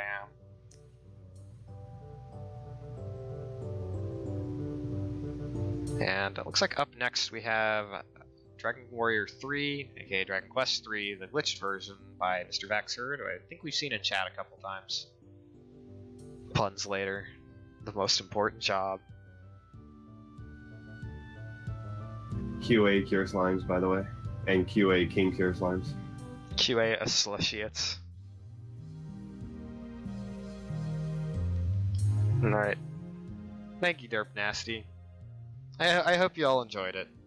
It's a little long, and admittedly this game is a little on the repetitive side, but I like this game a lot. Otherwise I would never have set out to speedrun it. A squished King Cure Next Slime. question. And shoutouts to High Spirits for being with me the whole time to do some co-commentary chatting. Yeah, half of it. Like I said, I've fallen asleep for a third some of the run. Ah, man, you, after a Dragon Quest 7 run and then 3-hour nap, I don't blame you.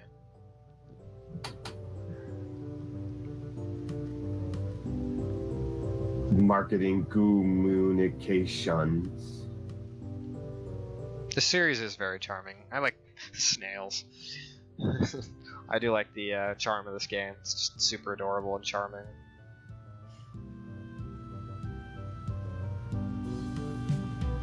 Special slurps. Pre-slime dent. A squished and pro gooser. I'm looking at the stream playback. Now I'm just at the very Yeah, last because one. I can barely watch the actual live stream, so. Yeah, It's so broken and sticky and lagging for me that that's all slimes. Alright. So you can refight Slival at Mount Krakatoa. It's kind of like a pseudo super boss. There's also the arena and a lot of cool things, but I think we're good on Dragon Quest Rocket Slime. we've got enough slimes for now. Thank you very much, everybody. Thanks for running.